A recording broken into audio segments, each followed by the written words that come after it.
1. In the vast wasteland, the breeze blew the sprouting green grass, like waves of water. Now it is chilly in spring, the winter snow has melted, everything is revived, and the hearts of the young people are also rippling with the breeze. In the distance, the crisp bells accompanied by the sound of horse hooves came, and 2 young men rode side by side. The 2 men's laughter mixed in, which was pleasant to the ears. The 2 young men called each other brothers. The younger brother was less than 10 years old, with dark skin, round face and pointed chin, slightly upturned nose, and squinting eyes. He was obviously a carefree child. The older brother was at most 14 years old, white and thin, with a high nose bridge and deep eye sockets, and he had a bit of the temperament of the mountain people. His hair color was very strange, it was silver gray mixed with white hair, fluttering in the wind like dry grass. The older brother's face was completely without the innocence of a teenager. He looked precocious, and there was a bit of unspeakable sadness between his eyebrows. Judging from their dress, they all came from nomadic tribes in the wasteland.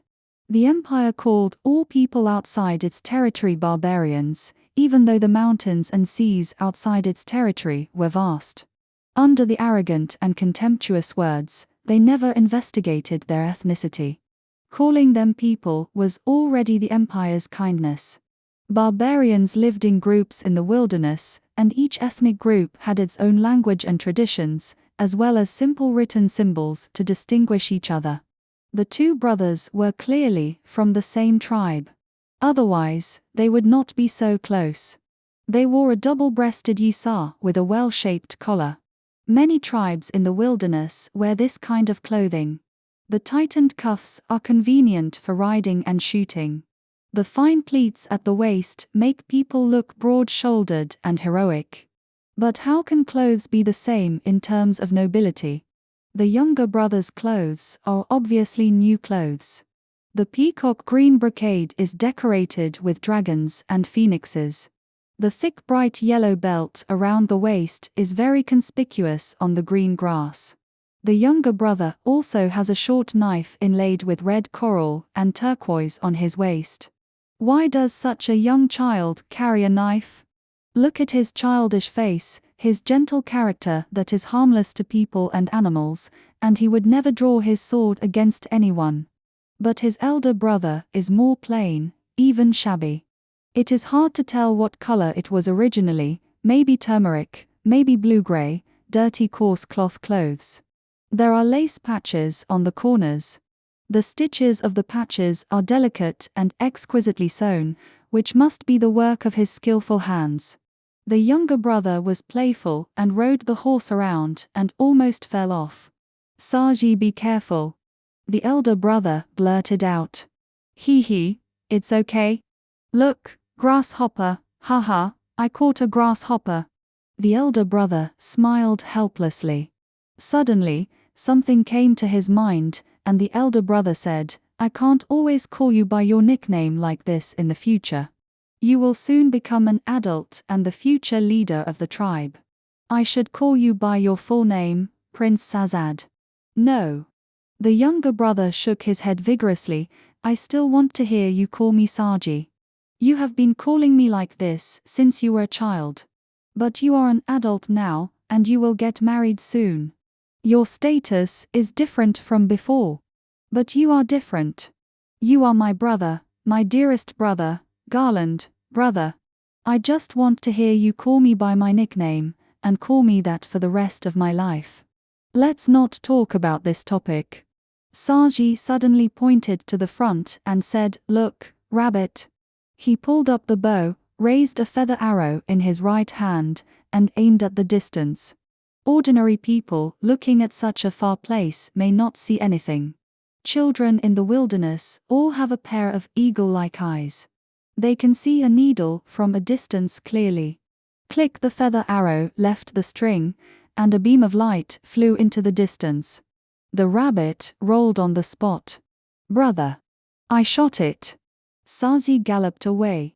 "Saji, wait for me." Garland also galloped after him. He. The young prince happily circled around, pointing at his trophy and said, "How about it? I am also a sharpshooter now." "Yeah, I'm making great progress." Garland immediately leaned over to pick up the hair that was still fluttering. He pulled out the feather arrow and handed it to Saji with the arrowhead facing himself. Then he hung the rabbit on his horse. It turned out that there were already a row of rabbits and foxes hanging on his horse's butt. It seems that this trip was fruitful. The spring breeze gently blew on the faces of the young men. Saji galloped on his horse, shouting against the wind, so happy. Garland followed closely and giggled. Saji shouted, "Brother, when I become the chief in the future, I will let you be the general. We are the chief and the general, and we will be invincible in the wilderness, ha ha ha." The younger brother smiled innocently. What a child who never grows up. Garland thought to himself, it's just an endless wasteland, but they are having so much fun. "Brother." Saji suddenly put on a serious expression with his childish face and said, "You don't know how much I envy you." The brother was flattered. "Envy me? I envy your life." Saji squinted his eyes, with a longing look on his face. "You have already lived the life of an adult, and there are no parents to take care of you anymore. There are two lovely sisters at home." Saji playfully made kissing and hugging gestures. "Every day when I go home, oh, kiss the left side, oh, hug the right side. We sleep together at night, so happy. Ha ha ha ha." Garland laughed on his back. "I'm really going to faint because of you. What are you thinking about? You obviously admitted it with a smile." Saji pointed at his brother's face. "Don't play tricks. Saji, Rao Rao and Jiao Jiao are like my relatives. We depend on each other and take care of each other. It's not as bad as you imagine. Besides." "What else?" "Oh." The brother sighed. "Child, you don't know how lucky you are. It should be me who envies your life." The younger brother didn't understand. Saji, the elder brother, lowered his head and explained earnestly, "You go home every day and have your father and mother to care for you. This is the happiest thing in the world. As for me, my mother, the eldest princess, died early, and I hardly remember what she looked like. My father, I don't even know his name. I have no parents, and I depend on two girls for survival. Isn't this a miserable life? But you don't have parents, you can do whatever you want, how happy." Saji, the so-called do whatever you want in your eyes, many times you are forced by life to do it. It's not that you really like it, do you understand? "I have no idea what you are talking about, brother." Saji looked at the elder brother with clear eyes, and then looked at the sky in the distance. His mind returned to playing. It turns out that the prince's elder brother is not a direct blood brother, but a cousin. No wonder, how could the prince have an elder brother? "Brother, do you think the princess of the Chiaradan tribe will be pretty? She is a princess, so she can't be ugly. But my three brothers always make fun of me, saying that the women of Chiaradan are very dark and hairy, just like men. Don't pay attention to them. They say the grapes are sour because they can't eat them. It will never be their turn to marry a princess in the next life. He he." Saji smiled foolishly. "I want to marry a wife too. After marriage, I can kiss and hug my wife every day and live a sweet life." While chatting and walking, the elder brother suddenly had an idea. "Hey, do you want to know what the princess of the Chiaradan tribe looks like? Then I can take you to see it." "Really?" The younger brother was overjoyed. "Yeah." Garland nodded. "Wow." Saji's face showed joy, and he had begun to imagine. He grabbed his brother's arm. "You must take me." "Yeah, don't worry. I also want to go to the Chiaradan tribe to see it." The elder brother nodded. "But not today. Chiaradan is in another direction, so we need to go another day." "What?" Saji's surprise suddenly fell to the bottom. He thought in disappointment, "Okay. Another day, but you are not allowed to cheat." What you said must be counted. Well, definitely. Let's go home first today. No, Saji answered firmly, it's not easy to run out to play, we must camp today and never go back. The younger brother was playful and refused to go back, no matter what. The spring breeze blew and there was a rustling sound in the distance. The sharp eyes of the young man in the wilderness, like an eagle, suddenly found the twinkling of stars. Brother, there seems to be someone over there. Garland's expression immediately became nervous. He saw a strange figure walking at the end of his sight. The boy alertly put on the bow and arrow and aimed at the figure in the distance. They ran recklessly that day and didn't pay attention to their itinerary. At this location, they are probably very close to the castle in the north. For many years, their tribe has confronted this castle, and the two sides are old enemies. The figure that appeared here is most likely a soldier in the castle. 2. Did the castle send spies to investigate the situation in the wasteland? Garland could not help but feel nervous. In front of the enemy, any small move would become dangerous. The boy signaled his brother to keep his body low so as not to be discovered by the enemy. He himself jumped on his horse and approached the enemy carefully. From a distance, there were two figures looking around. When he got closer, he could see that they were wearing the uniforms of the castle soldiers. It was the first time that Garland saw the castle soldiers in person. The customs and habits of the northern castles were completely different from those of the tribes, and they could be recognized at a glance. The two northern soldiers were tall and strong, with fair skin and light hair. One with a red face was a little fatter, and the other with a pointed mouth was a little thinner. Both wore long cotton armor, leather vests on the outside, and iron helmets on their heads. The two held a machete and a hammer in their hands. Seeing the tiredness on their faces, they probably walked a long way. Slowly approaching the shooting range, Garland quietly put an arrow on his bow and aimed at the sky. The red-faced fat man was big, so this arrow was aimed at him first. Long-distance archery requires experience to choose the direction and angle, and Garland is definitely an old hand in this regard. He pulled the bow with all his strength, holding his breath and concentrating.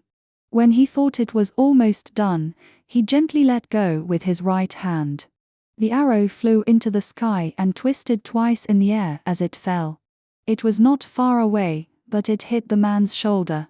He screamed from a distance. The two enemies soon found Garland in the direction of the arrow. They shouted a few words to each other and chased after him. Garland didn't understand the language of the Northerners, but he could guess that it was probably about enemy attack and shouting to kill. The young man had no advantage in a one-on-two battle. Seeing the enemy chasing him, Garland put an arrow on his horse and pretended to flee. His short-legged pony was not as fast as the miscellaneous soldiers. Seeing that the thin man with a pointed mouth was about to catch up, the young man turned around and shot an arrow, hitting the man with a pointed mouth in the face. Running forward, he saw the red-faced fat man holding a hammer to block the way. Garland pulled his horse's head and walked to one side. Garland needed to find a more advantageous position. He was very familiar with the terrain of the wasteland. After a small detour, he ran up a small earthen slope in a blink of an eye. At this time, the red-faced fat man had caught up with him and raised his hammer and swung it violently. Garland hurriedly dodged backwards. Because he was too anxious, he fell off the horse's back and rolled to get up.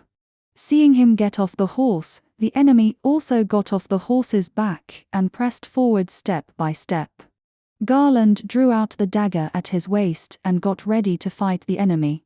The two gestured and turned in a circle. The enemy probably thought that a child would not have much strength and would definitely be at a disadvantage in hand-to-hand combat. So he shouted, "Ya ya ya," and raised the hammer to chop at Garland's head. The boy pulled away. The enemy's hammer missed and hit the grass heavily. The fat man picked up the hammer and swept across again. Garland somersaulted and rolled to avoid it. He lost his balance while dodging, and his feet were unstable. He fell and slid down the slope. The enemy saw this, and a smug smile appeared on his face. The red-faced fat man raised the hammer high and smashed it hard. Unexpectedly, the boy suddenly jumped up with a carp. This kid was pretending again. The red-faced fat man used too much force, and the hammer sank deep into the grass and was stuck in the mud. At this time, Garland had already firmly gained the upper hand. Just when the enemy was anxious, in that instant, the sharp dagger turned his hand and swung, as if a flash of lightning passed. The red-faced fat man lost his balance and fell to the ground. When he came to his senses, one of his hands was almost cut off. The enemy was shocked and terrified, and screamed. Garland laughed. Adults are no more than this. He walked towards the enemy with a dagger in his hand, aimed at the throat and gave the man a good blow. In an instant, blood flowed like a pillar, and the enemy died. He picked up the enemy's hammer, which was more like a tool and was quite crude. Iron is a scarce resource in the wilderness. The enemy's iron tools and iron helmets are valuable trophies, and they will definitely be rewarded by the leader if they are brought back. Garland stared at the enemy's dead body for a long time, and heard screams in the distance. Then he remembered that the thin man had not been hit by a fatal blow, and Saji was still hiding behind him. Will he be in trouble? Saji, he shouted, looking around. The spring breeze blew on the grass, and waves emerged one after another, but Saji's figure could not be seen. Oh no! Garland was panicked. It must be the pointed chin who kidnapped Saji. But where would the enemy escape to? He carefully looked for clues around. At this time, it seemed that there was an extremely slight hum coming from somewhere in front of him. It must be Saji. Garland ran forward.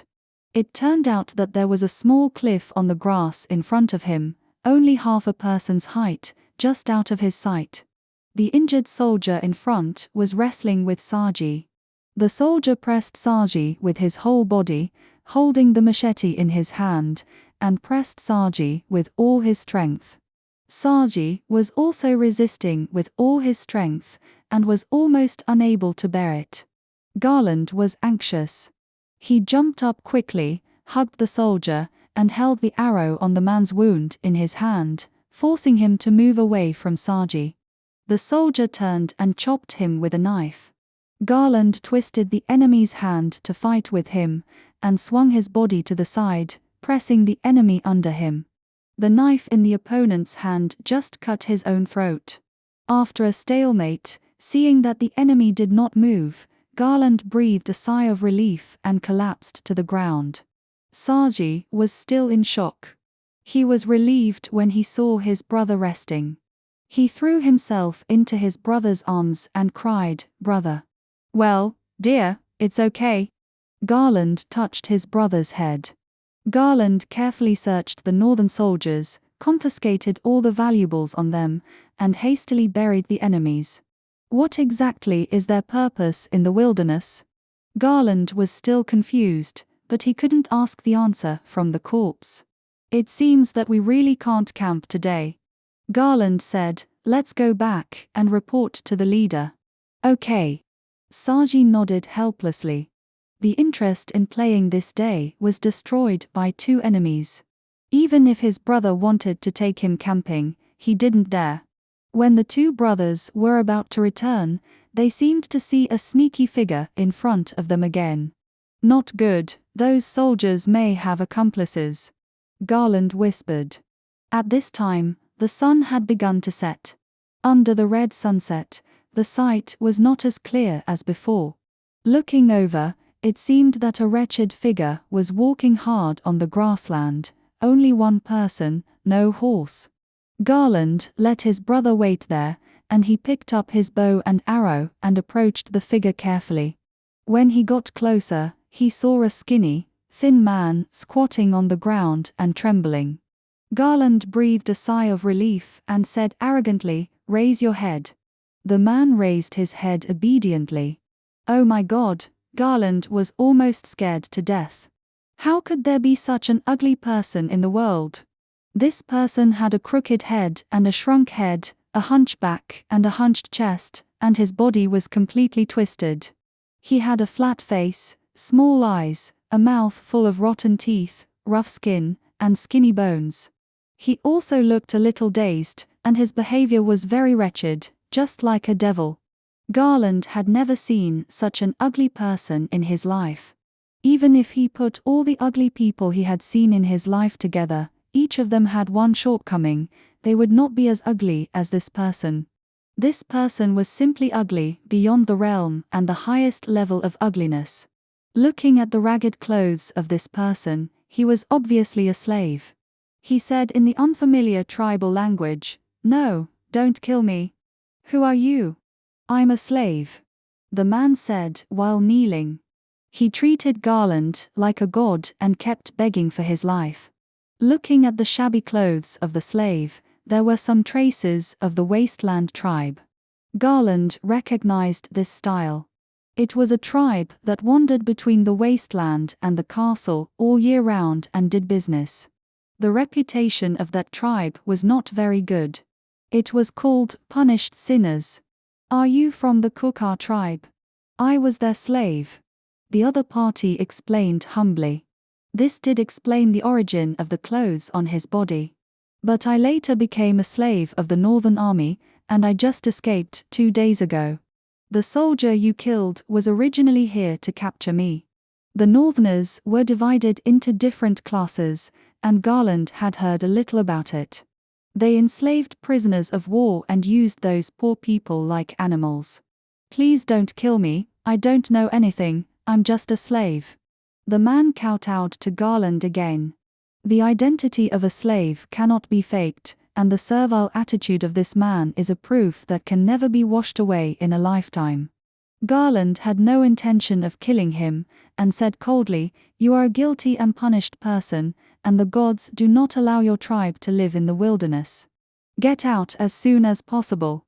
The man was very happy when he heard that Garland would not kill him. But he was hungry and had never drunk a sip of water. For a moment, he didn't want to leave at all, and followed with a smile. "Oh, this young hero, you saved me and are my savior. I should serve you with all my heart to repay your kindness. From now on, you will be my master, please take me away." This made Garland sick. How come there are people in this world who would rather be free than be slaves? He frowned in confusion, wondering if he had heard wrong. "What do you mean? I don't have any free food or drinks here. I can barely support myself, not an ugly freak like you." Seeing that Garland was a reasonable young man, the slave approached him even more flatteringly, hugged the young man's legs and begged, "My little master, I am smart and capable. I can support myself. I can also work to support you. What's wrong with you? You can support yourself, why do you need a master? Get out of here, stay away from me." This man was very soft-hearted, and he would not let go of the young man no matter how hard he kicked and hit him. He also had his own way of saying it. "Young master, look at me, so ugly. Wherever I go, I will be bullied. I said I was a free man, but who would believe me? In the end, they still captured me and made me do the hardest and most tiring work. But you are different. You are so kind. Just give me a meal and don't let me be tortured to death by those bad guys. I will definitely repay you well." "No. If you keep pestering me, I will kill you." Garland raised his knife and wanted to kill the guy with one knife. But the slave changed his words and said, "Don't kill me. I understand the language of the Northerners and know a lot of their intelligence.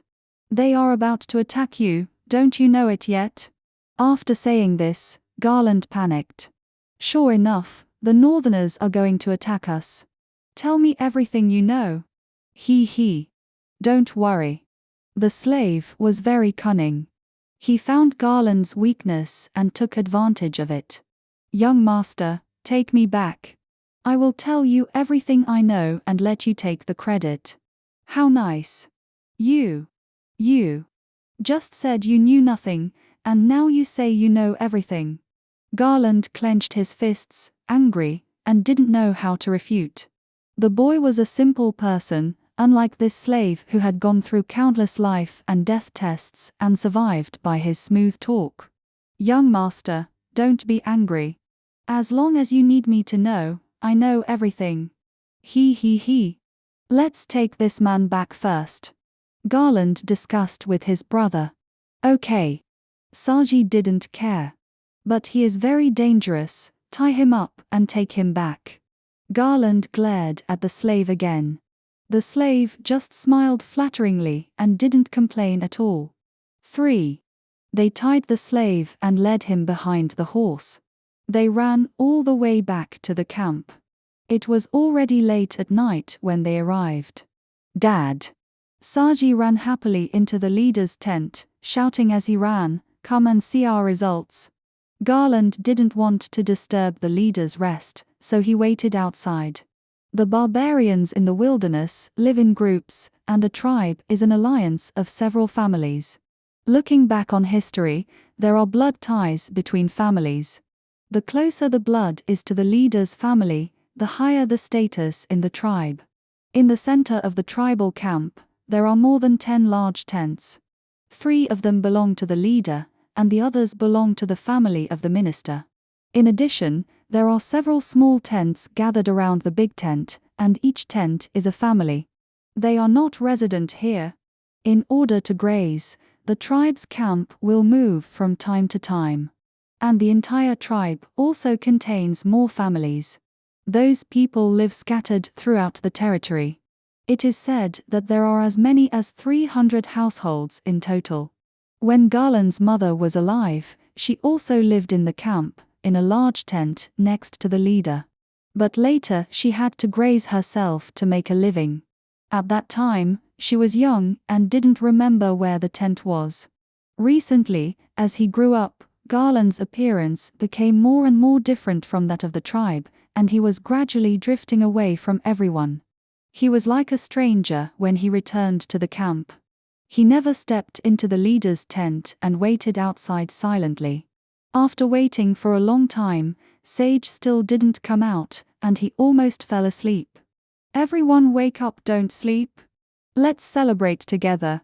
Suddenly, a tribe member ran out of the big tent and shouted outside the tents of each family. The boy was awakened. He was still a little confused.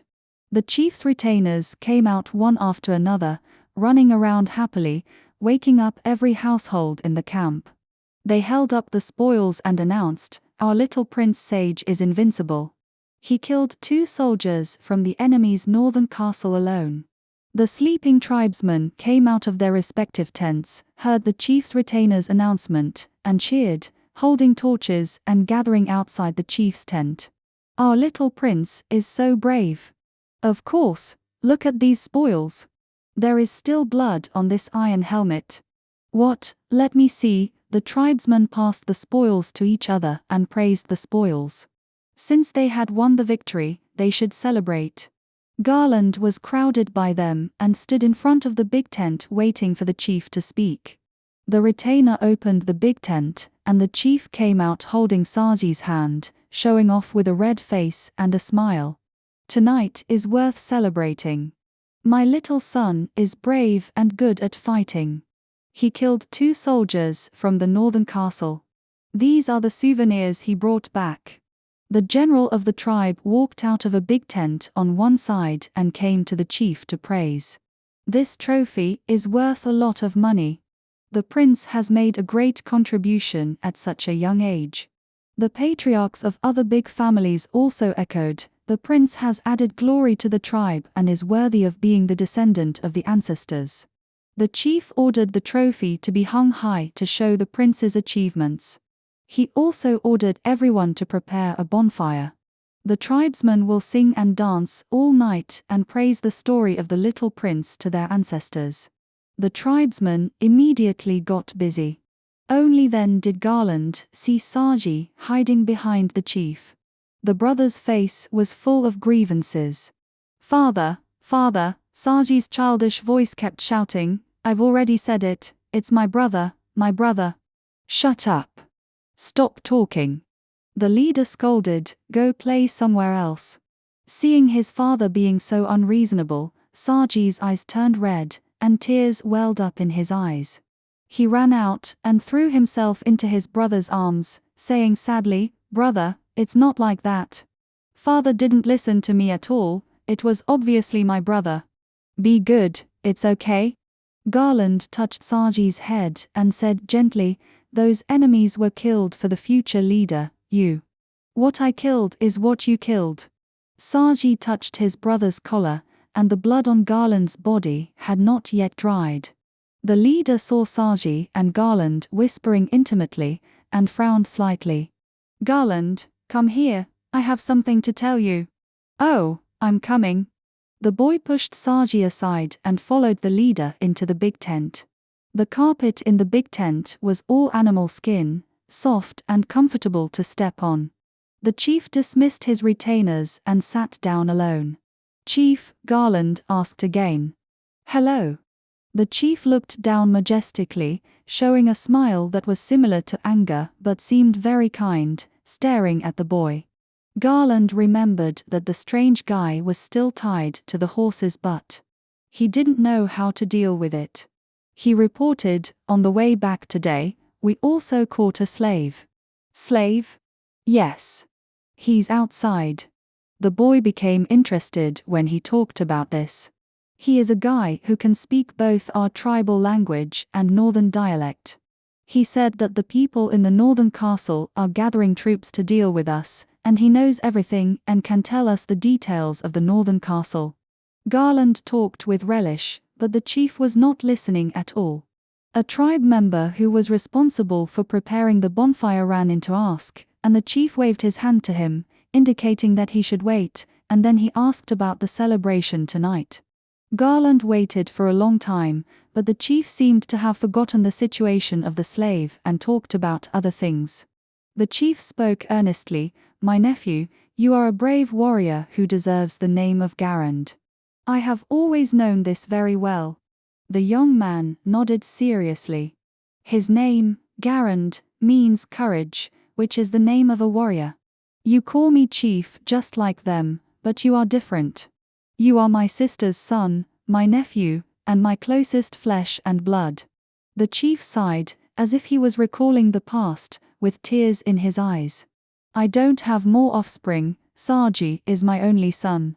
You are brothers who are closer than brothers, and I am very pleased to see your deep friendship. Yes. One day, Saji will inherit my position and become the leader of the tribe. At that time, you will become a general to assist him.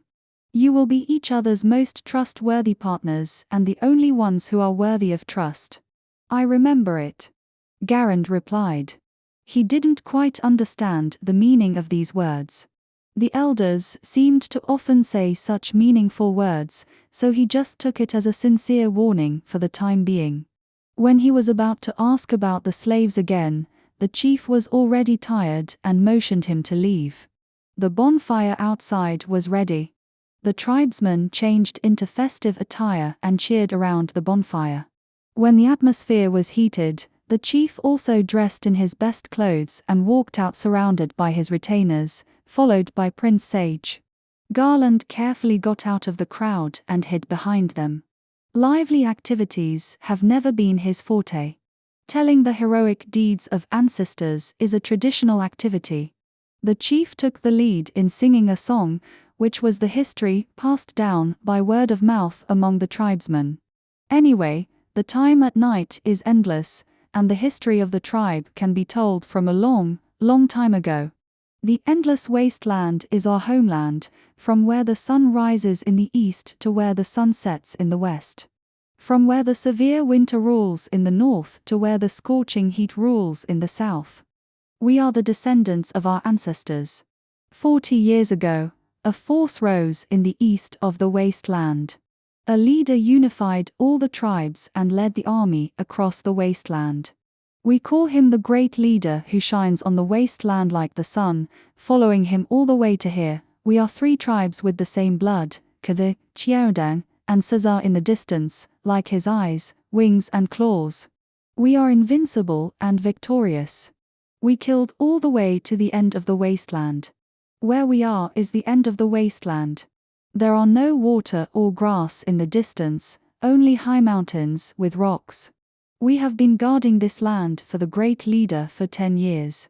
Why do you say that?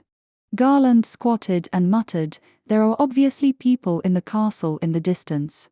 This is not the end of the world. No one cared what Garland said. Everyone looked at the leader and listened to his story. Even if everyone has heard this story 1,000 times, they still enjoy it. The chief changed the subject, clenched his fists tightly, and his expression became solemn. 10 years ago, the great chief of the wilderness was sick with an epidemic and there was no way to cure it. He could only return to his hometown to recuperate. We waited here for him to come back, and waited for 10 years. Garland listened, and his heart was also very uncomfortable, not for the chief, but for himself. The epidemic handled 10 years ago also took away the princess of the tribe, his mother. Over the years, he tried hard to recall what his mother looked like, but he could hardly remember it. After all, he was too young at that time. Every time he saw Saji talking happily with the chief, Garland was so envious. The chief's dedication ended, and the celebration continued. The people in the tribe, who were good at singing and dancing, talked about the deeds of the heroes in the past. This time, the achievements of the little Prince Saji were listed alongside the stories of the heroes and were praised together. Everyone sang and danced, telling the familiar story over and over again. Suddenly, there was a harsh drum sound, and the tribal witch came to the campfire accompanied by servants. His attire was the most complicated, so he naturally arrived the latest. Moreover, the status of the Wuju in the tribe was even higher than that of the chief. He was the spokesperson of the gods and had supreme power that was almost like that of a god. The Wuju was dressed in a robe made of black cloth strips, with black feathers on the back. He and his servants were holding leather drums and bone drumsticks, beating the drums and dancing as they slowly came to the crowd. The tribesmen also made way respectfully and greeted them with the highest courtesy. Jie, the Wuju screamed and cried out, the sound piercing the night sky. This was a ritual to pray to the gods, and only he himself understood the mystery. The Wuju was a half-human with a different appearance from humans, half-human and half-crow. He had a crow's head on his neck. The bird's beak opened and could make different calls. The calls were shrill and plaintive. The Wuju's crow head was definitely not a mask, but a real head. He always looked like this, even when he took off his robes, he was still in the state of a crow's head and a human body. He would eat raw meat like a crow. On weekdays, the tribesmen took turns to sacrifice their own livestock for him to eat. The witch had powerful magic power. Garland heard that the witch could let the tribesmen talk to their dead relatives by summoning spirits. How he hoped that the witch could help him see his mother again and hear her voice. But for some reason, the witch always refused Garland's sacrifice. No matter what kind of sacrifice he prepared, it would be rejected. Not only that, the witch also refused to answer any questions raised by Garland. Maybe it was because of this that Garland was disliked by the tribesmen. Who would like someone that the messenger of the gods hates? 4. Even if it's just once, just talk. Or, don't say anything, I just want them to see me. When the tribesmen were singing and dancing around the bonfire, Garland hid in a corner alone, thinking about it. Tears slid down. The celebration lasted until dawn. People sang and danced, singing and dancing until they fell asleep on the ground due to exhaustion. In the early morning, the camp was full of tribesmen staggering about. Garland didn't drink or sing the whole night, he just slept with his knees hugged. He woke up when it was the coldest in the morning. Looking around, he found that the chief and his family had already returned to the tent to rest, and Saji was nowhere to be seen. He rubbed his eyes and suddenly remembered that there was a particularly ugly slave that had not been dealt with. He looked for that guy again, but he was curled up in a pile of horse manure and sleeping soundly, not at all disgusted by the surrounding environment. Since the chief doesn't need this man, I'll drag him out now and find a place to kill him. The young man clenched the hunting knife at his waist, thinking about how to start. It was the first time for him to kill someone premeditatedly, and he was a little overwhelmed. I have to pick a place where there is no one, and I have to dig a hole to bury him. Or let him dig a hole for himself. Better do it quickly, because I have to go home after I'm done. Well, I'm so hungry. So hungry. When he approached the slave, he heard the guy groaning. He was tied to the wooden fence of the camp, and he looked very pitiful. This pitiful thing will soon be blessed by God. Get up and follow me.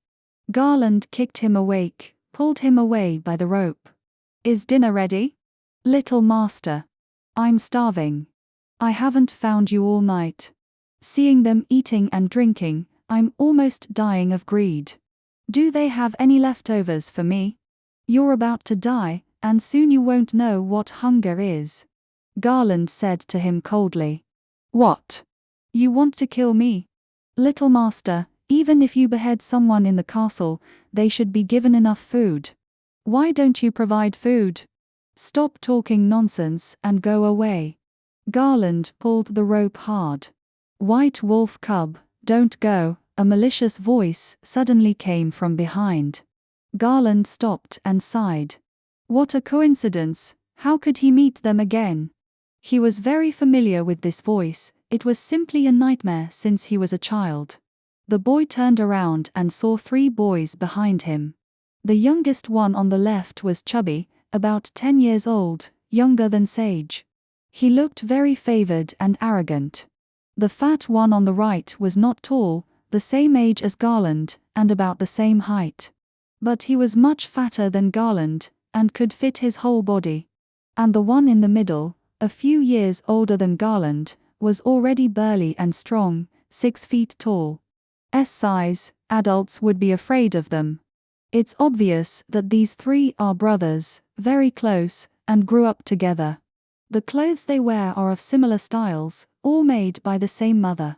Moreover, they are dressed in bright clothes, all made of new materials, and wear jewel necklaces, which shows that their family has a high status in the tribe. The big guy is also wearing the leather armor of a tribal warrior, decorated with colorful tassels. This is not something that ordinary people can wear. Only powerful warriors in the tribe, the kind of people who win wrestling competitions, can wear it. The gold on his belt proves that he has won the championship. The 3 brothers looked very proud. It's you guys again. Garland glanced with disdain. Youngest brother Baye, second brother Quara, and eldest brother Gary. From childhood to adulthood, the 3 of you have never had a day of peace. The one who just shouted was the eldest brother Gary. White wolf cub, when did you come? You are in such a hurry to leave, have you done something wrong? The eldest brother Gary kept provoking. Last night we celebrated the prince's great achievement, drinking and wrestling together, and didn't see you at all. I just heard that you were here this morning. What, you are leaving without saying hello? I escorted Saji back, and now that everything is fine, I have to go home. What's it got to do with you? He, said the fat Quara. I said that the little prince couldn't run so far alone, and sure enough, you are the one behind this. Tell me, what is your intention in taking the prince to the Northerners' territory for nothing? Garland ignored him. The youngest Baye ran up, grabbed the ugly slave and pointed at him. Hey, what is this you are holding? Is it a person? Why is it so ugly? TSK, how can there be such an ugly person? I thought it was a monkey. Quara also came to join in the fun. They gestured, kicked, and beat the ugly guy. And that guy was indeed a slave, he had no backbone at all. When he was beaten, he rolled on the ground, howling with snot and tears, making a fool of himself. "Grandpas, please spare me. I deserve to die, I'm ugly, I deserve to die." As he said that, the ugly guy slapped himself. It was not known whether he was really slapping himself or pretending. The slapping sounded quite loud, and he was still covering his face and crying in pain. The three teenagers laughed when they saw it. The ugly guy saw that they were happy, and immediately acted crazy and stupid, rolling on the ground with his hands and feet dancing to amuse them. "Is this guy a fool?" Barye laughed so hard that he couldn't straighten his waist. "White wolf cub, where did you find such a funny person? Ha ha ha." Garland felt somewhat helpless. The three of them were the children of the tribal general. They had a very high status, and they were so arrogant and domineering that no one could do anything to them. They especially liked to call him White Wolf Cub, Little White Wolf, and the like. Since he was very young, even at that time, Garland himself did not remember clearly. These names surrounded his ears. Garland himself did not know what this word meant. No one in the tribe used this word when insulting others. It seemed to be a special name for him. But if the general saw them saying this, they would definitely be slapped. It was as if it was a taboo word. "Don't call me White Wolf Cub anymore. You were slapped by your father last time. Have you forgotten? You are a white wolf cub. Dad himself calls you Little White Wolf." Little Barye pointed at Garland and said, "Children don't lie." Although the adults never said this to Garland's face, they called him that behind his back. The three children were just imitating. "That's right, look at your gray hair, it's weird, it's not the color of a human at all." The fat Quara followed, "You are a wolf. White wolf cub, lend your slave to my brother to play with for a while." Gary said again. "No," Garland was angry with them, "I would lend it if you could talk properly. You keep saying White Wolf Cub, it's really annoying to hear. I was going to find a secluded place to kill this guy. Even if I kill him on the spot, I won't lend him to you to play with." The slave heard, "What? Kill me on the spot? No. Don't do that." "No." Gary pointed his index finger at Garland's forehead and scanned him up and down. "Where did you get this guy? Prisoners of war must be handed over to the public, do you know? Do you think you can take him away if you want to? When the prince was fighting with the northern soldiers, you were hiding behind and caught this ugly guy. Coward." Fat Quara followed suit. "This ugly guy is a good match for you, you are all bastards. Hey, White Wolf Cub, this ugly guy, you are so protective of him, is he your father?" Gary challenged with a look of contempt. Every time he said something excessive, his two younger brothers followed suit and made a noise. "Ah ha ha, so this is the little white wolf's father," said the fat man. The little white wolf finally found his father. "Oh," the younger brother followed suit. Garland swore that he was not angry because of this. From the moment he saw these people and heard their voices, he was very, very unhappy. "Why do you always come to trouble me? I haven't provoked you. Why didn't you provoke us?" Gary pressed his body tightly against Garland's chest. He was more than a head taller than Garland and stared at him condescendingly. "Why do you have nothing to do but hang around in front of us? You were the one who disturbed us first.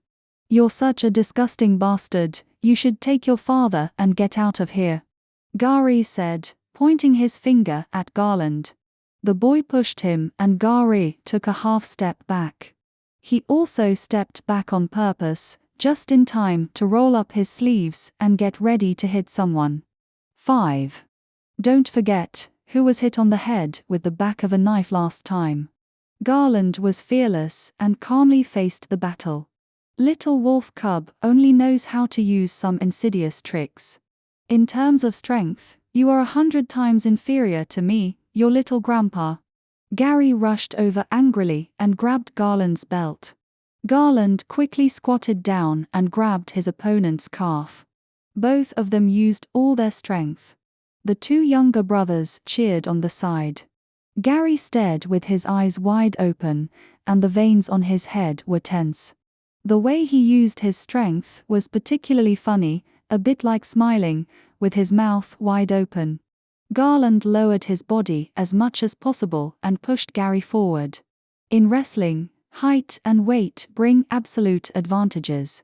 Garland was against a man of the same age and physique as himself. Opponents who are even slightly bigger than himself are not a problem. But Gary's size is really exaggerated. He is taller than anyone in the tribe and can lift himself up easily. If he just stands on the ground, no skills will work on Gary. Garland grabbed his opponent's calf and used his opponent's weight to stand firm. However, after a struggle, Gary still easily lifted Garland up and threw him far away.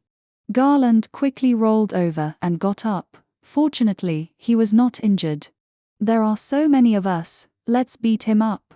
The fat man Quara shouted angrily, "Let's go together." After that, the three brothers rushed up together. Garland punched the fat man hard in the face, and the moment he punched, he felt several fists and feet hitting him at the same time. He kicked little Barya in the stomach again, and the little guy sat on the ground crying, holding his stomach. These two counterattacks gave Garly an opportunity. He grabbed Garland's neck from behind and threw him to the ground, and the other two brothers took the opportunity to rush up and kick and hit him. In the chaos, Garland suddenly drew out the scimitar from his waist, cut open Garly's beautiful battle robe with one knife, and then he pointed the tip of the knife at Garly's throat. Garly was startled and quickly let go of his hand, raised his hands high, indicating that he was not carrying any weapons. Garland retreated carefully, leaving the attack range of the three brothers. Seeing that his brother stopped fighting, Quara also retreated to his brother's side.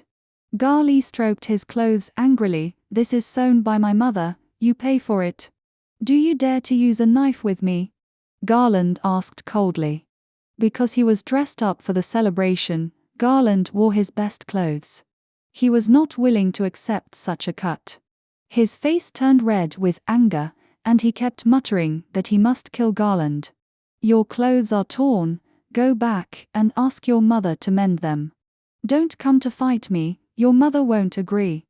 Garland retreated carefully to his horse. The other party had neither a knife nor a horse, and now was the best opportunity to leave quickly. Garland immediately led the ugly monster out of the camp. Garland looked like he was really saying, "You are finished today." He glared at Garland fiercely, pulled his two brothers and whispered a few words, then ran home quickly. He rode for a while, looked behind him, and felt relieved when he saw that Gary was not chasing him. He thought everything for today was over. At this moment, a sudden whoosh sound came from his ear, and he instinctively pulled his horse to dodge. It was an arrow that fell heavily on the grass. He looked back in horror, and the three brothers were standing in the distance, and Gary was clearly holding a bow and arrow in his hand. The young man was shocked. "These people really want to put me in danger, it's a dead end." The youngest Barya was clapping his hands and wanted to play with the bow and arrow. Barya took the bow and arrow from his brother and shot 2 arrows in the direction of Garland as if it was a game. Garland didn't have any protective gear such as a shield, so he had to draw out his scimitar and cut off the arrows when he saw them. Fortunately, Barya was too young and didn't have enough strength. Several arrows fell on the grass in front of the horse. The ugly captive was scared to death and huddled on the ground and trembled. Quara also clamored for a bow and arrow, and several brothers started fighting for it. Garland wanted to take this opportunity in order to fight back. He also took out his own bow and arrow. After stringing the bow, He hesitated. If I aim at them like I did with the soldiers before, I will surely seriously injure all of them.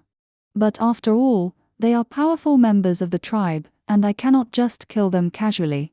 If I just want to scare them, where should I shoot? Shoot the horses? Injuring the horses would also be a big loss of property, and I always feel that this is not a good idea. I have to find out if there is anything thick and hard on them and hit them with it. After thinking about it, I can either kill Gari, shoot down the golden bell on the horse. He pulled the bow and estimated the angle. Because the bow and arrow are slow and the flight trajectory is curved, it is usually necessary to shoot high so that the arrow can hit the target when it falls. And which direction to aim at and how much effort to use depends entirely on the archer's experience. Garland has been hunting everywhere to make a living since he was a child. When it comes to archery, he is really an expert. Even for a target as small as a bell, he has full confidence. When several brothers were fighting for it, suddenly the general came running to discipline them. "What are you doing? Why don't you go home?" The general was a middle-aged man, wearing a scarlet robe and a full beard. "Dad too, our dad too." Several people greeted him obediently. "Why did you run out in such a hurry?" Although the general's question was majestic, it also contained a fatherly tone. "It's nothing, just playing," said the eldest brother. As soon as he finished speaking, there was a clang and the horse was frightened and jumped around, and the eldest brother almost fell off. He looked again and saw an arrow on the ground with the golden bell hanging on the horse's neck. The general's face turned pale when he saw it. Looking at Garland wandering with a bow and arrow in the distance, and then looking at the bows and arrows in the hands of his 3 sons that could not be hidden, he seemed to understand what these children were playing. "Nonsense!" He scolded his sons sternly. "How can you play like this?" The sons all lowered their heads. Go back now!" The general yelled and ordered his sons to go home. Garland saw the general coming to deal with them from a distance, and took the opportunity to slip away. He rode away from the camp at full speed. The 3 brothers would definitely not chase him. But as far as he knew, the general didn't like him very much, so it was better to hide from them. The reason why the general severely dealt with the 3 brothers was just because he was afraid that they would play too much and endanger their lives, not because he had any sympathy for Garland. Moreover, if what the 3 brothers said was true, the word wolf cub should have been said by the adults themselves, so they learned to say it. 6. Garland's flowery words. The tent was far to the north from the camp. In order to herd sheep, he had to live outside with his 2 sisters. The tribe divided the pastures in the territory according to status, and the pasture that the boy was assigned was the most remote and desolate one. The elders said that his family had the fewest sheep and did not need such a large pasture. Of course, this was an irrefutable fact. After leaving the camp, Saji would often come to him to go out and play. For him, life did not change. Originally, only his cousin treated him best in the tribe. The boy led the slave away without looking back, and the ugly guy kept humming behind the horse. Little master, please run slower, I really can't run anymore." Garland turned his head to look at him. He didn't know when the slave had already defecated and urinated on himself, and the whole person was very smelly and disgusting. He frowned and looked at the slave coldly, and the slave kept flattering him. "Little master, don't you want to rest for a while? I guess your horse is tired too." Of course, a horse can't run all the time. It must rest after about 4 hours. People in the wilderness don't know how to calculate accurately, so they divide a day into 2 halves. Look at the sun, and rest after noon. The leader has ordered that your life does not need to be spared. There is no one here now, you can pick and choose. Where do you want to die?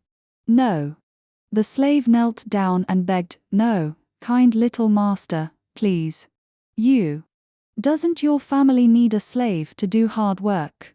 I am the kind of slave who can do everything and is very obedient. I don't keep slaves at home.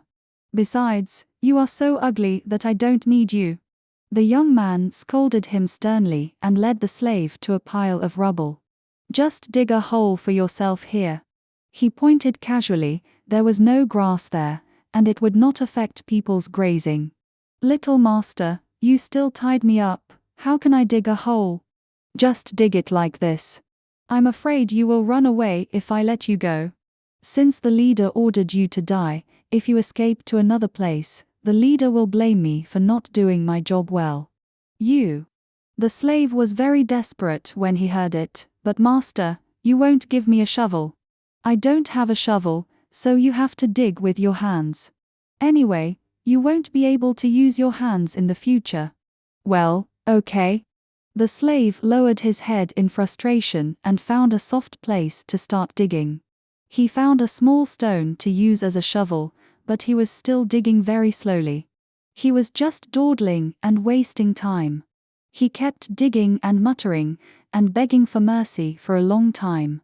Seeing that Garland was unmoved, his eyes rolled straight.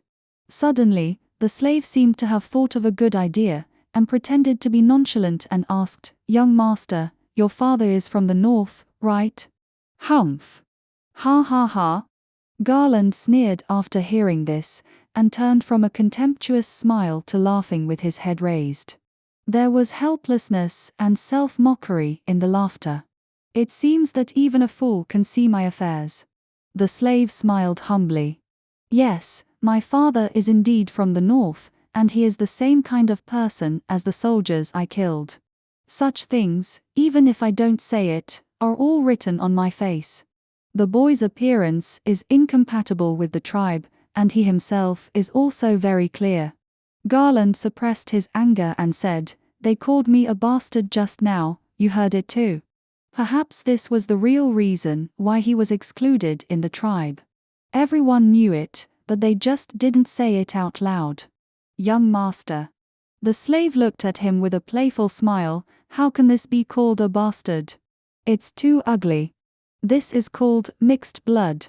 The offspring of men and women of different races are mixed blood, mixed blood. This is the first time I've heard of this word. Is this a northern dialect?" "Yes, yes." The slave accidentally found a topic that Garland was interested in, and immediately nodded and smiled. "In the north, this is also an insult, right?" Garland pointed the tip of the knife at the slave's throat and asked, "How could it be? What a nice word. How could it be an insult? This word is good. It specifically refers to those smart and beautiful babies." Hearing the word baby, the boy laughed. "Is this how you northerners speak?" He had never heard anyone call him a baby in his life. Even my mother wasn't so disgusting. He remembered that he was still full of curiosity about the castle in the north, and originally planned to interrogate this prisoner. The boy walked around the slave and looked at the guy carefully again. This man was ugly and skinny, and there was not enough meat to feed the wolves. "Come on, tell me. What else do you know about the north? Tell me." Seeing that he wanted to hear northern dialect, the slave was delighted. "Oh, northern dialect, I know it all. I used to be a slave of northerners. Little master, if you want to know, I will tell you everything." "Go ahead." "Ha ha ha ha." The slave smiled meanly and stopped the work at hand. He was now sure that Garland would not harm him, and he had the confidence. "Little master, I'm thirsty and can't speak." The boy took out his water bag and gave it to him. The slave drank it in big gulps and almost drank all the water. Then he gave the empty water bag back to him with a he. "Can I tell you now?" "Ha ha ha ha." The slave smiled again. "Little master." He touched his belly embarrassedly. "It's been several days, I haven't even eaten a bite of food. I'm really starving to death." "You're kidding me, right?" Garland raised the hunting knife again and pointed it at the slave's throat again. "Oh, I dare not." The slave immediately surrendered and begged for mercy. He found out what the boy was interested in, so he played a trick. Little master, you are my master. I will tell you everything I know. I can work and serve you, so that you can live comfortably in the future. Garland was still angry, and the slave continued to be a jerk, but don't starve me to death. I can only live comfortably when I am full, right? Besides, there are so many things in the northern castle, how can I finish them in one breath? Give me something to eat, I will think about it after I am full, and tell you whatever I remember, and slowly you will know everything. What do you think? Garland looked into the distance. It was still a day's journey from home. Anyway, I have nothing to do, so I'll listen to the slave first. It won't be too late to kill him when I get tired of him. I only brought these dry food, I'll give you half. He took out the dry food he brought and shared it with the slave. It was some dry and hard meat, and it hurts your teeth to eat it. The two found a sunny hillside to sit and look at the camp from afar. The slave ate while asking for water. He struggled for a long time and never opened his mouth. Garland waited patiently, too lazy to get angry. The wounds from the 3 brats didn't hurt so much, and he felt much better. Looking at the endless wasteland, he ate something himself. The ugly monster drank up all the water. There was a stream not far away, and the slave ran there very tactfully and brought back a lot of water. In the castle, there is a public pool where everyone can drink. The water is much cleaner than here. The slave complained while holding the water bag, "Look at your water. There are small fish and shrimps in it, and all kinds of insects are swimming. You just drink it directly. How unhygienic. It's good that you are not killed and given food and drink. Why are you picky?" He. The slave immediately smiled when he saw that his master was angry. In the pool of the castle, there is clear water without impurities. It tastes very sweet. The living conditions in the city are very good. You must go and see it if you have a chance. Pool. Garland muttered, and learned a northern word. Little master, you were so happy last night, what were you celebrating? Could it be that you were celebrating that you caught me? You. Humph. Garland shook his head. Celebrating that Prince Saji killed the northern soldiers. After saying this, the boy himself felt it was particularly ironic. Celebration? What is there to celebrate? Didn't you kill those 2 soldiers? I saw it with my own eyes. You ask, even though you know the answer. Garland glared at him. Oh, my little master, don't be angry. You are the bravest, best archer, and most powerful person I have ever seen. The slave said with a flattering smile. Garland remained silent and did not answer. He was the best archer in the tribe, and this was true. There was no need to be modest. How good was he? In the tribal competitions, archers would always walk around him when they saw him. He had mastered the most sophisticated skills, whether riding or walking, any angle and any distance were no problem. He also used his own special arrows, made from the wingtips of the snow-mountain goshawk. No one could make such a delicate arrow, a weapon that never missed a shot, and no one dared to make it. After all, no one dared to kill the goshawk. That prince, your brother, is still a child. You can tell with your ass that he can't kill the enemy.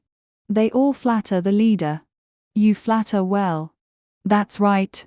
The slave said, you are my little master. The slave blew the wind in Garland's ear, and his words were gentle, but hidden with malice. I don't need to flatter your leader, I just need to make you happy. And as soon as I saw you, I knew that following you was the right thing to do. You are not only capable, but I can also see that you are very kind and merciful. Brave and merciful, you are the best master in the world. 7. Evil slave's slander, have you said enough? Garland kicked the slave's butt. Yeah, good kick, very comfortable. I've never seen such a shameless person as you. Ha, for survival. It's not easy for everyone to live. The slave got up, still smiling. Little master, a person like me, as long as I can survive, I can thank God and be grateful. I have been grateful for this kindness all my life. It's getting late, shall we go home? You are really not shy. Let's go. Garland rode on the horse and continued to walk towards his home with the slave. He didn't stop on the way and kept talking. Young master, why do I see the little prince calling you brother? Are you really brothers? Yes, I'm his cousin. Oh, so you are cousins. I almost thought you were half-brothers. You just asked me if my father was from the north. Have you forgotten it yourself? Oh, yes, look at my memory. The ugly monster rolled his eyes and continued to ask, so, your mother is the leader's sister? Sister. Oh, the slave nodded deeply, acting as if he understood everything. Since your mother is a princess of the tribe, how come your father is a northerner? Garland sighed, it doesn't matter if you tell this slave. My life experience is just a story full of mysteries. I also know it roughly from some fragments I overheard in the conversations of my elders. My father was originally a northern warrior, and he was a leader. Many years ago, my father's tribe was at war with my mother's tribe, and he was defeated and captured.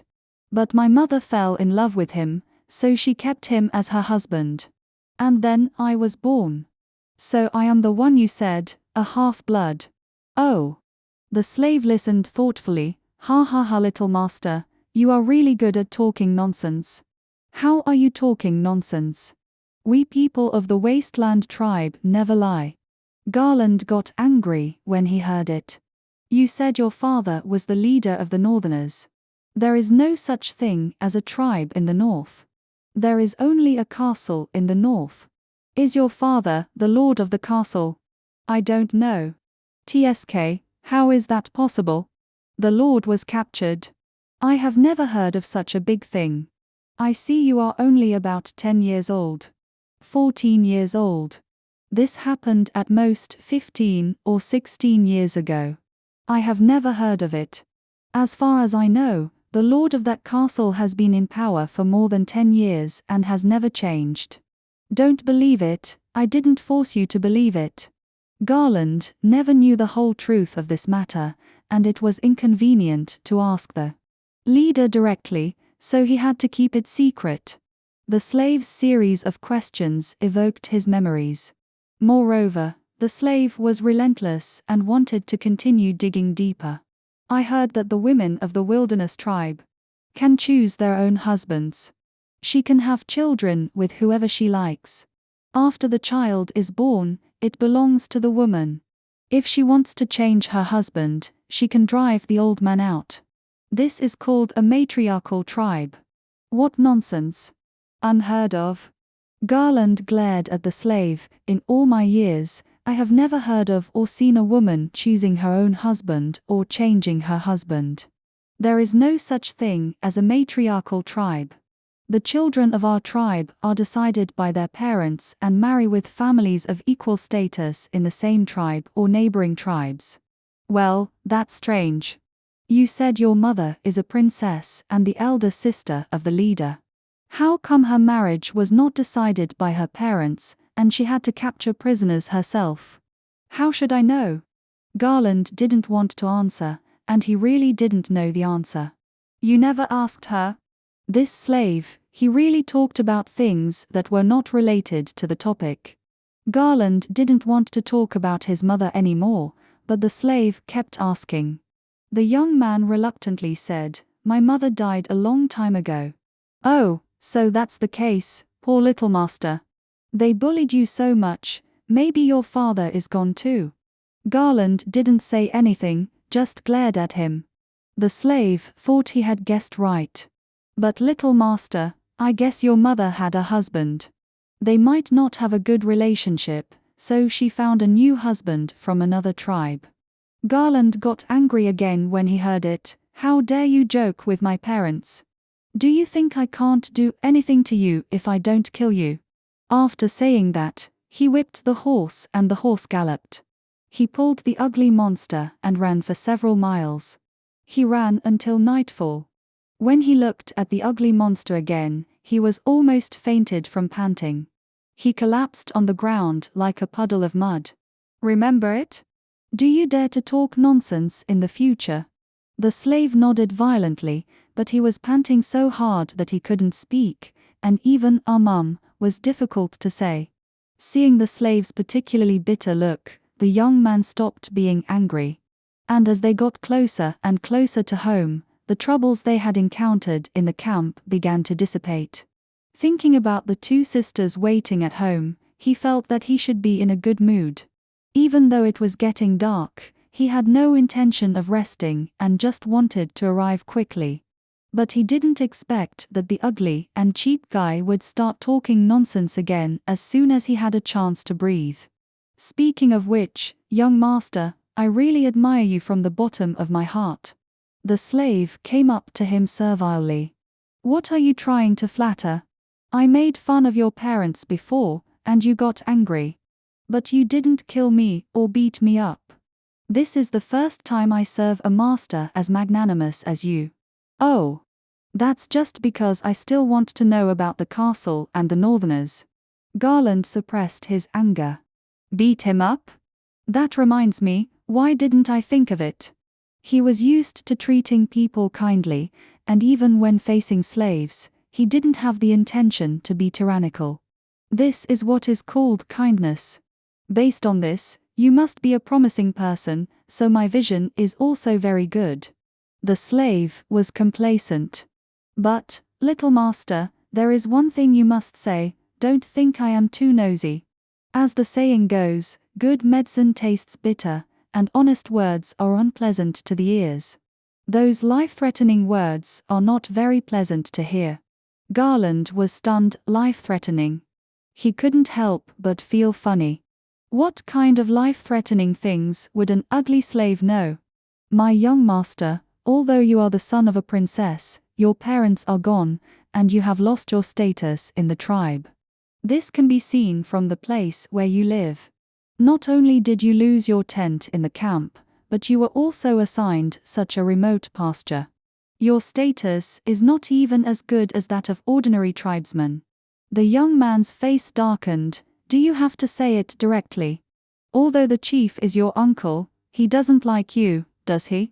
He took away your property and may give you some verbal promises, but that is just superficial appeasement. Actual actions are inconsistent with what he says. Why do you say such things to me? Garland became alert. Young master, you are my master. I will live well only if you live well, so I will naturally consider your safety. The slave smiled slightly and continued, young master, you are too young and don't understand many things. The general is polite to you on the surface, but it's just for show. The attitude of his sons towards you is their true attitude. In such a dangerous situation, it's only a matter of time before they show their true colors. You actually want to sow discord between me and my relatives in the tribe? Ha ha. Do you still need me to sow discord? Isn't it obvious? If they want to kill you one day, they will definitely find a beautiful excuse. It's best if you did something wrong or had an accident, it's natural. After saying this, Garland felt cold all over and his hands kept shaking. Every detail is an indisputable fact, but once these words are spoken, they become a hurdle that he can't get over. The slave in front of him is not only ugly in appearance, but also has evil thoughts in his heart. Moreover, he instilled dangerous ideas into Garland. This man is simply poisonous. Don't say these words again. I just want to get information about the castle from you. If you don't say anything, just die. Garland scolded. Yes, obey. I won't say these words again. Little master, you can figure it out yourself when you have time. The slave smiled and shut up, his cunning eyes flashing.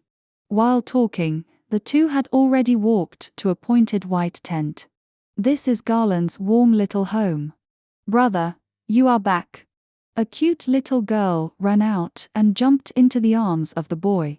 In the tent, another older girl also leaned out and greeted with a smile. 8.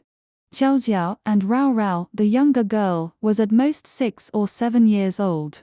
The red and round face was like an apple. The tip of her nose was tilted and she kept laughing. She wore a red felt long skirt and a red headscarf, just like a doll. Brother, you're back? Yes, Jiao Jiao. Garland pinched her face. The older girl behind had long hair braided down, a woolen hat on her head, and a skirt made of colorful cloth strips. She smiled gently and said, Brother, you're back. Yes, I'm back, Rao Rao. Garland was a little embarrassed. He had said before that he and Saji were going hunting, but he didn't bring back anything decent. The few prey hanging on the horse were caught on the road just now. He took the prey down and gave it to Rao Rao. Rao Rao was very happy and took it with a smile. Jiao Jiao kept pestering Garland and didn't let go. Hey, who is that ugly monster? Jiao Jiao pointed at the slave not far away and asked. Rao Rao also poked her head to take a look, but was scared by the ugly monster and hid back. Who is he? Why is he so ugly? He is Guo Wenk. Garland blurted out. Guo Wenk, anyway, means ugly monster. Ha ha ha, Jiao Jiao pointed at Guo Wenke and laughed. Guo Wenke, the name is just like the person. The boy said helplessly, you should call yourself this name from now on. Otherwise, I don't know what to call you. Well, okay, let's call you Guo Wenke. Guo Wenke smiled with his eyes narrowed. Jiao Jiao whispered on the side, it's really ugly. Then why is he tied up? What is he doing here? Rao Rao asked timidly. Garland arrived at home, but was a little embarrassed to speak. He is a slave. He will be our family's slave in the future. Rao Rao was actually very afraid of the word slave. She couldn't help but think of some of her past, and the cloud of fear suddenly appeared on her gentle face. When Garland saw that she was scared, he quickly explained, I won't keep him at home all the time. When I go out, I will take him with me, don't worry. Jiao Jiao and Rao Rao are really two girls with completely different personalities. Jiao Jiao was still teasing Guo Wenke mischievously and poking him with grass leaves. Rao Rao looked depressed, and I don't know what she was worried about. What should we do with this Guo Wenke? Jiao Jiao asked innocently, should we put him in a cage? How is that possible? You are just talking nonsense. There is no cage that big. Garland had not thought about how to deal with Guo Wenke, knowing that he dared not do anything to him. But what should we do at home? He is a person, and he is full of bad intentions. What if he does something bad to us? Oh, little master, don't forget, you still have to go to the castle to take a look. You still have to know more about the north.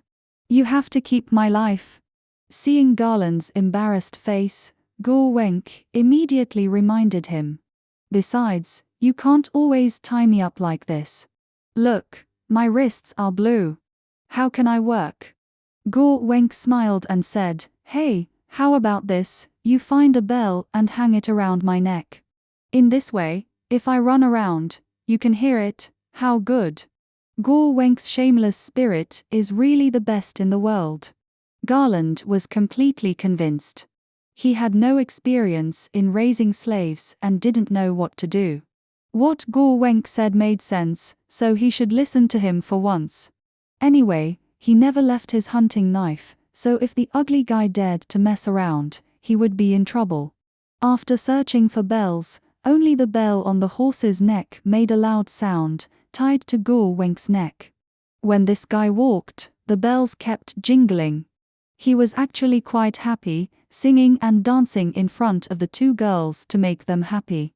Garland looked around the house and found some work for Guo Wenke to do, and told him to come back to the tent for dinner after the sun went down.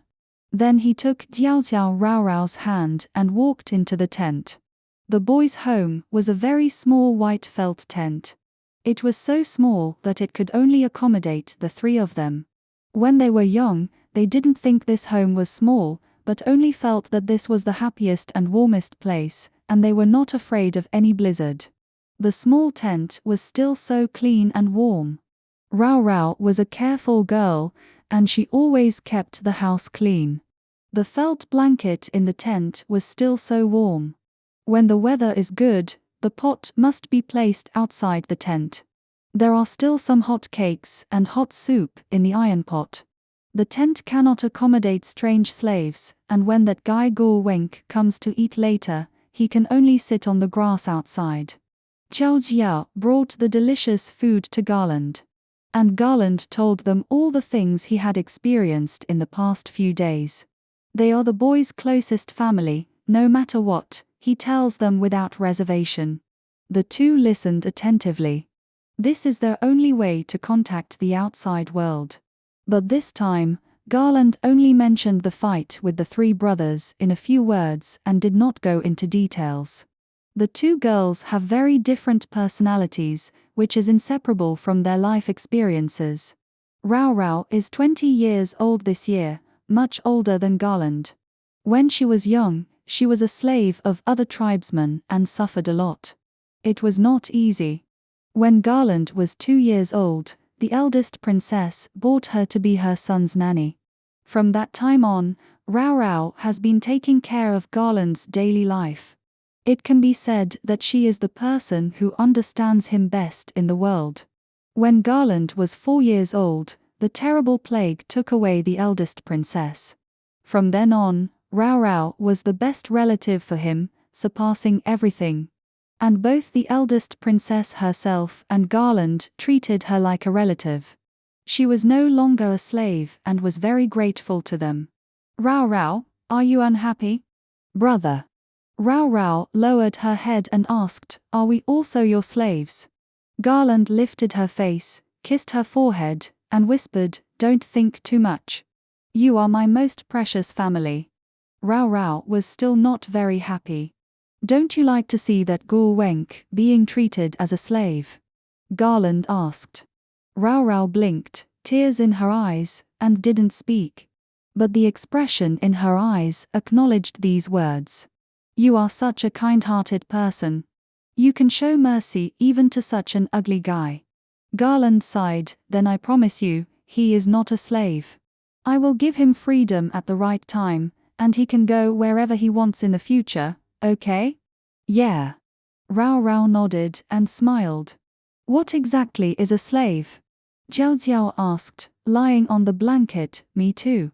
When Jiao Jiao was younger, she really was one.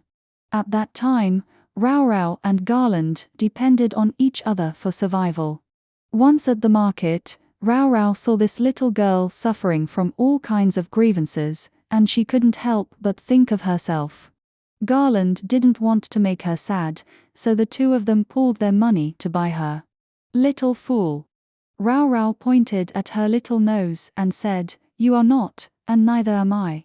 Every time Rao Rao mentioned her mother, she would say how gentle she was, and she made her sound like a saint. She never said anything negative. Because Guo Wenk mentioned those past events, the boy couldn't let it go for a long time. He suddenly wanted to take advantage of his interest to test Rao Rao and see if he could find out more about the past.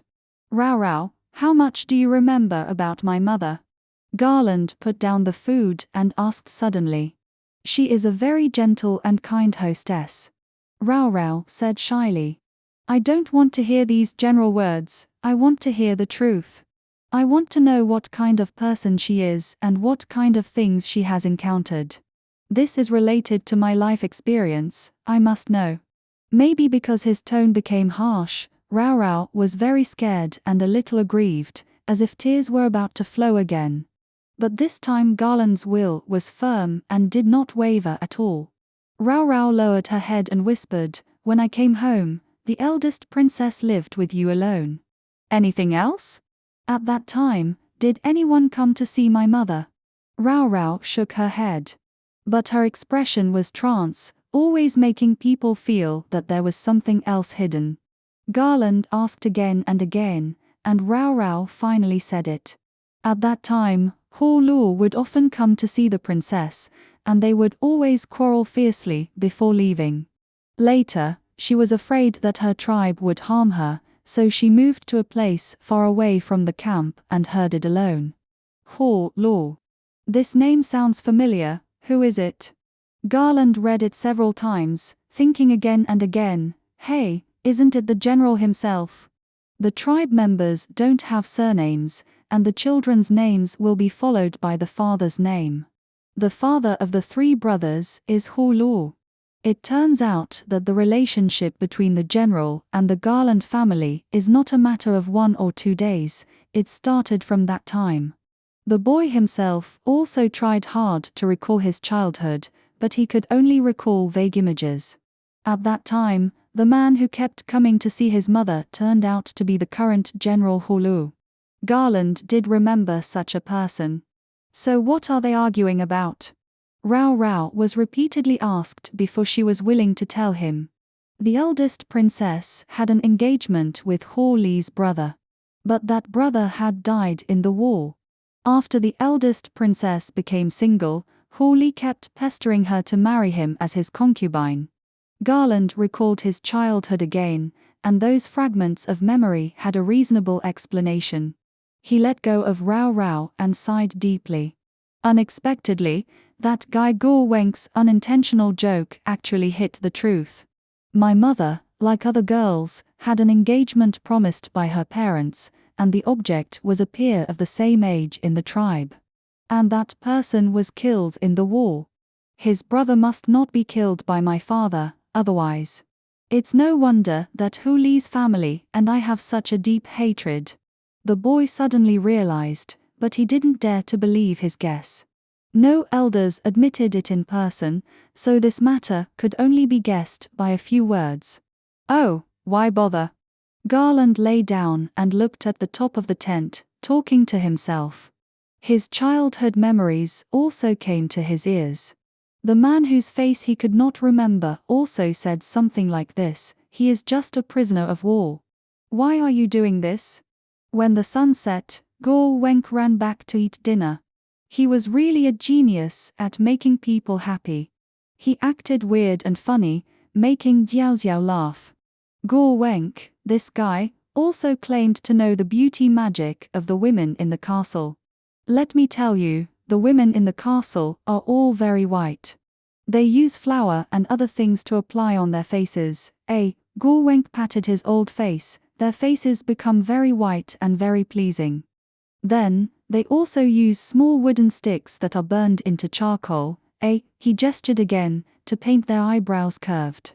And there are flowers and leaves, and red colors are painted on the face, and it becomes beautiful. Rao Rao chuckled. Unexpectedly, Jiao Jiao actually learned it. There was no white flour at home, only some black barley flour, and Jiao Jiao directly painted herself a big face. Then he used charcoal to draw all over his face. Brother, does it look good? Garland covered his face, he couldn't bear to watch it. Don't listen to this ugly guy. He is a liar. Go Wenk was not moved at all, and talked about the lard soap used by women in the castle to take a bath. Oh, it smells so good. Go Wenk pretended to hold the treasure and smell it, and then flicked his old arms and legs with his fingers. After washing, the skin is smooth and delicate, and it feels so elastic when you touch it. Ha ha ha. Jiao Jiao held her belly and laughed, saying, say it again, say it again. Go Wenk repeated what he had just said exactly, and performed the funny show again. The boy was speechless. I didn't expect that girls had no resistance to lies. Rao Rao is so old, she should have some sense, right? Garland turned his eyes to Rao Rao, only to see that she covered her mouth and smiled shyly, and was also fascinated. These two people are actually enjoying it. Go Wenk, holding Jiao Jiao's little hand, told her, women in the city will also spray fragrant water on their hands. The whole person exudes charming floral fragrance, just like a fairy. Really? Jiao Jiao looked fascinated. Garland was thrown aside to cool off. Jiao Jiao, she is only 7 years old this year, and she is actually thinking about these things. Unexpectedly, Xiao Jiao turned around and said with a silly smile, I also want to be a fragrant fairy, my brother will definitely like it very much. Ah. Garland was completely speechless. Okay, it's getting late, and we all need to rest. Garland sent Guo Wenk out.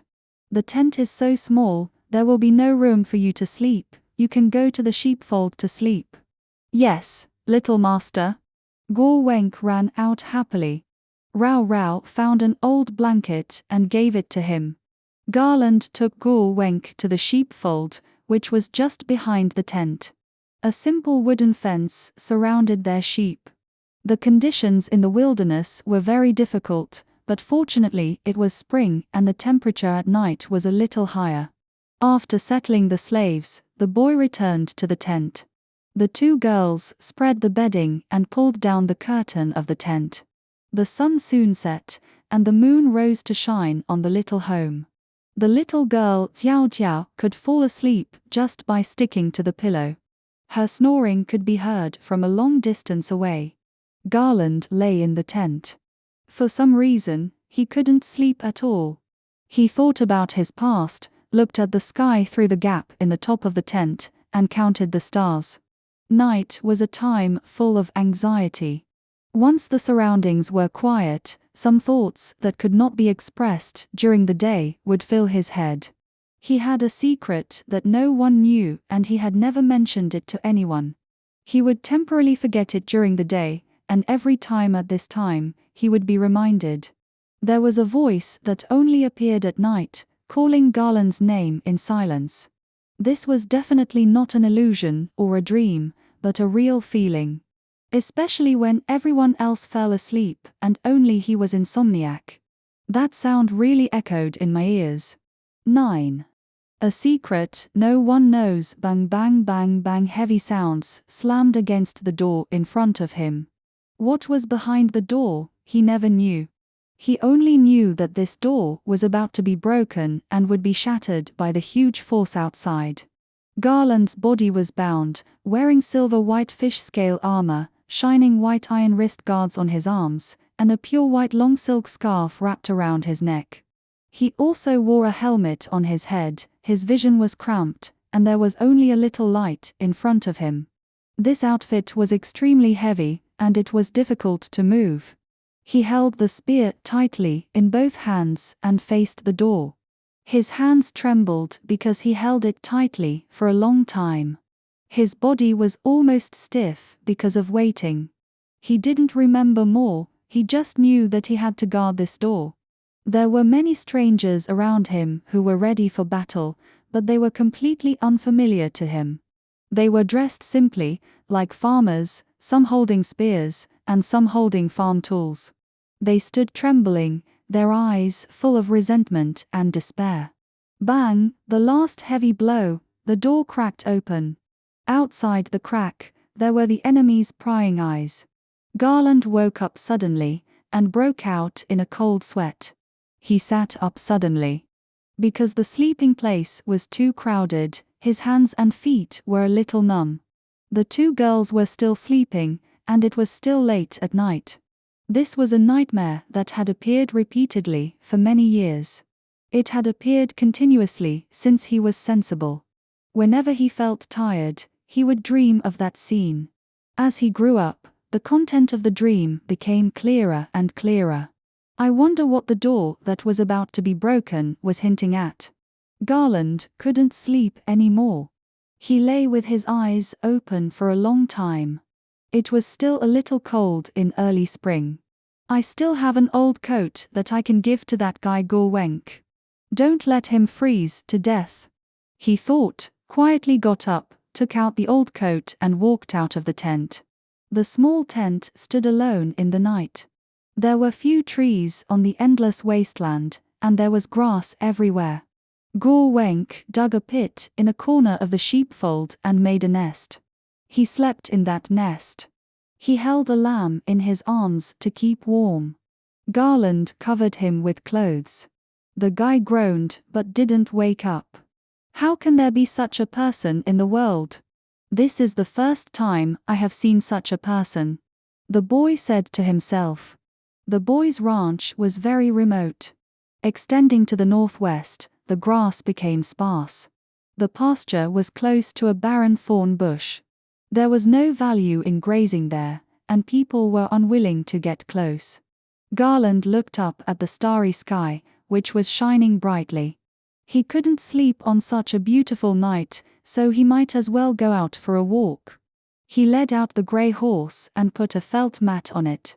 He galloped northwest and soon left his home. There were some things that Garland never mentioned, even to the most considerate Rao Rao. After all, these things were strange, more like some kind of feelings, which were difficult to describe accurately. Since he began to understand things and began to realize his existence, Garland felt that there was a pair of eyes watching him from behind. It was not the kind of loving gaze of parents, but it was not the kind of gaze that was plotting persecution. It was a quiet, peaceful, and emotionless gaze. Especially when Garland was alone, this feeling was particularly strong, so strong that he could almost feel the breath of those eyes. But he never really found those eyes. He tried to turn around suddenly, tried to sneak behind himself, and tried to look through boxes and cabinets, but there was no clue. All the factual evidence proves that this is his subjective imagination. But in terms of senses, this strong intuition is no different from the real experience. This is the secret in his heart. If I tell others, most people will think I am neurotic or overly anxious. But recently, the feeling of these eyes has become stronger again, and he will even wake up from his dream and hear this person calling his name. "Who are you?" Garland shouted to the sky. There was no answer in the wilderness. Garland continued to shout and run wildly. Only the howling of wild beasts responded to him. He was tired of shouting, and finally felt that all the unhappiness in life had gone with it. The boy got off the horse panting. He had reached the edge of the thorn bush. There were gravel and gravel under his feet. There was no water source in this place, and grass could not grow, but it was covered with black vines covered with thorns. He used to come here for a walk in the middle of the night and was familiar with everything here. Going down this winding road is an abandoned temple. Garland led the horse inside and soon saw the gate of the temple. The temple was built of stone, and now only broken walls and ruins remain. There is a square at the entrance, surrounded by stone pillars with foreign gods carved on them. The moonlight poured down and sprinkled on the stone carvings. Those gods of various shapes were lifelike. Some of the stone carvings were beautiful women, some were birds and beasts. Some were broken-headed and fell to the ground. The tribes in the wilderness did not have the tradition of building such stone buildings. This was built by a group of people a long time ago before the nomadic tribes in the wilderness settled down. The tribes called them the ancestors. Where did they all go? Did they move away? Such a big temple, would those people live in it in the past? Garland turned around and said to his grey horse. The horse could not speak. The sculptures on these stone pillars are lifelike, they must have been made by very skillful craftsmen. Garland continued to talk to himself. I only heard that the ancestors were the earliest settlers, earlier than any other tribe. But no one has mentioned how early they were. No one has seen the ancestors, and no one knows them. Judging from the ruins where they lived, they were all human beings, not animals. I don't know what gods they worship, but they are different from the tribes in the wilderness. The god worshipped by the wilderness people is called Beastmaster, in the form of a white deer. White means holiness in the language of the wilderness. Speaking of this, it's really ironic. Garland subconsciously gathered his grey hair. The witch is the person in the tribe who worships the Beastmaster. It is said that he is the messenger of the gods and can communicate directly with the gods. However, after becoming a servant of the gods, he can no longer communicate directly with humans. Ordinary people can only please the witch, give him gifts, and ask him to speak well in front of the beast master and grant them blessings. The tribesmen will hold sacrifices before and after hunting and fighting. The scale of the sacrifice is related to the scale of the action. A few days ago, Saji came out to find Garland to hunt, and also held a small sacrifice. Saji offered a dried fish to the beast master. Garland has always felt privately that the offerings to the beast master were stolen by the witch. The witch never accepts my sacrifices, and he never explains why. If the sacrifices offered by the tribesmen are not good enough and are rejected, they will be accepted if they bring better ones next time. As for me, I always have to hold the sacrifices in a hypocritical manner and wait for them to be rejected. Saji will also find many reasons to comfort me. The horse panted. Da Hoi, do you think the beast masters of other tribes can guide me? They must have their own altars and witches to worship their beast masters. All the tribes in the wilderness worship the beast master, who, as the name suggests, is the owner of the prey. The prey that the tribes in the wilderness rely on for survival comes from the gift of the beast master. Therefore, before hunting, you need to pray for prey, and after returning victorious, you need to thank the gift. Garland is still young and still has many confusions about the beast master. He often wonders, is the beast master worshipped by many tribes the same? Or are there many different ones? This is a very disrespectful question, and he has never asked it. Garland only knows that his father is a northerner, like the soldiers in the castle.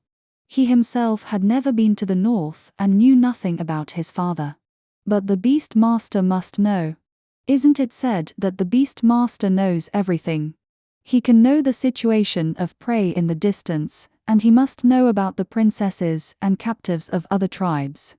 Based on my experience, even the witches and beast masters of other tribes must be able to do the same thing. But I need a partner from another tribe to introduce me. What do you think, Da Hoi? Da Hoi is the name of the horse. As the name suggests, the horse is grey. The witch in the tribe is said to be a human being, a student of an older witch. He has learned the secrets of the witch clan. In order to become the servant of the beast master, he must sacrifice part of his body and combine with the spiritual animal messenger to become half-human. The witch with a crow's head has lost the ability to speak. His head moves flexibly like a crow, and he can also cackle. It is said that he has gained the ability to peek into the future. But he swears not to tell the tribe directly about the future he sees, and can only express it through some specious hints. Moreover, it is said that once you become a witch, you can never turn back into a human. It's terrible. In Garland's opinion, no matter what ability he was offered in exchange, he would not agree to give up his head and turn his body into that. And the family of the great chief has the closest relationship with the witch. No matter what the situation is, the witch will inform the chief in advance. As for Saji, he also has a good relationship with the bird-headed people. Saji is the last link between me and the tribe. If it weren't for this brother, I would never step into the camp again in my life.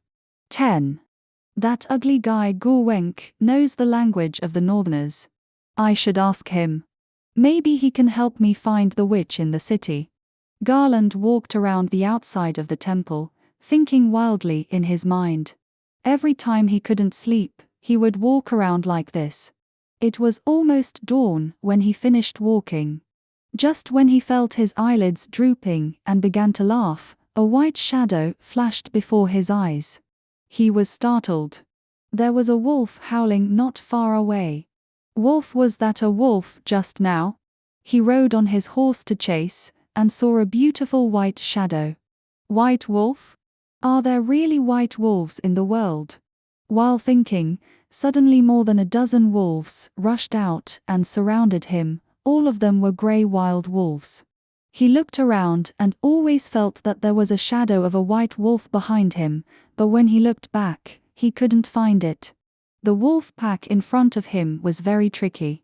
If so many wolves pounced on him together, they would definitely tear him and his horse to pieces. The wolf pack confronted the boy.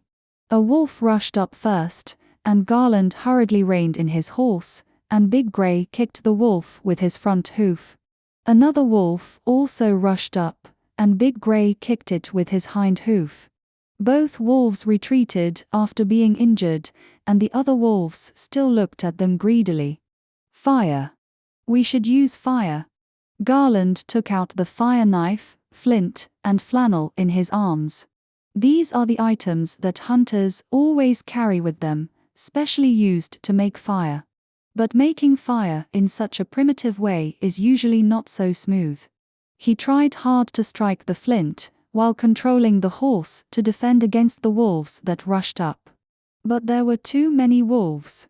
Two of them rushed up at the same time and bit Big Grey's front and back legs at the same time.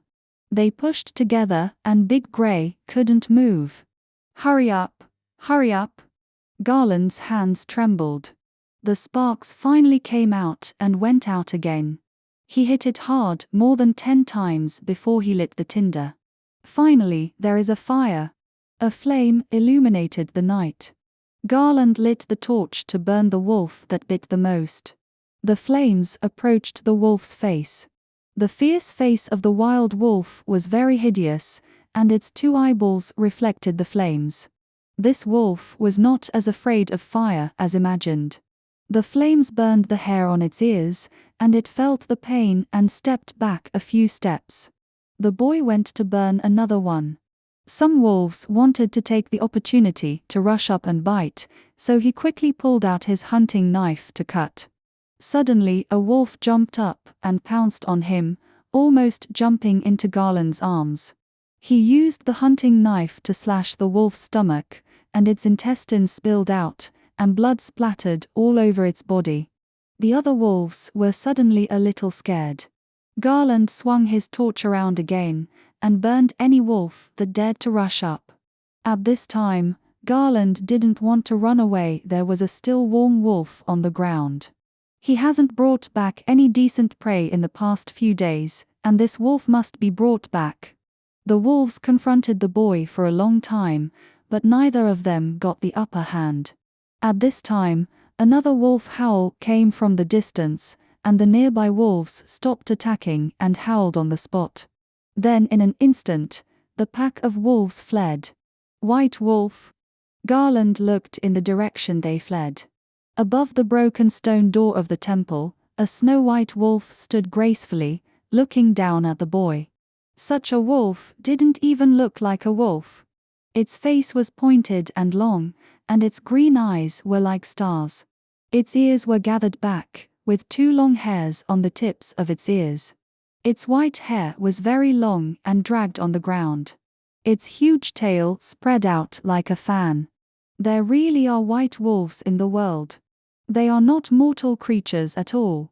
Could they be messengers from the gods? Garland was also a little scared. What if it's a bad omen? Otherwise, why would people who hate me call me a white wolf cub? Garland leaned over to pick up the dead wolf. The moment he touched the wolf's body, he heard that voice again, "Garlander, who?" He looked around, but there was no one. Am I really too neurotic? But the soft call just now was definitely not wrong. Looking at the temple again, the white wolf had disappeared. Da Hoi was injured in his leg and walked very slowly.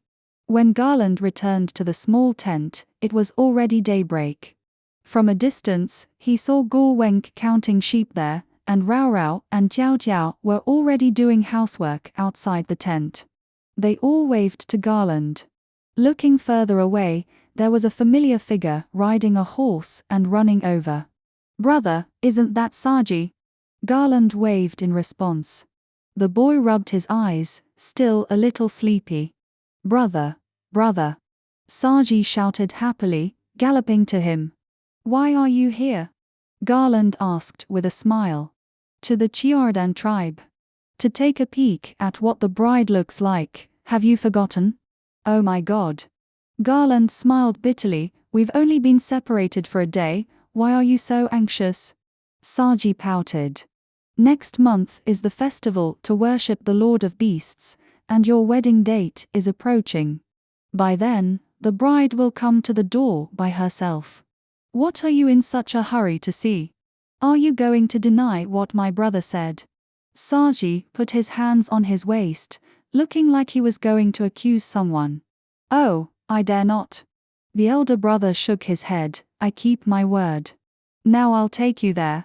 He, that's better. By the way, I want to go and see it myself. But the road over there is a bit far, and it will take 2 days and 1 night on the road. Do you have enough dry food? Don't worry. Saji patted the bag hanging on his horse's butt. They are all delicious.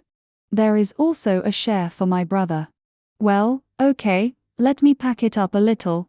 Garland left the wolf he killed last night to Rao and brought some dry food. Da Hoi was injured and could not walk long distances anymore, so he needed to change to another horse in the family. But in this way, there were not enough horses, so Go Wenk had to walk. Brother, Saji watched his brother packing up and asked on the side, why did you come back from outside so early in the morning? Where did you go at night? Oh, I couldn't sleep, so I went out for a walk.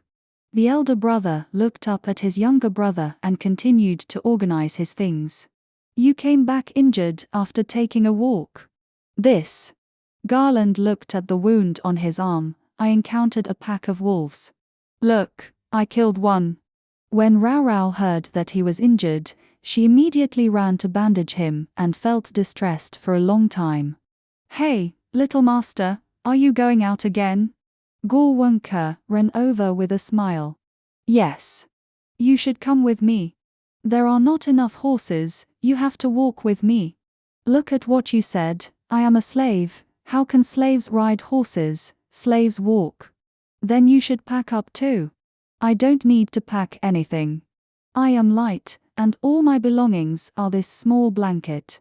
Wherever I go, that is home. Hey, put on the new clothes that the little master gave me, he, and we can hit the road. Then you have to bring your own food and water. Rao also brought a dry food bag and a water bag for Gurwinka. While talking, Saji was stunned. Wasn't he the prisoner captured when the soldiers were killed that day? Why is he here? Oh, I wanted to kill him. But he knows a lot about the northern castle, and I want to ask him. Seeing his brother explain so calmly, Saji couldn't believe his ears. But this man is so ugly, he must be a big villain. How can you leave him with you? He is just a slave, ugly, just treat him as a fool. When saying this, Go Wenk nodded in agreement. I am even more worried about leaving him at home. Okay. Saji looked at Go Wenk fiercely and said, if you dare to mess around, I will kill you with a knife. Go Wenk immediately knelt down to the little prince and asked him to rest assured. 11. After packing up their bags, the three said goodbye to the girls and started on the road. The Chiaradan tribe is west of the Kazoo tribe. You need to walk along the thorn bushes in the direction of returning to the camp. There will be a fork in the road when you walk halfway, and you will arrive if you keep walking west. There are cliffs and valleys on both sides of the road leading to Chiaradan. The land over there is no longer suitable for grazing. It is said that the Chiaradan people rely on hunting and trade for their livelihood. Saji felt awkward because he was carrying an ugly monster. He refused to speak and kept staring at Go Wenk secretly. Garland didn't care at all. He didn't discriminate against this slave because of his ugly appearance. In his eyes, appearance is just a shell. You think so because you are a beautiful person. Don't be afraid, Go Wenk is a very interesting person. He can tell us about what he sees and hears in the castle to entertain us. After that, he ordered Go Wenk to talk about the beast masters and witches in the castle. Go Wenk laughed and laughed, revealing a mouthful of rotten teeth. Ugly monster, what are you laughing at? Saji shouted at him. My little master, you really haven't seen anything. Where did the witch come from in the castle? Only your barbarian tribe has that thing. How dare you laugh at my tribe? I'm going to kill you now. Saji even pulled out his knife and was about to jump off the horse, but was stopped by his brother. Don't be angry. This man is very vulgar, don't take his attitude to heart. We just need to know useful information. That's right. Look, my little master is not angry, why are you angry? Lolololo. Gorwenk made a face and stuck out his tongue. Gorwenk, don't be so proud. Garland said to him with a stern face, our people are straightforward. If you offend someone and get hacked to death or injured by the other party in anger, I can't save you. Be careful. Oh, yes, he. Garland continued to ask with a pleasant face, not angry at all because of the slave's ridicule. Why do you say there are no witches in the castle? Don't they have gods? Of course the people in the castle have gods, but their gods are good-looking. Unlike you, who are just a piece of broken stone and painted casually. Gorwenk spoke in a weird tone, despising the gods in the tribe. But according to legend, all the tribes in the entire wasteland have a common ancestor, and everyone clearly worships the same god. Aren't our gods also your gods? Saying this kind of thing is too disrespectful. Saji disdained to listen to any remarks made by Gorwenk. Gorwenk also ignored him, and was talking to his master. The god in the castle is the omnipotent creator. Gorwenk didn't wait for them to ask, it is he who created everything in the world. Gorwenk's tone was very proud, as if he was also a member of the Northerners. What does their god look like? Well, this. Gorwenk rolled his eyes and said a lot without thinking. But he said too much, even some of his words were inconsistent. He said it was a beautiful woman, and then he said it was an old man. Soon Garland heard the contradictory description. TSK. I said this ugly guy is a liar. Saji rolled his eyes. Have you seen it? Don't worry, little master, I may not remember it very well, but I have seen it. Gorwenk insisted that he knew everything. There are monks in the castle. They are the ones serving the gods. These people are very common. I have dealt with them many times.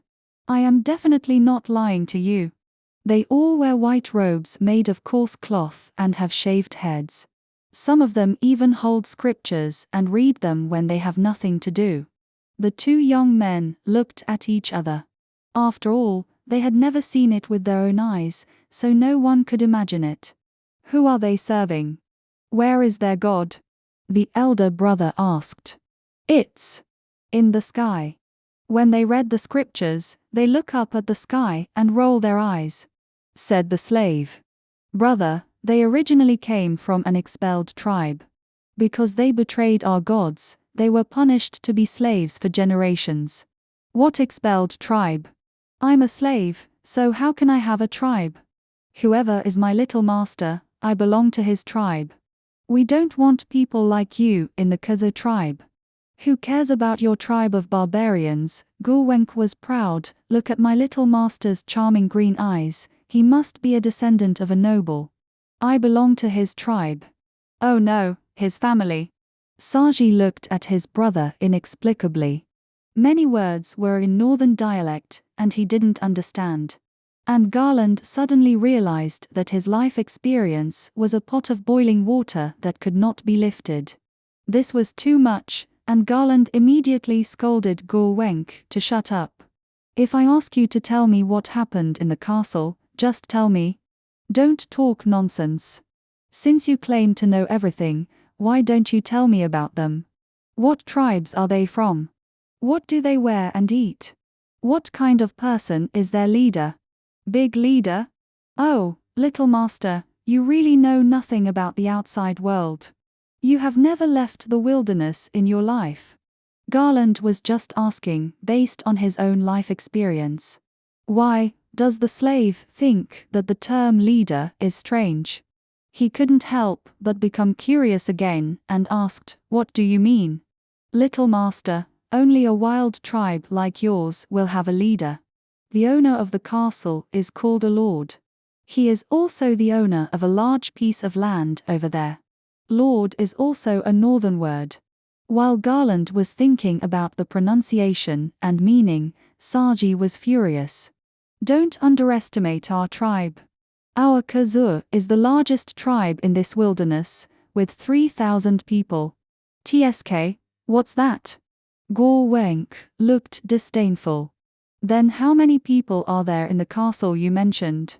"The castle in front of you has 30,000 people," Gor Wenk said casually, but the two teenagers were stunned. The word 10,000 is almost not used in the language of the wilderness tribe. It only appears in stories that are almost legendary. "Ha, you haven't seen it? There are thousands of people who can fight with swords and guns, from knights to soldiers, as big as your tribe." "Ha ha, are you scared?" Gor Wenk shook his head proudly. "So many people," Garland exclaimed. "I originally heard that they live on a mountain. How big a mountain must it be? How many tents are there?" Young master don't always think about tents. They live in the castle. There are several inside and outside the castle, and there are special barracks next to it, enough for them to live. Garland simply couldn't imagine what the slave said. "Several floors? So, does it mean that some people live by stepping on other people's heads? If that is a metaphor, it is indeed true." He. The slave's explanation was even more unreasonable to Garland. "Our tribe is not the entire wasteland. Legend has it that the great chief of the wasteland once summoned an army of 1 million people and swept across the wasteland. In terms of numbers, the castle cannot be our opponent." "Young master, you are so stupid. There are other castles behind that castle. There are tens of thousands of them. All the way to the Empire. The Empire also has millions of people." Garland frowned and looked at the slave. He really couldn't believe his ears. But the slave didn't have a joking smile on his face. He was speaking seriously. "How is it possible? There is a castle behind the castle. Isn't this the end of the sky?" "That's nonsense. Of course not. The world is big, much bigger than the wasteland. If the wasteland is a sheep, the whole world is a flock of sheep." "Impossible." Garland shook his head, not believing the slave's words at all. "To feed our tribe of 3,000 people, we need such a large wasteland to graze. How many cattle and sheep can be raised in that castle? Could it be that the cattle and sheep also step on each other?" "Young master, this is another case of your lack of knowledge. How can their cattle and sheep really step on each other's heads? Outside the castle, there are large tracts of fertile land. Their farmers grow grain and vegetables, and raise cattle and sheep, so they can feed so many people." Garland continued to listen with curiosity, and Gor Wenk kept talking incessantly. "It's very lively in the city. There are markets, merchants, craftsmen, weavers. If I have a chance, I must see the scene you described with my own eyes." Garland said, "But if you brag to me, I swear to make you pay." Okay. The slave nodded, "But don't worry, there are only beautiful scenery in the castle that I haven't mentioned, and there is absolutely no bragging." Along the way, Gor Wenk told a lot of stories about the castle. Garland listened attentively, imagining the grand scene he had never seen before, and he couldn't wait to see it with his own eyes the next day. 12. The three people walked out of the wasteland and slowly walked into a passage covered with gravel and rubble. On both sides of the gravel road, there were dense thorn bushes. "Brother, are there really long-haired tigers in there?"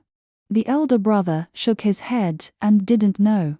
The elders have always used the term long-haired tiger to scare children. Garland has never seen a live tiger. Everyone has seen tiger skins, and there is one on the throne of the great leader. The tiger looks particularly powerful and its fur is extremely luxurious. The tribesmen were not allowed to touch it casually. Saji often climbed up to play. Dad always said there was a tiger in this thorny field. Saji looked at it curiously. He kept scaring us, and whoever didn't obey would be thrown in to feed the tiger. Why don't we go in and take a look? Saji suggested. Aren't you afraid? What should I be afraid of with my brother here? Garland was also curious and had a strong desire to play. He had never thought of being afraid or worried, and wanted to explore any interesting place. The two of them were both children, thinking that there was no time to arrange this trip, and it didn't matter when they arrived at Xiaodong. It was just a detour, and it would be boring on the way anyway. Then let's go around. If we meet a tiger, we will give Guo Wenk to the tiger. Garland replied with a smile. Oh, my little ancestor. Guo Wenk jumped up when he heard it. You can't do this. Forget it, I don't want to go down, I'm scared. Guo Wenk held the horse's butt and refused to go. The horse's tail swept across his face, but he didn't mind. The two brothers tried to pull him, but it was useless.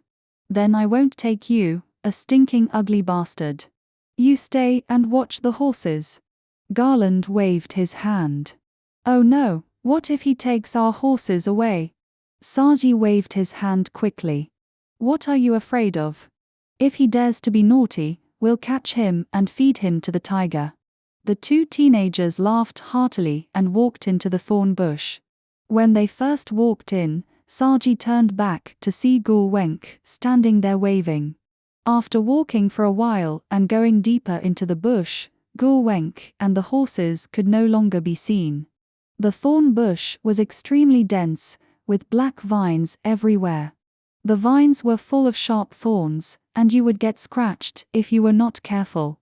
If this kind of vine is cut, it will ooze pink juice, and it will also cause redness, swelling and rashes when it touches the skin. Garland walked in front with his hands wrapped in a handkerchief. He kept cutting vines, and Saji followed behind. There was no way through the thick thorn bush. Brother, we won't be here to chop all day, will we? That's right. Garland was also a little tired. There was nothing here, just a bunch of vines. Let's go back and take a look outside the thorn bush. After saying that, the two brothers retreated along the path they had cut before. Logically, they should be able to return to the place where they parted with Guo Wenk in a short while. But it was strange that the two had walked for a long time and were still in the thorn bush. It seemed that the thorns grew very fast and the way they came was gone. Following the traces of the path, they could no longer find the way in. Did we go wrong? The two walked in the opposite direction again. After walking for a long time, they were hungry and realized that they were completely trapped. Deep in the thorn bush, the vines covered the sky and the sun, and it was no longer possible to see the direction of the sun. The brother shouted Guo Wenk a few times, but there was no response in the jungle. It seemed that they were far away from the entrance. It's not a good idea to keep going around in there. If we keep going, we'll probably get tired to death. What should we do, brother? Saji regretted his suggestion. It's all my fault. Princess Xiaodong is probably going to be a widow. What are you talking about? How can a man say he regrets so easily? Garland patted his head. Let's think of a way. Going down might be bottomless. The elder brother thought, since we walked down when we came in, if we want to go out, we must go to the higher place. Even if we don't go out at that time, we can see the direction from a high place. So the elder brother took his younger brother's hand and groped for the gravel to go higher. As they walked, the thorns became sparse and the gravel became more. After walking a little further, there were large stones everywhere, and the two brothers actually climbed up a mountainside. Looking back, the place where they left Guo Wenk should be behind the mountain. It was past noon, and the two brothers were dizzy with hunger. They took out dry food from the big rock halfway up the mountain to eat. Do you still want to keep going, Saji? At this time, if they try hard, they can still get out of the thorns before dark. I don't know. Saji gnawed his favorite dried fish. We're halfway through. Brother, what else do you think is on the mountain? The rocks looked bare, with only a few small trees growing in the cracks of the rocks. Garland was also entangled for a while, and then he thought again, Saji, let's look for suitable wild animals on this mountain. When we arrive at the Shioradan tribe, if they recognize us, we can't just go empty-handed. Well, brother, you really think carefully. He, let's continue to look for long-haired tigers. After the two of them had eaten, they continued to climb the mountain. Going up, it became extremely steep. Both hands need to work hard together. The wind on the mountain was very strong, and the two tried to climb in the leeward place. Garland looked back from time to time, and the scenery below the mountain became open. It turned out that the so-called mountain was not much higher than the wasteland, because there was a natural mountain stream between the stone mountain and the wasteland. It was the thorn bush we just passed by. Saji, look at how beautiful the scenery is. It looks beautiful, but it's so tiring to walk. It would be nice if we could fly around like birds. Small animals live in the cracks of rocks. Because they were not sure when to return, the two made specific marks outside the animal's nest, waiting to finish it all at once on the way back. It was getting dark, and Saji vaguely felt that there were a woo and a woo calls in the distance. Brother, listen. Saji excitedly pulled his brother's sleeve. This must be a long-haired tiger. Listening carefully to the sound, it was very ferocious and violent, and it must be made by a beast. And beasts don't howl for no reason. It sounds like this beast should be fighting. Let's go and have a look. The tiger's voice came faintly from between the rocks, but it was not so easy to identify because it was mixed with echoes. The two brothers passed through some large rocks, and the younger brother pointed to the back of a bunch of thorns and said, "It seems to come from behind here." Listening carefully, there was indeed a roar from behind the vines from time to time. Yeah, that's right. Garland raised his hunting knife and cut off the vines in front of him. The two barely passed through the path they had just opened. After walking a little further along the sound, the view in front of them suddenly opened up. It turned out that there was a wide open space deep in the thorn bush. Looking towards the open space, a tiger was jumping up and down, making a terrifying roar. The tiger's golden fur was shining, and the hair on its head was like long hair swinging around. It was the so-called long-haired tiger. And next to the tiger, there was another boy fighting with it. 13. The boy looked about 17 or 18 years old, much older than Garland, and taller. He was wrapped in a turban, wearing a fur coat with a lapel, and a gorgeous fox skin hanging down. At first glance, he was a powerful hunter. He had a machete hanging from his waist, with a long and curved blade, a typical wilderness weapon. The brass handle was inlaid with gems, which complemented the gems on his belt. The machete is a hunter's most important asset. The workmanship of the knife itself means value. The gems inlaid on the weapons are another proof of their value, and not everyone can afford them. Saji is a prince, and his small scimitar is also shining with gold, just like a piece of jewelry. Judging from the gorgeousness of the opponent's weapon, his status is probably not low. Looking at the appearance of the young man, he is somewhat fair. Long face with a pointed chin, and the chin is slightly turned outward. Thick eyebrows, big eyes, a thin nose, and a slightly smiling mouth, which is quite playful. There is a circle of hairy beard under his cheeks that has not grown yet. The two brothers also saw that he was strong and agile. He was not in a hurry to deal with the tiger, and he was very calm. He must be an old hand. So brave and skilled in martial arts, he is really a young hero. This man is really amazing. he dares to fight a tiger alone." Garland exclaimed. "Brother, why didn't he use a knife? Why did he fight the tiger with a big stick? It should be for the tiger skin." Garland guessed, tiger meat is not valuable, and a complete tiger skin should be sold at a good price. The younger brother recalled the tiger skin of his family. It is indeed intact and perfect. "That tiger is so big," Saji said with a smile. "The fur is so long, like hair." The long-haired tiger has thick limbs, claws as big as a human face, and claws are as sharp as knives. When it slaps its claws, the small branches snap off. It flopped up and down for a while, and the thorn bush turned into a flat ground. Look at the boy again, holding a wooden stick in his hand, waiting for an opportunity to hit the tiger's back of the head. The tiger is very clever, and it can actually stand up on its two hind claws. The tiger standing up is much taller than the boy. It opened its bloody mouth, bit the wooden stick with a roar, and slapped the boy's face with its two claws, which made the boy see stars. "Brother, should we help him?" "No need." Garland was a little entangled. He wants to kill the tiger himself, probably to peel the tiger skin. If we go to help, he will definitely think we are stealing his spoils. Not only will he not thank us, but he will also fight against us. Then we just watch. Well, as long as this man is not in danger of life, we will just watch. Just watch a good show. Garland said, secretly regretting that he missed a tiger skin. Saji felt that his brother's words made sense, nodded, squatted on the ground and watched.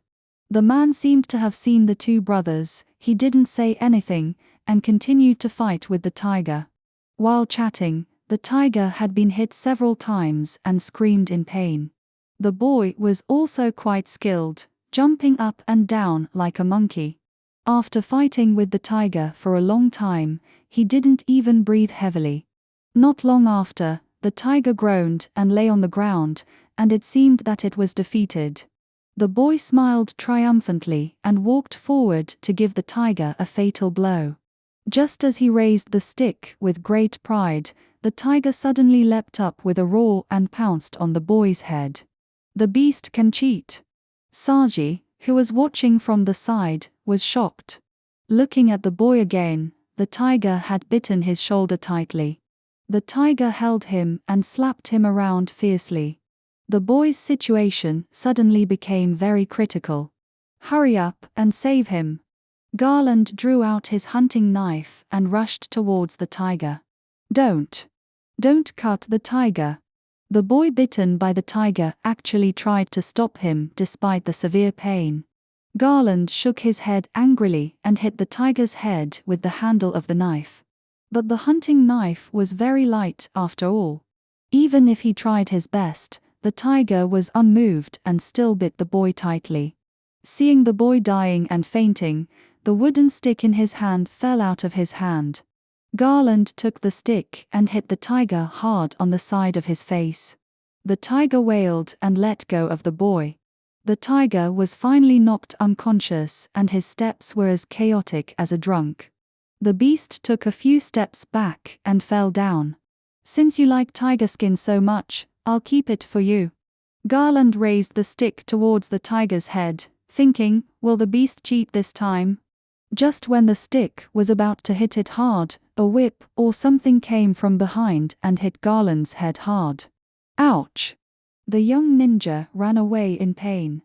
Looking back, a girl with a masked face appeared from behind.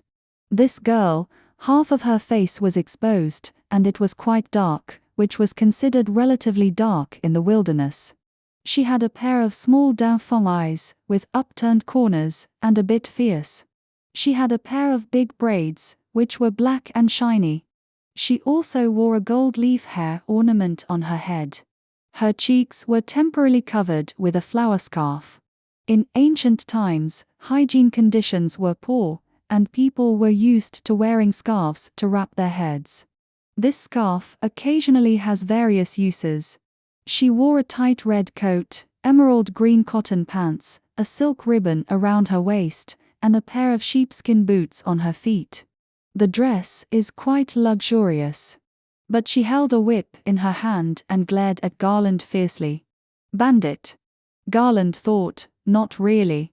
The girl was well dressed, she must be from a wealthy family. The thing covering her face was just a flowered headscarf, she probably dressed like this because she was afraid of us. Girl, you. The boy was about to ask, but the girl whipped him twice with a flick of her hand, almost hitting him in the face. Damn thief. How dare you steal my tiger? Watch out for the whip. After that, she whipped him 3 more times. Although he dodged the one on his face, he was caught off guard and got hit on his shoulder. The girl hit him hard, it hurt so much. Maybe she treated him as an enemy. He didn't do it because he saw that the other party was a girl. But the other party didn't give him a chance to reason. Garland was obviously saving people. Why is the family of the tiger-killing hero so unreasonable? Garland was also angry and asked back, who are you? You are so unreasonable. Is this tiger yours? You are right, you bastard. This mountain is my mountain, these trees are my trees, and this tiger is also my tiger. As he said that, he whipped Garland's hand and the stick fell. Garland explained, since this is your tiger, you can take it back. I didn't hurt your tiger. I just passed by to save someone. Passed by to save someone? You bastard, you still have the nerve to say that you passed by to save someone. The girl stopped temporarily, but she put her hands on her waist and pointed at Garland and cursed. Don't bluff me. I saw it clearly from the side. You too. You watched my brother fight the tiger and then came to grab the tiger when he was almost done. You wishful thinking, watch out. That's not the case, you misunderstood. Big sister, please stop fighting. We are really just saving people, not fighting with you for the tiger. When Saji saw that his brother was in trouble, he hurried to explain. But when the girl heard the word big sister and called her old, she became even more furious. Her eyes wide open, and she even beat Saji up. The 2 brothers couldn't fight back, so they ran away in circles. 14. You said we were thieves? Aren't you the same girl? Garland was getting impatient and questioned, Girl, where are you from? You keep saying that this tiger is yours, why don't you call it back? You're still quibbling. Aren't you also a female thief? Sneaking up from behind when I was fighting the tiger. You still have the nerve to quibble. After saying that, the girl whipped him hard. Garland had no place to hide this time, so he reached out and grabbed the whip. The whip went around his arm a few times, and he thought, what a good opportunity. The girl pulled hard, and he pulled with all his strength. The girl was not as strong as him, and when the whip slipped out of her hand, she was pulled over. Garland didn't bother to be polite with her, and stepped on her back. He pulled out a knife and put it on the girl's neck. Don't move. The girl looked aggrieved and unwilling, but she couldn't use her strength. Girl, are you quiet now? The girl was tearful, pouting, and didn't speak. Don't mess around, you can't beat me as a girl. Talk to me nicely, and I'll let you go, okay? The girl agreed, and he moved his foot away. The girl slowly stood up and smiled shyly at the boy. Garland had never been flirted with by a young girl in his life. He was so happy that he didn't know why. He thought to himself, this girl won't fall in love with me. There is no possibility between us. But she took advantage of Garland's relaxation of vigilance and kicked him hard in the stomach. Oh my God. This kick was really hard. Garland was just playing with the girl and didn't use any force, but the girl was merciless and used all her strength to death. He almost passed out on the spot. And he couldn't even scream in pain. His whole body was cramping and he collapsed on the spot. The girl snorted triumphantly and walked to Garland. You kicked hard, girl. Huh, you dare to step on my head? I think you don't want to live anymore. The girl was angry and pulled out the knife she brought with her. Some tribes in the wilderness have a tough style, and women also carry knives to hunt. This one is a tough character. Judging from the traces of wear on her knife, she has used it a lot. Big sister, calm down. Let's talk it out nicely. Don't be so aggressive, okay? Speak nicely. You were the first to act like a hooligan, and you still want me to talk nicely. After saying that, the girl stabbed him with a knife. Fortunately, Garland dodged quickly and rolled away. Her knife was completely stuck in the gravel, and it seemed that she was going to kill him. The pain was over, and Garland got up and pulled out his hunting knife and pointed it at the other party. Who doesn't want to risk their lives? You have a knife and I don't. The two of them couldn't agree on what to say, and they started fighting again, swinging knives at each other. The boy thought to himself, can I still be beaten by a girl in front of my brother? He rushed over with all his might, pressed her down with his body, and while she was shyly shouting, he picked up the long whip on the ground and tied the girl's arms. The girl was not only defeated, but also taken advantage of, and she was so angry that she cursed. Tell me, whose daughter are you? I'll send you back and ask your parents for some medical expenses. Look at how you beat me. Garland complained. Bah! You bastard. No, then come home with me. Garland said this without any bad intentions, just to scare the other party. Don't. Suddenly, the boy who was bitten by the tiger woke up and shouted at the top of his lungs, "Let my sister go." He was in so much pain that he wanted to lie down and pretend to be dead, just to rest for a while. This sister was so domineering that she suffered a loss. But in the wilderness, there is also a very primitive custom robbing a bride. It means literally, if you see a beautiful girl from a certain family, you can tie her up and make her your wife. In many cases now, it's just a formality, but some uncivilized savages really rob. My sister is betrothed to someone else. Don't mess around.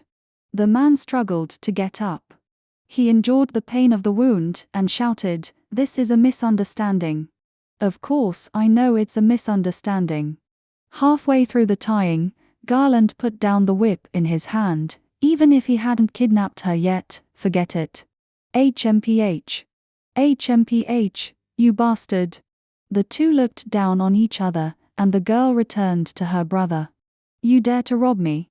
Believe it or not, my brother will bring people to kill your whole family. Sister. That's not what I said. If I really kidnap you, you will be his person, and even if you are a beggar, you will have to follow him for the rest of your life. What? The girl was furious on the spot and kicked her brother hard again. Saji was stunned by what he saw and whispered to Garland, "Which tribe is this girl from? She is too fierce, I can't afford to offend her. These two brothers did help me and didn't harm me. I was reckless, please forgive me." The boy said with difficulty. "I was reckless. Please forgive me." The girl said with a stiff neck, without any intention of apologizing. Garland was furious. He was kind enough to save people, but he got beaten for no reason. Now, it was just a misunderstanding. The beating was in vain. Garland waved his hands and said, "Forget it, as long as the person is fine. Everyone gets a share of the tiger, let's just share it." The boy who killed the tiger said, "What do you think, little brother?" Garland laughed. He was much younger, but he was called a little brother by the other party. "Don't call me little brother. My name is Garland. I'm 14 years old. I should call you brother." "Oh, so that's how it is. I'm ashamed. My name is Zachary and I'm 17 years old." Zachary touched his head and said, "How about it, are you willing to share this tiger with me?" "Yeah, sure." Garland answered without hesitation, "We came out to play and didn't expect to encounter a tiger. Now that the tiger is dead, we are lucky enough to get a share. Why not two? Yeah, yes, yes." Zachary also nodded repeatedly. He was about to ask how to find the tiger, but when he looked down, there was no tiger. The tiger had run away. Garland was about to laugh, but when he looked back, he saw the tiger holding Saji in its mouth and running into the thorn bush. He could not find it any more. He was anxious and shouted, "Saji! Saji!" He only heard Saji responding from a distance, "Brother, brother." The mountain was covered with thorns, and he could only roughly tell which direction it was going, but the tiger ran too fast and he could not find any trace at all. Garland was panicking. If Saji had any accident, his brother would die. He hurriedly chased the tiger to the place where it fled. When the tiger fled, it left a small hole in the thorn bush, which was not big enough for a person to get into. He used his hunting rifle to cut the vines around and moved forward with difficulty. Garland was thinking about his brother at the moment, and he was too lazy to care about the girl and the boy over there. You wait for us, the tiger ran away, let's chase it together," the girl shouted from behind. Garland ignored them. "Don't be impatient, this won't work." The girl stamped her feet, ran over in a hurry, and said with concern, "Your knife is not suitable for clearing the way, you can use my brother's mounting clearing knife." After that, she handed him a broad machete. Seeing Garland hesitated, the girl said angrily, "I am helping you now. You are not here to fight tigers, and you are not prepared at all. You are not as experienced as us in fighting tigers. Wait for my brother to rest, and we will help you find your brother. I don't have the time to wait, please get out of the way." Garland turned back coldly and continued to cut thorns. The masked girl had a bad temper and said a lot of complaints. Zachary snorted in the distance, and the girl hurried to help her brother. Garland thought, if they are willing to help, they will naturally follow. Going deeper into the thorn bush, you can't find the trace of the tiger slowly. The boy was dizzy and felt dizzy. 15. He's here. The girl's voice came from behind. The girl helped her brother catch up. I told you not to go alone. The girl pointed at Zachary, my brother knows the tiger's tracks, let him find the tiger's escape route. Zachary had not yet fully recovered from his injury, but it was obvious that he was very anxious and was trying to help Garland. He carefully looked for traces in the vines, looked for a long time, and pointed to a place along the road and said, "Here, the tiger ran here." Garland was skeptical and looked at them in doubt. "Please believe me, after all, I still need the tiger skin," Zachary explained. "Okay." Garland had no choice but to believe them. In this way, Zachary pointed the way, and Garland chopped in the direction he pointed. Slowly, the three of them walked out of the thorn bush and came to an open place. Looking down at this time, it was already a cliff. The wind whistled in my ears, and there were bare stones at my hands. Zachary was suddenly very happy. "Now, we have found the tiger's lair." He carefully identified the marks on the rock again. "Well, this is where the tiger's claws have scratched." He saw some traces of animal urine in the corner and squatted down to smell it. "Well, this should be the urine left by the tiger." After searching for a while, Zachary pointed out a direction. The road here became extremely dangerous, and everyone climbed over carefully with their bodies bent. The girl was a little scared, and Garland helped Zachary to pull her forward. While climbing, suddenly a black and yellow, round insect crawled onto the corner of the girl's clothes, scaring the girl to scream. Garland looked back and saw a palm-sized beetle with a semicircular shell and densely packed legs underneath. It was so disgusting when it squirmed. "Oh, this girl. You didn't seem to be afraid of such a big tiger, why did a worm scare you so much?" Garland said, picking up the worm with a knife and shaking it in front of the girl with a smile. The girl was so angry that she yelled and hit him, "Take it away! Take it away!" Garland threw the bug off the cliff and watched it roll away. Zachary also laughed and said, "Although the bug looks disgusting, it is not poisonous and does not bite people." It can be kept as a pet. Brother, are you crazy? Who would keep that thing? It makes me weak in the knees. Although the cute little bug just now is not poisonous, there are many poisonous things in this area, Zachary added. For example, those vines are all poisonous. Look at your hands, they are all red and swollen. Garland looked down and saw that his hands were indeed covered with scarlet and a little swollen. Is this life-threatening? He asked. That won't be serious, but it will be very itchy in a few days. After rescuing your brother, I will take you back to our Chiodin. We have medicine, and washing with it can reduce the swelling. Since there is no danger to his life, I feel relieved. Now saving my brother is the most important thing, and I don't have time to talk so much. Yes, that's right. But you have to be careful when walking in front. If you encounter any insects you haven't seen before, try to avoid them. Don't crush them to death casually. Even if you are bitten, don't treat it casually. Call me to come and see. Some poisonous insects have venom in their bodies. If you crush them to death, the venom will splash on your body and cause injuries. Garland nodded and said, Okay, I remember it. After climbing up for a while, there was a big dark hole at the top of the mountain, wider than a person's outstretched arm. Looking into the hole, nothing can be seen, but from time to time there is a gust of cold wind blowing out, mixed with the smell of animal feces. Wow, we must have found the tiger's lair. Zachary was very sure, go down this hole and you will find your brother. Saji. Garland shouted at the entrance of the cave, but there was no response from inside. Could it be that he has been eaten by the tiger? Let's go in and find him quickly. Zachary brought a torch with him. After lighting the torch, several people went in together.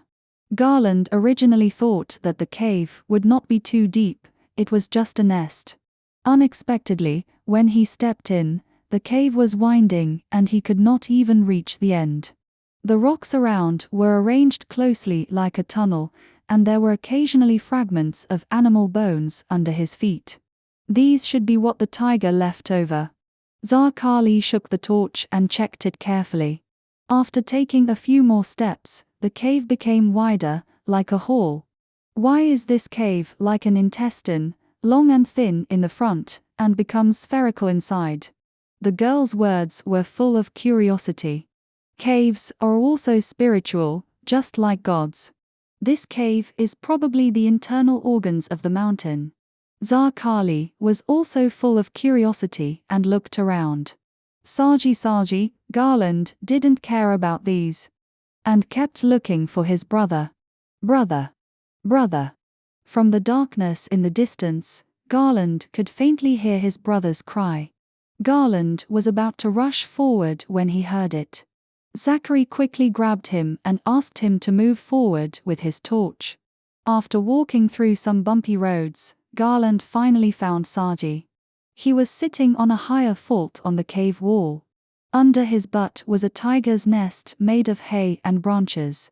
Hey, brother, I'm here. Saji waved happily, not looking like he had been in danger of his life at all. Saji. Garland's spirit was still in the panic before and had not recovered yet. Are you okay? It's okay too. Garland quickly climbed up to the tiger's nest and hugged his brother. He touched his body again to confirm that the brother in front of him was indeed intact and had not been eaten by the tiger. I'm fine, he. The two brothers hugged each other. I won't bring you to such a place again. Garland was still in shock when he spoke. Where's the tiger? Zachary asked. It went inside. Saji replied, there are little tigers here. After saying that, he picked up a furry little thing. The thing was still howling, and it was clearly a little tiger that was still breastfeeding. Hey, there are little tigers. Zachary said to his sister with a smile, it's not bad to catch a little tiger. The fur of this little guy is fine and soft. Make a little vest for my sister. Zachary originally thought that his sister would be happy, but she turned stern and was actually angry. What? You can kill such a cute little tiger? The girl scolded her brother without any hesitation. Hey, didn't you yell that you wanted tiger skin to make clothes? Zachary thought he had heard it wrong, and argued, the skins of these little tigers are better. No, absolutely not. If my brother kills the little tiger, I will never talk to him again. The girl hugged the little tiger and refused to let go no matter what. Yes, I won't kill the little tiger. Zachary was helpless immediately. No matter what, as long as the girl is happy. Hey, it turns out that the two are brother and sister. Saji said. Yeah, I was beaten up by that fierce sister, and I'm still in pain now. Garland whispered, I don't know who the girl's husband is, she is so miserable too. The girl felt a little embarrassed to be looked down upon. Zachary pushed her over to greet him, and she said shyly, I'm really sorry for suddenly attacking you from behind just now. I'm sorry. She explained, my brother and I were hunting tigers in the mountains, and we accidentally got separated. When I finally saw my brother again, he had been bitten by a tiger and fainted. When I saw that you were still holding my brother's weapon in your hand, I thought you were a bad guy. The girl was embarrassed again. I didn't expect you to be the benefactor who rescued me, I'm really sorry. Seeing the girl apologize so solemnly, Garland blushed and felt very embarrassed. He also gave in a little and said, I don't care about these things. It's good that everyone is safe. Yeah. The girl squinted her eyes and smiled. 16. Saji held the little tiger in his arms, and the girl also held one. The two kissed and pinched each other, and they loved it very much. Why are women like this? Zachary complained, it's you who shouted about killing tigers and wearing tiger skin coats, and now you are holding the little tigers and are reluctant to kill them. Hey! What's wrong? These little tigers are so cute, I like them. But the big tiger in front should be the mother of these little tigers. If we kill the big tiger, these little guys will starve to death in the den. It's better to kill it now and get a tiger skin. The girl was anxious when she heard it, then I don't want to kill the big tiger. I don't want the little tiger to starve to death. Hey! Zachary sighed and sat down on the ground. Women, their ideas change as fast as changing clothes. The girl glared at him and kicked him, but it was probably a light kick without much power. Zachary said sarcastically, my injury today was in vain. Saji, do you want the little tigers? Garland asked him. No. These little tigers are so cute. Saji answered cheerfully, let's put the little tigers back. The big tigers won't recognize them after holding them for too long. After that, he put the little tigers down, got up and climbed down from the fort. Let's go home. Saji said to his brother, no, let's continue on the road. You almost died and you still wanted to go out to play. I really admire you. Little brother, you said earlier that the tiger ran inside, right? Yes. After the big tiger brought me in, there seemed to be some noise from inside, and the big tiger ran in. Well. Zachary pondered for a moment and said, I think, since the tiger ran inside, it means there is still a way inside. The tiger is bigger than us, so we should be able to walk the way it can. Besides, there is wind blowing through this cave all the time, so the other end should also be transparent. Are you still going inside? Garland asked. It seems that Zachary is not giving up on the tiger. Brother, I'm hungry. Saji said, I fed the little tiger with dried fish earlier. As for you. Garland patted his head, it's because of the smell of dried fish that the tiger took a fancy to you. It must have been late when the men were fighting the tiger, and it was almost dark when they entered the cave. If they went out at this time, it would be pitch black outside. It would be very dangerous to go through the thorn bushes and return to the place where they came in. Several people discussed and decided to have a simple meal and then explore the cave. Garland took out all the coarse dry food he brought with him. Saji stuck out his tongue and kept saying it was unpalatable. But who told him to feed all the delicious food to the little tiger? He did not regret it, and said with a smile that he was very happy to see the little tiger like it. Zachary and his sister brought a lot of delicious dried meat and shared it with the brothers. When everyone was about to eat, Zachary found out, "Hey, it seems that my torch is about to go out." That's right, the light of the torch was getting softer and softer, and it was about to go out. "What should I do?" asked the sister. "I still have a piece of oilcloth in my pocket." After saying that, Zachary took out a black oily thing with 2 ropes on it. "This is it. It can burn for another hour if you tie it up. Let me help you." Garland raised the torch, and Zachary carefully lit the oilcloth in his hand and tied it to the outside of the burnt oilcloth of the torch. At this time, the sister always felt that something was sneaky behind her butt. "Why are you touching me?" she blurted out. Garland and Zachary were stunned and looked at their sister at the same time. Both of them held their hands on the torch, and no one touched her. When Saji saw it, he quickly threw away the dried meat in his hand, raised his hands, and said, "It's not me." The girl looked confused. There was clearly something as thick as an arm behind her buttocks, groping and moving. She reached behind her back and felt something thick and cold, as if it had a shell. The girl grabbed the thing with force and threw it in front of everyone. It would have been fine if she didn't look at it, but when she saw it, her eyes rolled back and she fainted. There was a big worm as thick as an arm and 2 feet long, with a shiny black shell and countless small feet underneath, squirming and making rustling sounds. Several people looked at it. After the girl fell to the ground, the worm crawled to her chest and circled back and forth. Zachary was anxious, and the wound on his shoulder began to hurt, and he couldn't help but cry out, "Ouch!" Seeing that his brother was also injured, Garland rushed up to catch the worm. At this time, Saji raised the torch, and everyone realized that they didn't know when all kinds of worms were under their feet. Probably attracted by the smell of dried meat, all kinds of worms, big and small, round and long, black, yellow and bright red, gathered more and more. Not good. Zachary quickly took off his headscarf and wrapped it around his face. But Garland and Saji didn't have headscarves or handkerchiefs to cover their faces. "You better shut your mouths and don't let the worms crawl into your mouths." Garland nodded, and he pointed to the girl on the ground. "What should we do with her?"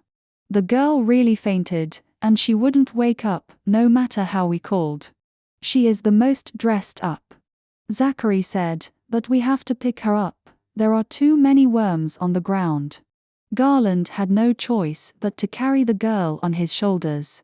Although she was short, she was muscular and heavy. "There are too many reptiles here. We shouldn't go any deeper. Let's return immediately." Zachary held a torch and led everyone to the place where they came in. They hurriedly walked to the stall where the road changed from narrow to wide, and saw countless insects crawling all over the ground. There was no place to put their hands. "How can we crawl here?" Zachary anxiously used the torch to illuminate the wall of the cave. "Oh, no, no, some of the reptiles in here are poisonous. Look at this." He shone the light on a bright red little worm without feet, and saw a little worm spinning silk and weaving a web at the entrance of the cave, with some crystal clear water droplets stuck on the web. Looking further away, there were countless such small worms crawling out, spinning silk and weaving webs at the entrance of the cave, and the entrance of the cave had been surrounded by heavy walls. "This thing is highly poisonous. If you accidentally eat its juice, one of them is enough to kill you." Garland was also afraid. Zachary had warned him not to speak, so he had to nod and did not dare to speak. At this time, he looked at his brother carefully again to confirm that his brother was still there and no insects were crawling on his body. "It seems that it is night time, and these poisonous insects are going to come out to find food. Zachary said, "It is too difficult to walk here, let's go to the other end of the cave." So several people turned around and headed deeper into the cave. 17. After passing the little tiger's nest in front and going forward, the open cave began to slowly shrink and became a narrow road where only two people could walk side by side. As Garland walked, he felt furry on his head. He pulled Zachary and asked him to shine the torch upwards. This was a terrible sight. There were bats densely packed above his head. The firelight shone into their eyes, emitting star-like reflections. The little bats were frightened by the firelight and made sharp and piercing squeaks. These little animals will not bite if you don't provoke them, Zachary explained, but getting bitten is troublesome, and the wound will fester. I've heard about this kind of cave from the elders, but I've never been in one myself. If it weren't for rescuing this little brother, I would never dare to come in.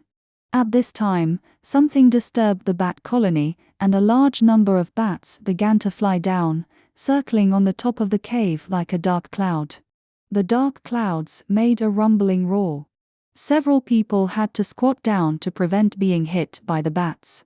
The bats circled for a long time, and suddenly flew to the other end of the cave.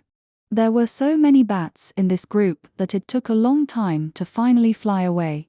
Looking up at the cave again, there were only some old and weak bats hanging on the top, squeaking. It seems that the bats have also gone out to find food. Zachary was happy. If the bats can fly out, we can definitely get out too. Let's work harder and follow the bats out.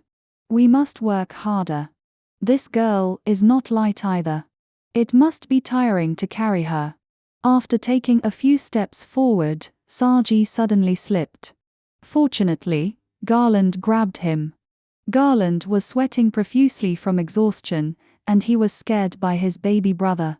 With the torch, there was a road leading downwards in front of him. It was pitch black inside, and beetles kept crawling out. If we go down this place, I'm afraid we won't even find the corpse. Garland couldn't help but say. The bat must have flown upwards. Zachary held the torch and looked upwards. Look, that should be the entrance to the cave. In the distance, a small circle was seen, emitting a dim light with stars on it. God bless, we finally found the exit. Zachary patted his chest and breathed a sigh of relief. The group was not happy for long, but found that the entrance of the cave seemed to be hanging high up in the distance like a skylight. Below was a bottomless abyss, pitch black, and surrounded by cliffs. It was really a natural barrier. Don't worry, don't worry. If the tiger can get out, we can definitely get out too. Zachary comforted everyone. The torch in his hand was about to go out. If the group went back, it would be even more dangerous. Garland looked at one side of the cliff and found that there were indeed some faults where they could stand. I don't know if people can walk on the road here. Garland put the girl down and took a closer look. He estimated that if he climbed over carefully, he should be able to reach the entrance of the cave. The cave was a bit high. If he could tie a belt or something up as a rope, he might be able to climb up. Lend me your headscarf. Garland took a look and found that Zachary's headscarf was quite long. Zachary quickly took off his headscarf and gave it to him.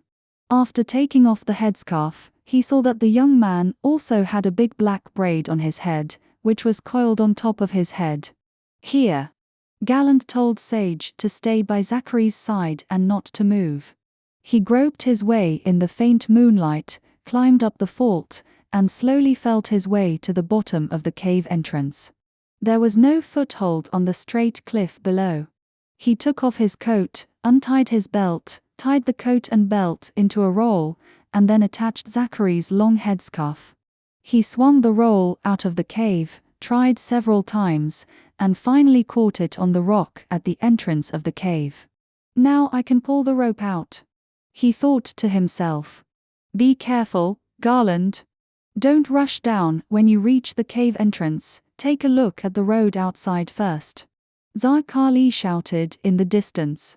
At this time, his torch was about to go out, and the light was almost not enough to illuminate, and only half of his face could be seen. The boy climbed up along the headscarf, reached out to touch the entrance of the cave, and it was all stones. With a little effort, he grabbed the big stone with both hands and stuck his head out. He felt refreshed to breathe the fresh air again. Looking up, the bank in the sky was upside down, and the stars were pouring down. Looking into the distance, the black bushes were densely covered, and you couldn't see the bottom. The magical thing is that after climbing so high, there was a flat ground after coming out.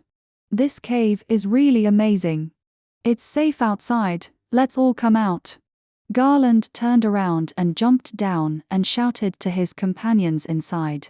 There were only sparks left on Zarkali's torch, and only his approximate position could be seen from the outside. Garland ran back, pulled his brother to climb over, and helped Zarkali carry the girl over. Several people worked together and climbed out of the cave. "Oh, we're finally saved."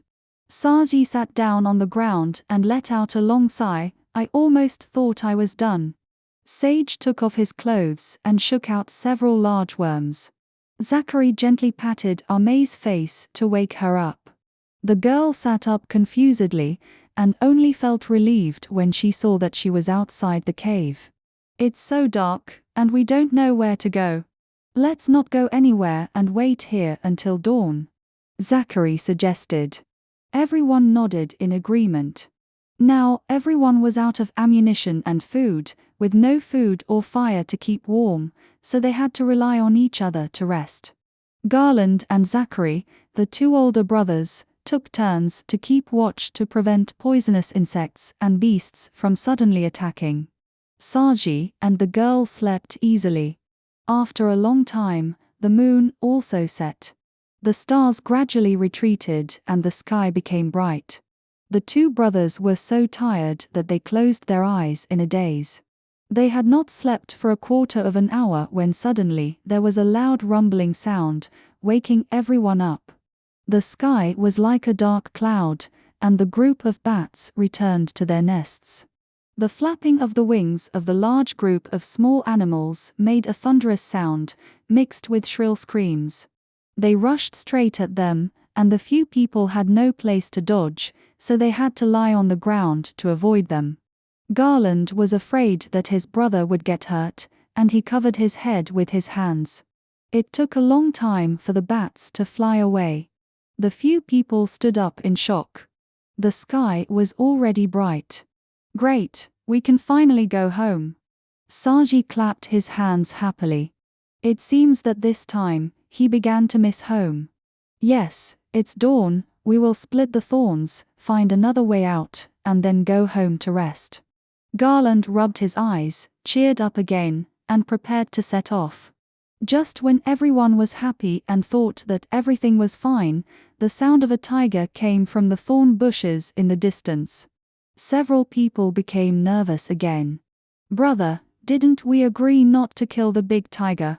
Otherwise, the two furry little cuties will starve to death in the cave," the girl said anxiously.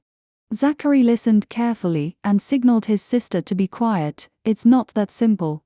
Listen, there is more than one tiger." Indeed, the sound coming slowly from the distance, one strong and one weak, one high and one low, is clearly two tigers fighting. 18. One is too many, there are actually two. Saji stuck out his tongue. "Let's run." "Don't worry, we should go and see, one of us must be injured, what if we are lucky and pick up one?" Zachary smiled and pulled everyone to see. "Oh my God, look at the wound on your shoulder, how can you not care about your life?" Saji complained. "This time we will only watch and not help, go and fight the tiger yourself." "Don't help?" "Okay." Zachary said, "Tigers are so valuable, you must not come to help. When the time comes, they will all be mine, don't fight for them." After saying that, He pulled his sister to the place where the roar came from. Garland and Saji looked at each other helplessly. "Let's go and see, at worst we can run away," the younger brother said, making a face. "Okay." Garland shrugged. This time it was Zachary's brother and sister who walked in front, and the Garland brothers followed behind. Garland held his brother's hand tightly, fearing that he would get lost again. Not far away, there were indeed two tigers fighting, and the thorn bushes were rolled flat on the ground. A few people came over to take a look. Oh, the one who was defeated must be the tigress that Zachary had just fought. Look at her curled up on the ground, cooing. On the opposite side, there was a big tiger that was almost twice the size of the tiger, howling ferociously. Look at its bloody mouth, full of sharp teeth. Look at this long-haired tiger, its fur is shiny, and its yellow and black stripes are so majestic. Its strong claws can smash the vines around it. The tiger climbed onto the rocks and roared loudly. The sound was deafening, and several people retreated in fear.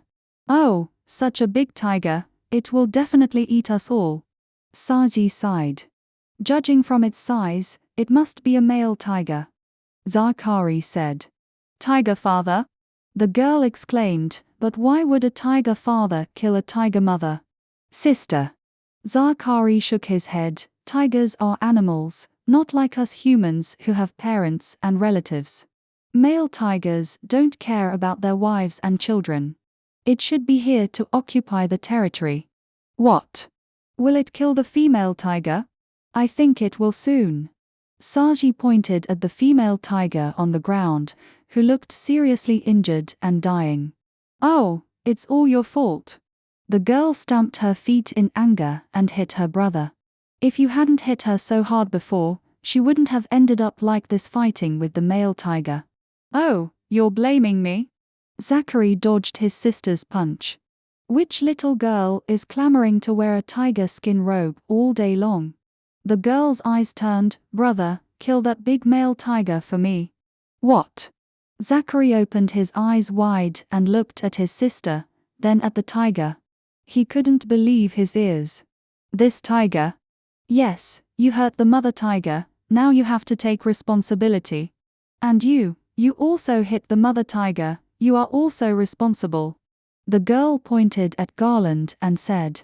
While several people were arguing, the big tiger slowly walked up to the female tiger lying on the ground, opened its mouth wide, and prepared to bite the dying female tiger. "Oh, there's no hope now. Let's wait to pick up the tiger skin." Zachary shook his head. The girl kept encouraging him, but he didn't dare to go out because he was injured. Garland was also anxious, watching from the side. He reached out and touched his body, and remembered that he still had a bow and arrow with him. His recurve bow, when not in use, was rolled up and stored on his body, so it was not heavy to carry. When he needed it, he turned around and looked at the moon, strung the bow, and pulled it slightly. He took out a white feather arrow and aimed at the tiger. Seeing Zachary muttering about the tiger skin again, he said confidently, "Look, I will shoot through the tiger's eyes with one arrow." Zachary couldn't believe it. He and his sister looked at Garland in surprise. The eyes are so small, how could it be possible to hit them with one arrow? Saji was very proud. He, let me show you my brother's magic arrow." Bang, an arrow was shot out. The arrow flew into the air, and then turned around and fell, hitting the big tiger's eyes exactly, and deeply piercing the tiger's head. The tiger screamed and rolled on the ground holding its head. Garland took out another arrow and said proudly, "This time I will shoot the tiger's tongue, but it won't hurt your tiger skin at all." "How about that?" The brother and sister stared with wide eyes, watching the arrow land steadily on the tiger's tongue and pierce its throat. With nowhere else to shoot, Garland drew his knife and quietly stepped forward. He aimed at the tiger's other eye and prepared to strike. The seriously injured tiger suddenly jumped up and slapped him away. He landed heavily on the thorns, and his clothes were all torn. The tiger roared, circled, and rubbed its claws on the stone fiercely. It felt like every hair of its body stood up.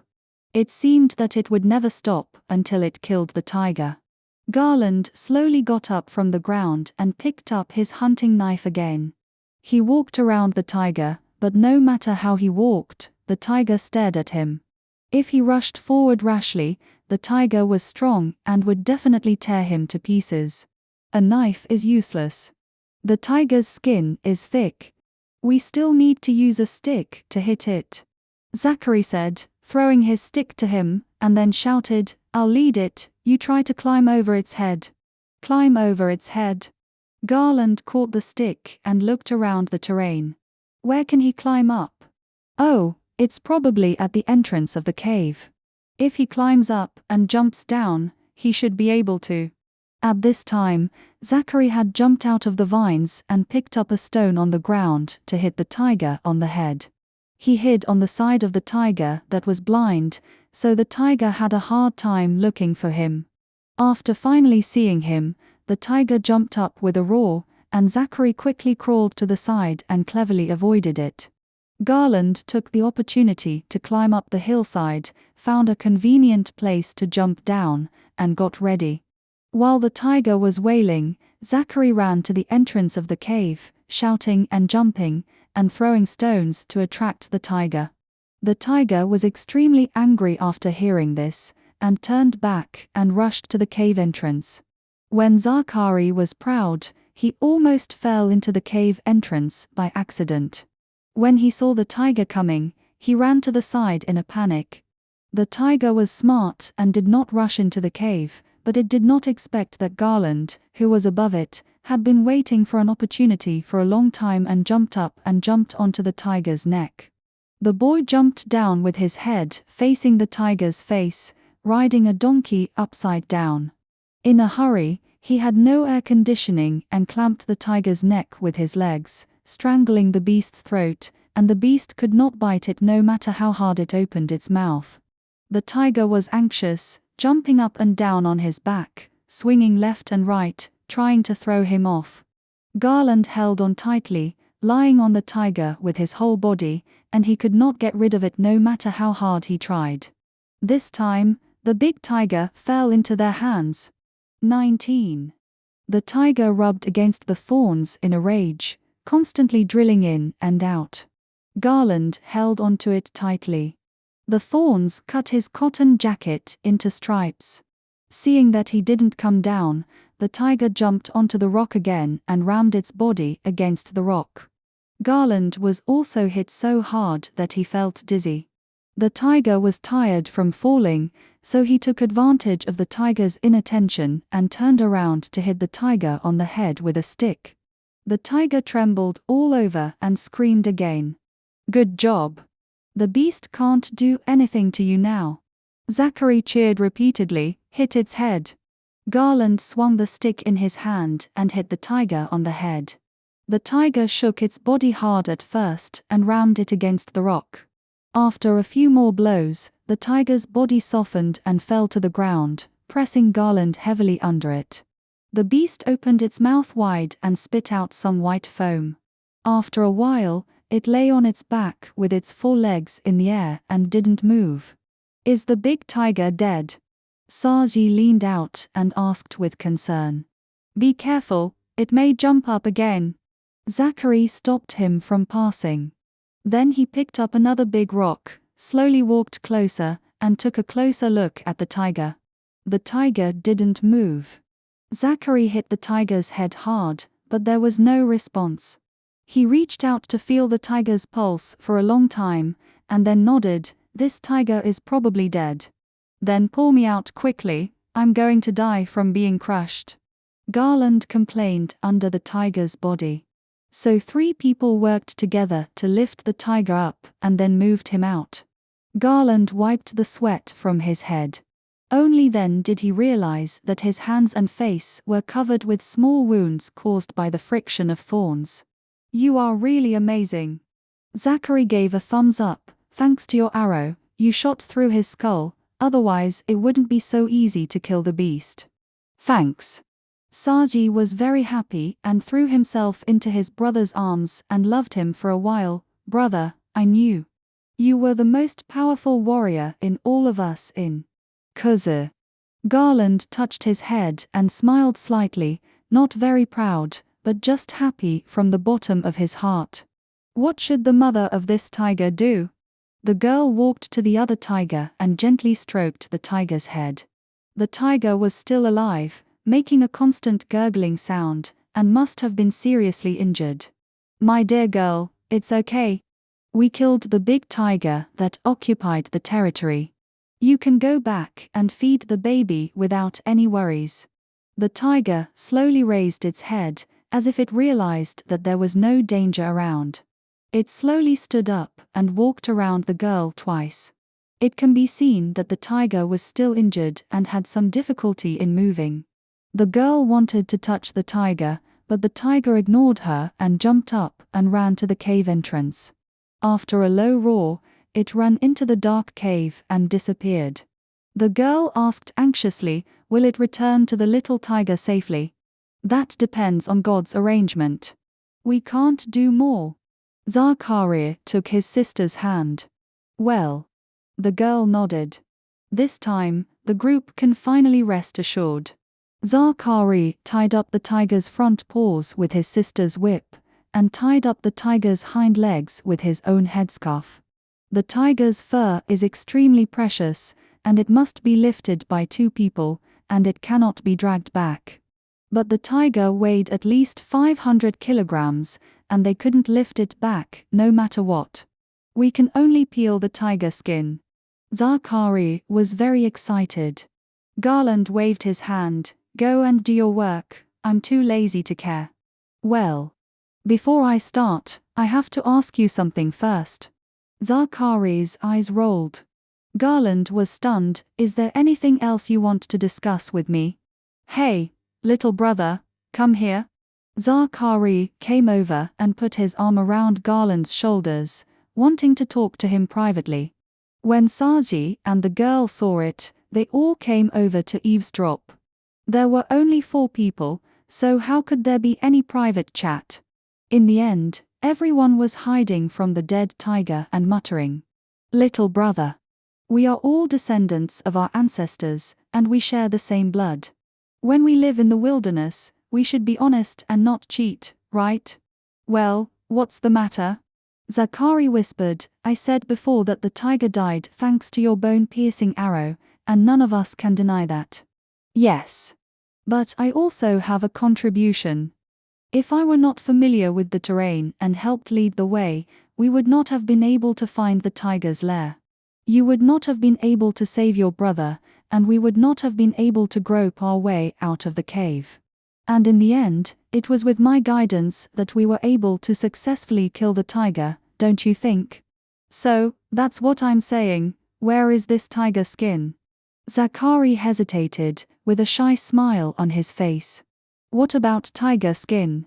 So, we both have a share of this tiger skin, right? Zakaria said, it can't be said that one has more and one has less. The contributions of both of us cannot be replaced, and neither of us can be missing, so the share of the tiger skin cannot be less than the other, and it should be divided equally, don't you think? Okay. Garland agreed readily. He didn't particularly care about the tiger skin. It would be best if his brother was safe during the adventure. But little brother, tiger skin can't be divided into 2 halves. If it is divided, it will be worthless. This is the point of Zakaria's words. Garland was completely confused. You said before that it should be divided equally, but now you say it can't be divided. What do you want? Don't be angry, that's not what I mean. Zakaria said with a smile, tiger skin can't be divided, but money can be divided. You fight tigers at the risk of your life, just to exchange tiger fur for money to finally understand what you mean. Garland nodded. It turned out that the other party wanted the complete tiger skin and wanted to share the money with the Garand brothers.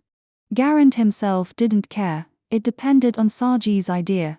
After all, the 2 wanted to take the tiger as a gift. Garand looked at Saji, and Saji looked at the girl. Among the 4 people, she was the one who wanted the tiger skin clothes the most. Seeing her coquettish and flirtatious look, Saji was entangled. Should he fulfill the girl in front of him? Or argue with reason and please his future wife? Seeing that the two were in a dilemma, Zakari had an idea and asked again, I wonder what you want to do with this tiger skin. 20. Zakari sat down, took Garand's hand and said, Little brother, I see that you are not professional hunters, and you should not be people who specialize in fur business. Killing the tiger is purely accidental, right? Garand nodded. But I'm telling you, I'm a professional hunter, and I came here just for this big tiger. Look at my sister, she's so willful and capricious. We have so many boxes of beautiful clothes at home, but she's never satisfied. She keeps asking for a tiger skin coat, and she won't get married without one. Garland was amused by him. The girl was embarrassed and angry behind her brother, stamping her feet. Look at me, how can I bear to let her stay at home and bully me? If she doesn't leave, how can I live as her brother? He, Saji also laughed behind him. The girl slapped his head, don't laugh. So, after saying so much, I just want to say that we really need tiger skins, can you give them to us? Come home with us to get money, and I'll buy your half of the tiger skin from you. Is it okay? Garland turned back to look at Saji, do you want this tiger skin? If you want, we can also pay to buy their half. Your father is not short of money. Zachary waved his hands repeatedly, don't joke with the child, we really need the tiger skin. Then we can't use the tiger skin as a gift. Saji patted his belly with his little hand, let's change it to some dried fish as a gift. Okay. Garland naturally had no objection. Hey, you want a gift? That's fine, we have all kinds of treasures in our tribe. Who do you want to meet? Male or female, how old is she? Garland thought, the other party is a young girl, we don't know how old she is. In fact, we haven't met her, but we know there is such a person. Oh. Zakari smiled with his eyes slanted, fiancé. Yes. That's easy. My sister's family has collected countless rouge, powder, silk and satin, all of which are girls' favorites. You can pick whatever you want. As long as you give her the tiger skin, she will be willing to exchange it for anything. Zakari looked at his sister, right? The girl was not particularly happy, it depends on the situation. Seeing that the transaction was feasible, Zakari happily went to peel the tiger skin. While tying the tiger, he asked, I haven't asked you yet, where are you going for a blind date? Kildan tribe. Garland answered casually. Oh, Zakari was stunned, isn't that our tribe? That's great, we can go back together. Whose girl is this? I haven't heard of any family marrying off their daughters recently. It's your princess. Saji said happily, holding his face. Puff, Zakari couldn't hold back his laughter and almost burst out. Princess? So you are here to visit our princess? The girl next to him was also surprised and stared at Garland secretly. Yes. Garland answered calmly, with no expression on his face. He was surprised in his heart that the reactions of these two people were so exaggerated. Oh, then this matter will be easy. Zakari clapped his hands, I'll take you to see the princess. Okay. Saji clapped his hands and cheered. Zakari smiled and secretly glanced at his sister. The brother and sister exchanged glances and didn't know what secret signals they were making. Is your princess pretty? Saji asked with a silly smile. Our princess. Zakari thought, peeking at his sister, she's okay. A little dark, but pretty. But she has a bad personality, too fierce. Garland looked to the side and saw that the girl was staring at him. He felt very uncomfortable, so he had to ask, Miss, I haven't asked your name yet. The girl immediately turned to look at her brother, who looked disgusted. Why are you looking at me? Don't you know your name? The girl squeezed out a few words from her teeth. Azan. Oh, Azan girl. Hello. Garland bowed politely. I thought, you won't look at me again this time. The girl turned her head shyly, and soon, she took advantage of Garland's first look to peek again. Zakari took great pains to peel the tiger skin. Looking at the sky again, the sun began to set again. Several people were so hungry that they saw stars in their eyes. Everyone cut a tiger leg and took it back to barbecue. Thinking that the tiger's body was full of treasures and that its teeth and bones could be sold for money, several people worked together to dig a pit and buried the tiger. When you go home in a few days, dig the tiger out and take it back with you. Zakari readily gave the two brothers the parts other than the tiger skin. Everyone gathered enough strength to carry the tiger skin out of the thorn bush. When they returned to the main road, it was already late. Looking at this road again, it seemed to be the place they passed before parting with Gu Wenk. Looking back at the thorn bush, it was dark and I didn't know if the tigress was okay. After walking for a long time, Saji saw two horses and a figure in the distance ahead. The man was hunched over and sat at the feet of the horse. Hey ugly monster, we're back! Saji shouted and jumped over.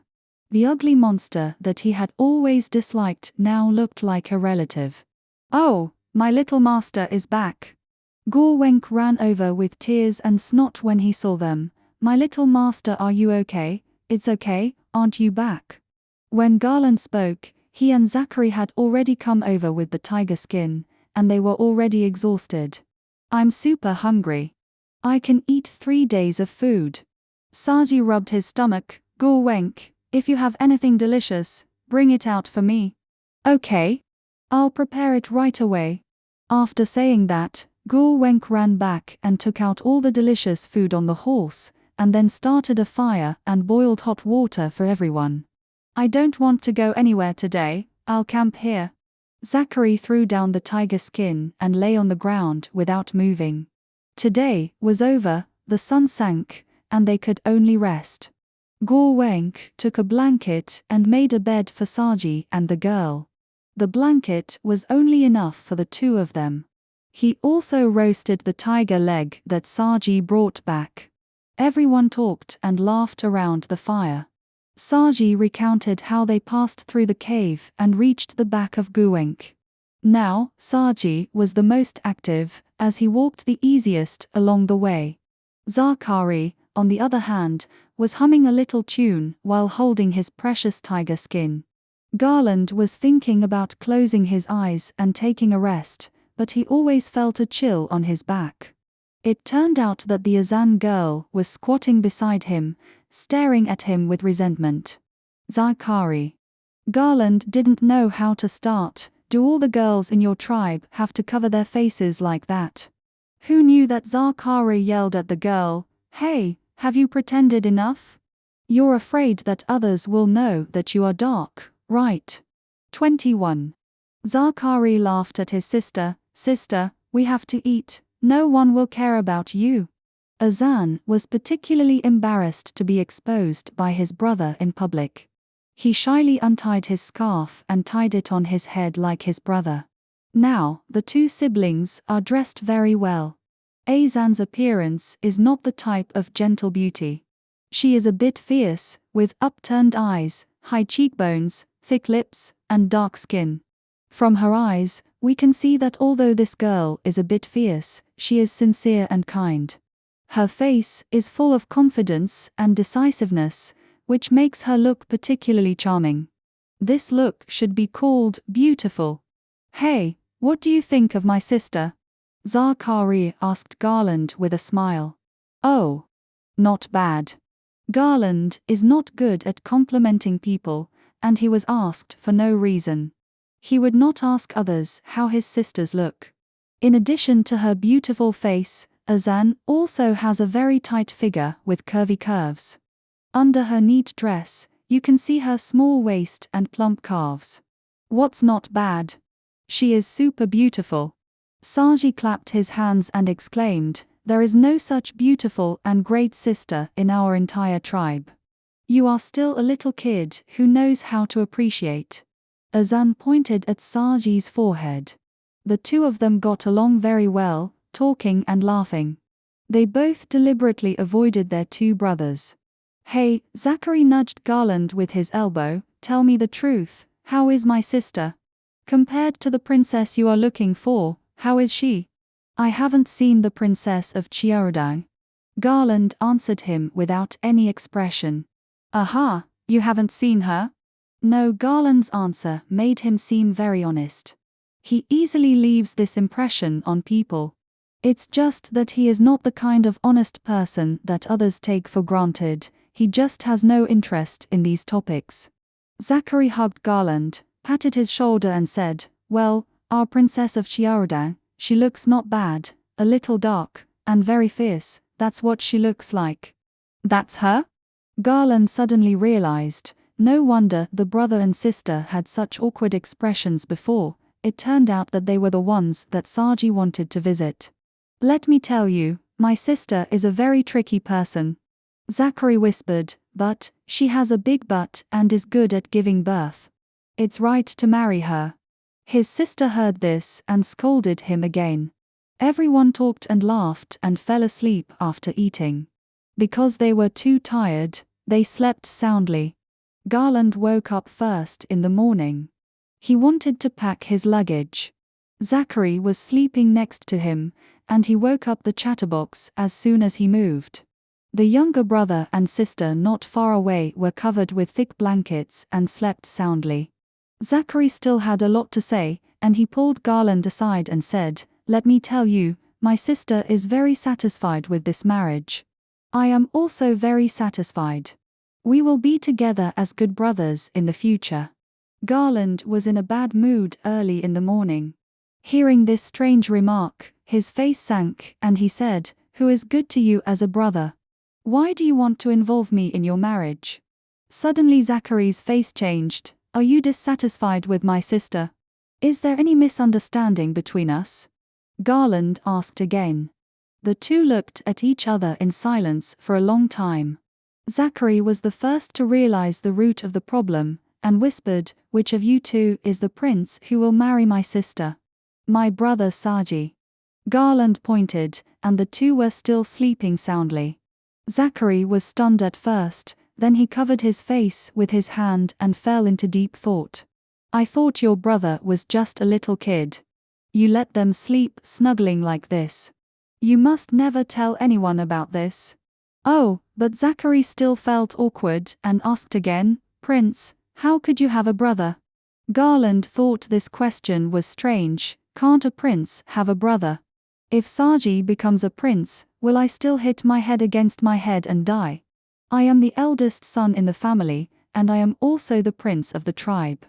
Zachary explained, the chief usually appoints the eldest son as the heir. Unless what? You are the son of a concubine. The question fell back to Garland's life experience. He was too lazy to answer these questions. In order to clarify the misunderstanding between him and Zachary, he reluctantly answered, "It's not like that. I am Saji's cousin, and my mother is the chief's sister." In this way, all kinds of questions became logical. It turned out to be like this. "Oh, this is difficult." Zachary sighed. "I don't know what he is planning." The two got up, woke up Gore Wenk again, and prepared breakfast before waking up his brother and sister. Azan was very happy all morning, holding Saji's hand and talking and laughing. After eating, they set off again.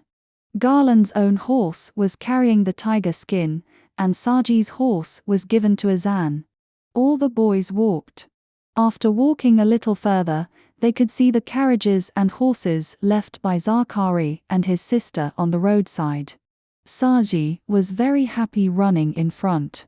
Zachary took care of the tiger skin and whispered to his sister. When he saw the brother and sister catching up, Azan's face was like a different person, no longer smiling or talking. Zachary patted Saji's shoulder and asked, Saji, you haven't seen my father, right? No, then let's go to the tribe and you can meet him. In addition, we have discussed that this tiger skin belongs to you. You can take the tiger skin to ask for marriage with my father. Wow, really? That's great. Saji smiled innocently. Anyway, if you use the tiger skin to ask for marriage, the skin will eventually return to my sister, right? Zachary said while peeking at Azan. The girl turned her head away and ignored him. Yes. Saji was very happy. He ran forward again. And Zachary was looking at Garland with strange eyes. Are you married? Zachary asked suddenly. Why are you asking this? No, do you have a sweetheart?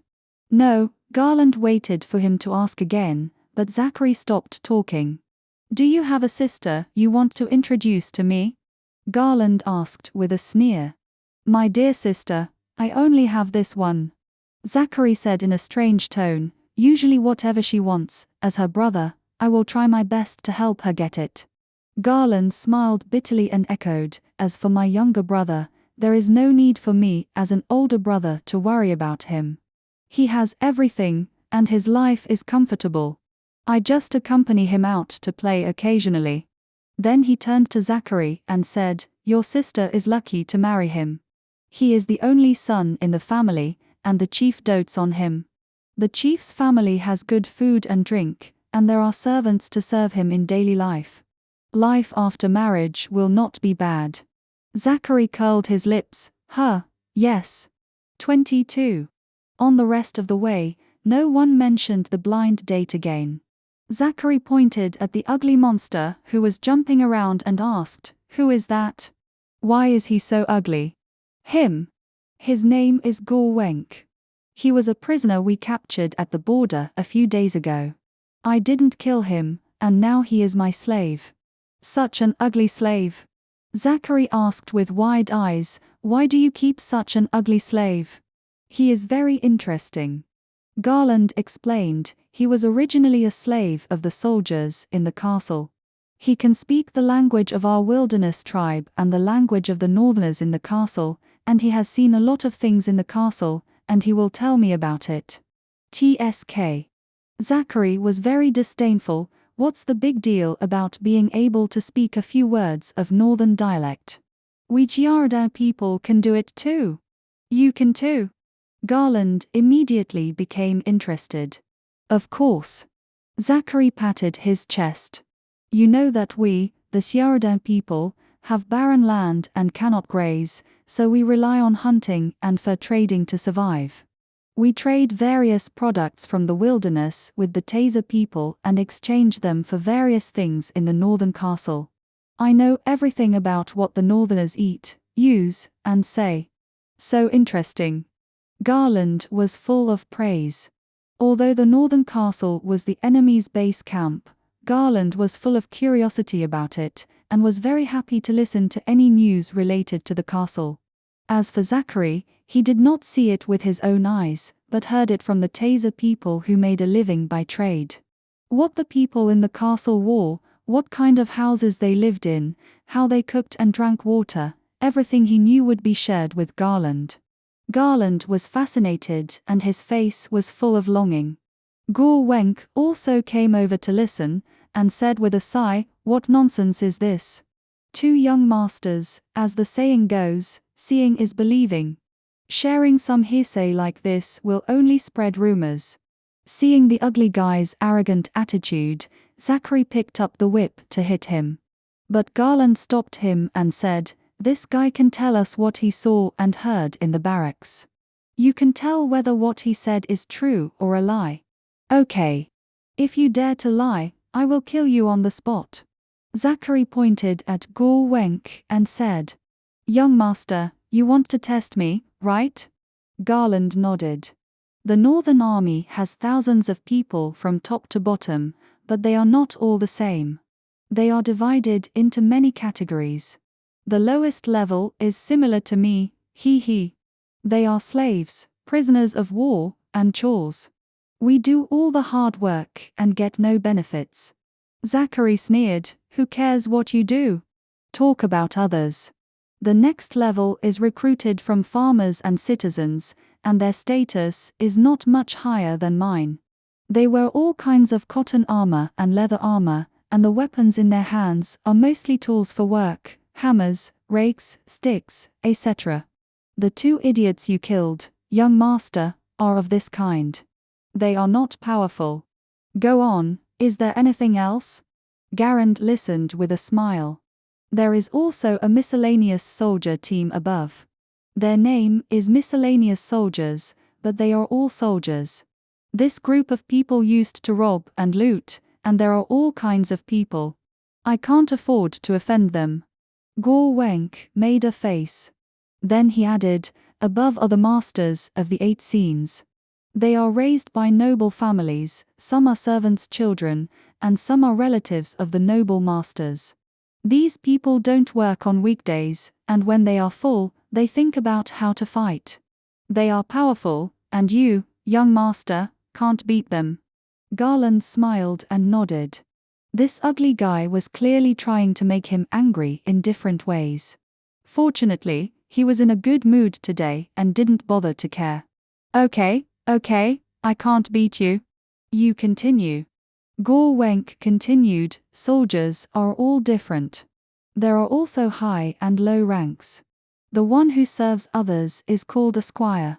The master who is served is a knight. Knights are already elite soldiers selected from hundreds of miles away, but those people are annoying. They are also divided into high and low ranks when they have nothing to do. It doesn't matter if they are skilled in martial arts, but their background. There are also big and small knights. Garland was confused after hearing so much in one breath. He looked at Zachary. The older prince nodded reluctantly and admitted the ugly guy's words. That's right, knights. People like the warriors of our tribe are the most powerful warriors among the northerners. Much more powerful than your rustic warriors. They wear better clothes than you. Gorwenk deliberately provoked again. Asshole, you dare to show off your enemy's power in front of your master. I will beat you to death. Zachary chased Gorwenk and beat him. This ugly guy was shameless. Not only was he not afraid of being beaten, he even ran around Garland. Garland laughed at the ugliness of this slave. But the word knight suddenly reminded him of some images. Gwenk, the knight you are talking about, is it the kind of person who wears full armor and rides a tall horse on the battlefield? Garland asked unintentionally. Oh, how come, young master, you have seen it too? Garland described it casually. The armor is very heavy, and the whole body is made of iron. The helmet completely covers the head, leaving only a slit in front of the eyes. Garland also gestured while speaking. He wore leather gloves on his hands, and there were iron wrist guards on his wrists, tied with leather belts. He held a long spear in his hand. Garland's description was very specific, and the other 2 couldn't help listening. After he finished speaking, he asked Gorwenk, is it like this? Yes. Zachary felt strange listening to it. Garland had never seen anything. So he asked, where did you see it? In a dream. Ha, the 2 laughed out loud. Really? Garland explained helplessly, I have been having such a dream. I am wearing that kind of heavy armor. But my vision is limited, I can only see how I put it on my hands, and I don't know what my whole body looks like. Ha, then next time you dream, take off the armor and see for yourself. Gorwenk grinned, looking even uglier. Seeing them laughing, Garland also felt stupid. How could he have such a strange dream? He smiled bitterly again and replied, how can I control my dreams? What I dream is what I dream about. Garland thought to himself, fortunately, he didn't tell others about the strange eyes staring at him at night, otherwise he didn't know how they would laugh at him. He sighed, the nervous and anxious emotions when he was lonely, it really couldn't be told.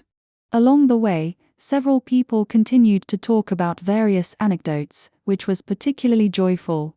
Accompanied by new friends, Garland also happily put aside his past sorrows and headed towards the Xiaodai tribe. 23. I really want to see what the castle looks like with my own eyes. Garland said this like a child.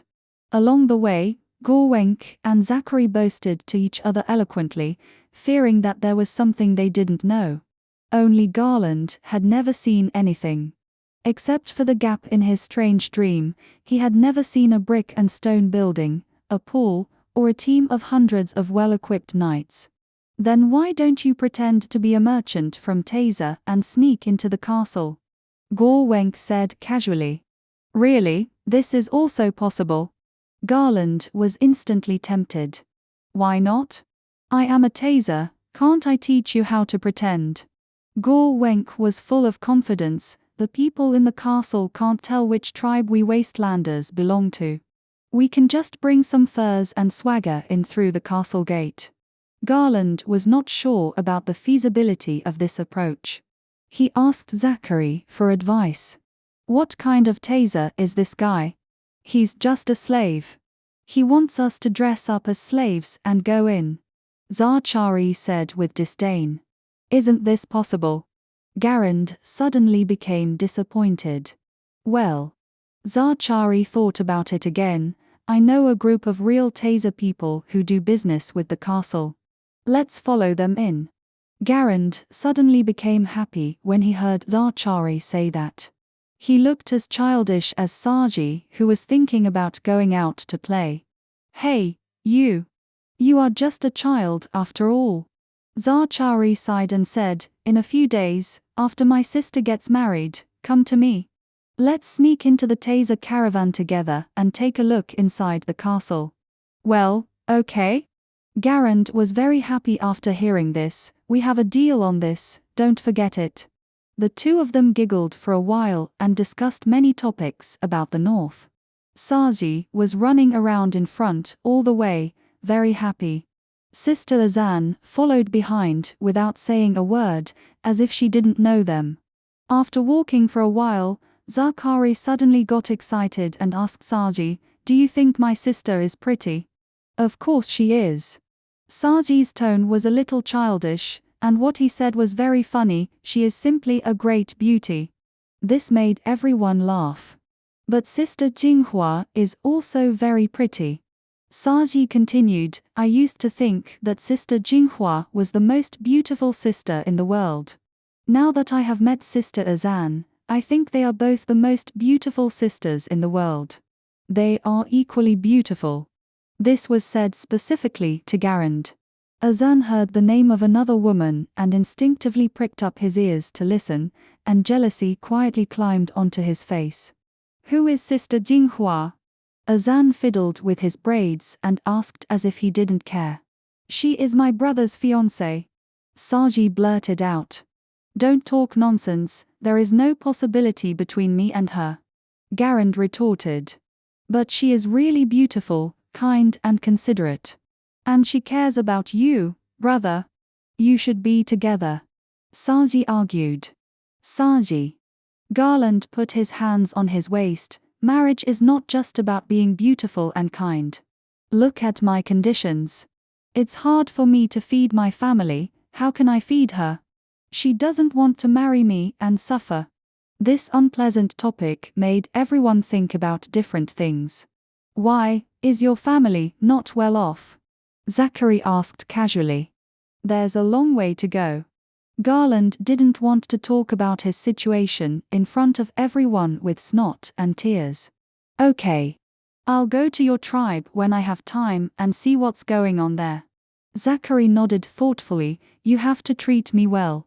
Okay, come on. Going forward, the terrain is completely different from the territory of the Khazir tribe. The terrain has risen, there are more large stones, the land has become barren, the fresh green grass has become less, various drought-resistant shrubs are clustered together, and there are small woods in some places. Several people walked and admired the scenery here. Zachary proudly introduced the names of various scenic spots to everyone. Everyone saw the Chiaradai camp from afar. There were some colorful tents built on the hillside in an orderly manner. Each one was round and bulging. There were various wooden fences and small courtyards around the tents. They all retained the habit of living in tents, but gradually began to build villages, which seemed to be a bit like settling down. The Chiaradan tribe was much smaller than the Khazar. It was about the size of 100 families. Their tribesmen did not graze, so they did not live in scattered places. All the people were in front of them. So the camp looked very large. Everyone was looking at the tribe happily. Zakari's face suddenly changed. He pointed to a group of people in front of him and was quite worried. That team is very strange. They are not merchants who often come here to do business. Garland looked over and saw a team of more than 100 people riding short and thin horses outside the Chiaradan village. The route where the team passed was full of smoke and dust. They all looked very big and strong. They were also dressed roughly, with fur pants, some wearing single clothes, and some bare-chested. Some wore animal bone helmets on their heads, white and shiny, with horns of cows and deer. The strength of animal bones is not enough to protect the head, it is more of a decoration, suggesting what kind of prey the hunter has obtained.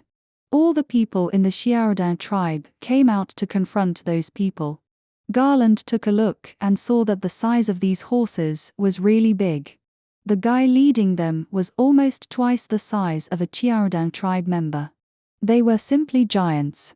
Even if the arrogant Gary stood in front of this guy, he would be much shorter. Looking at their dress, they should be the Suzar people, Zakari said. The Suzar people are a tribe known as Khazar and Chiaradan. Garland had only heard of them, but had never seen them. They were the team that the old man often talked about, who served the great leader of the wilderness at the same time when they attacked the northern castle 15 years ago. So everyone should be like brothers. These people, they don't have land for grazing, they don't grow crops, and they don't know how to do business. They just rob everywhere. They always bully our weak tribe, just like bandits and horse bandits. Zakari gritted his teeth and said, "They often come to our place to make trouble." Garland couldn't help but tighten the scimitar at his waist and asked vigilantly, "What should we do?" Zakari gritted his teeth, but forced himself to calm down and thought, Dad went out to do business. The people left in the tribe are all old and weak. We have to deal with them well. Okay, I'll go with you. Garland encouraged Zakari, let's deal with them. 24. By the way, we have to hide this tiger skin well, don't let the robbers take it away. Zakari glanced behind him. Oh, yes. Gorwenk quickly picked up various branches and leaves from the ground to cover the car. Gorwenk, pull the car to hide in the grove for a while. Garland ordered. Don't worry, I'm the best at escaping. The ugly monster obeyed the order. Azan was eager to try and wanted to follow to fight the enemy. Why are you following?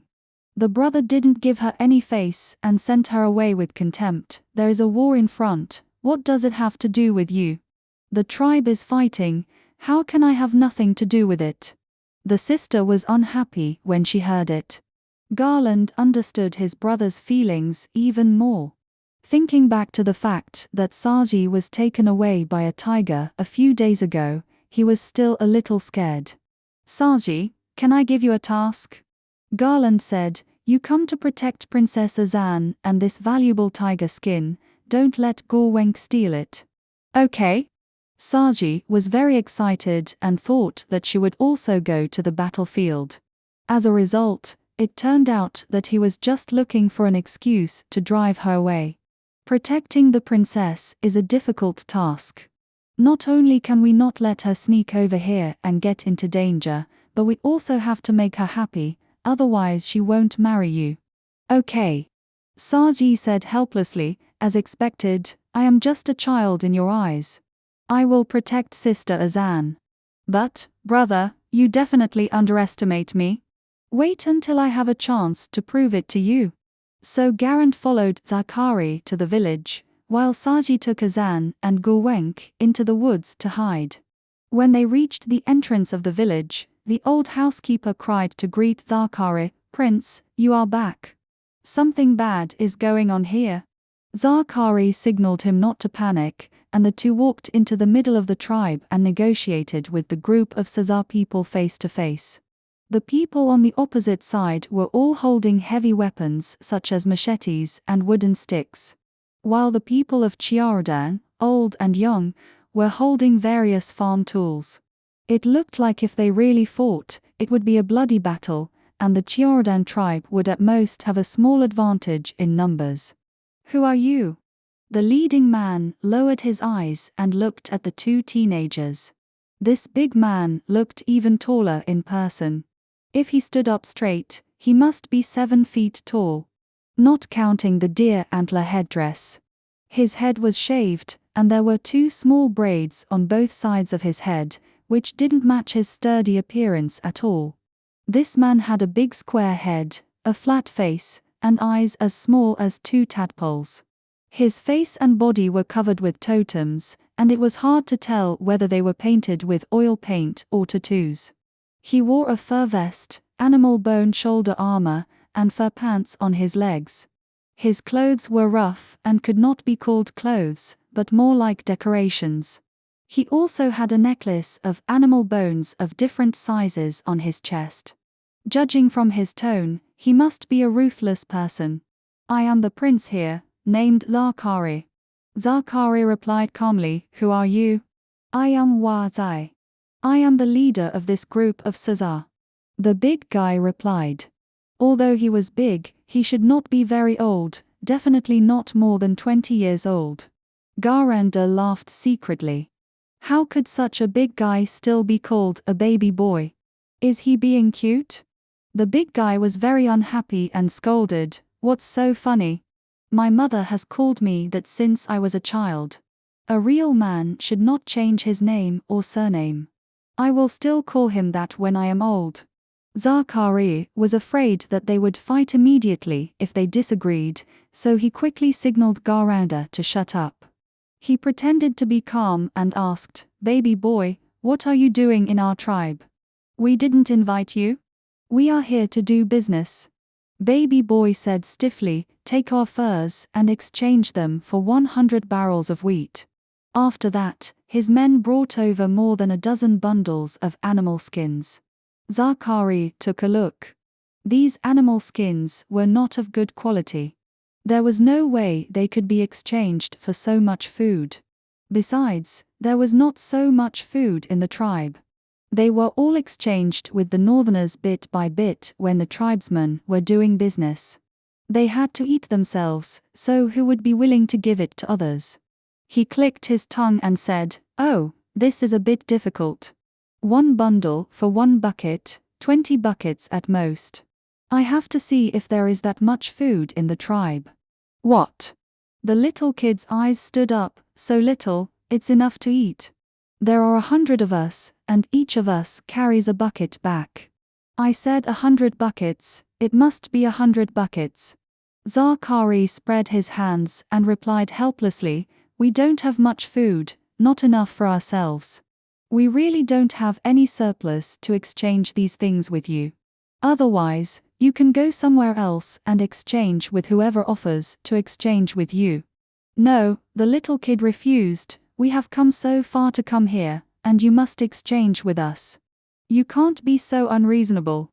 Zarkari frowned, not expecting the other party to say that he was unreasonable. "Who is unreasonable?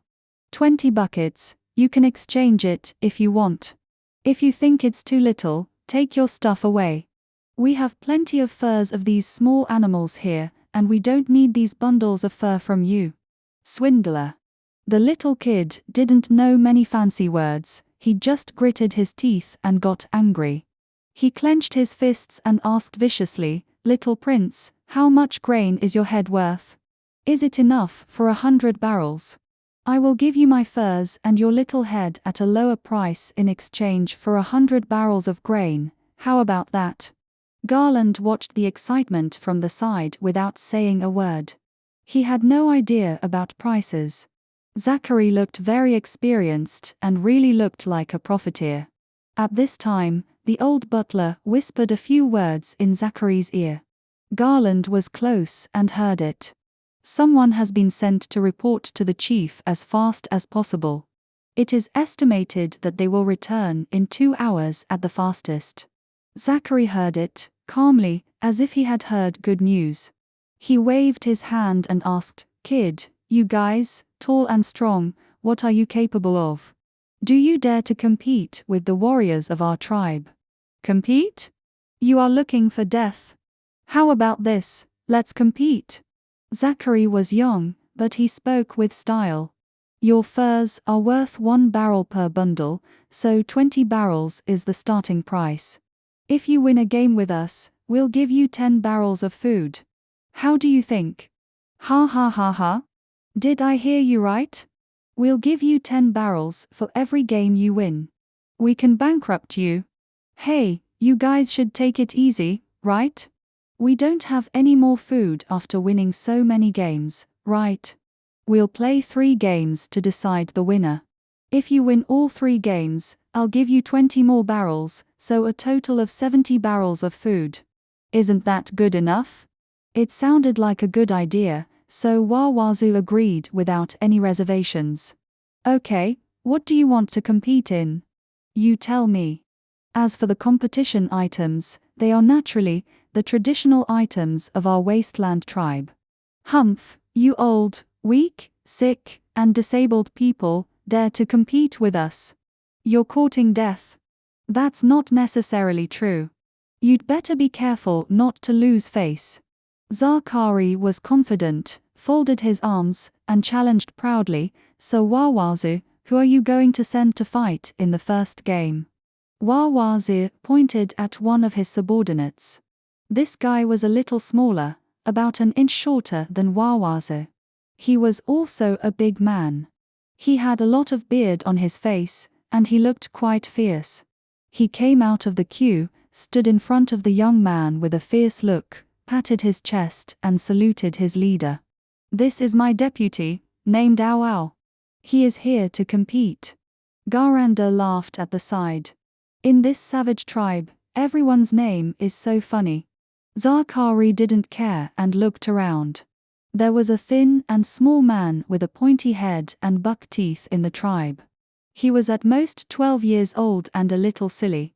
"Hey, you, come here. It's you." Sazar's team laughed. "What are you competing for? Just say whatever you want. I'll accompany you to the end." "You said that? Our little guy is really good." Zachary was ready to go, and everyone pricked up their ears to listen to what he was going to compete in. 25.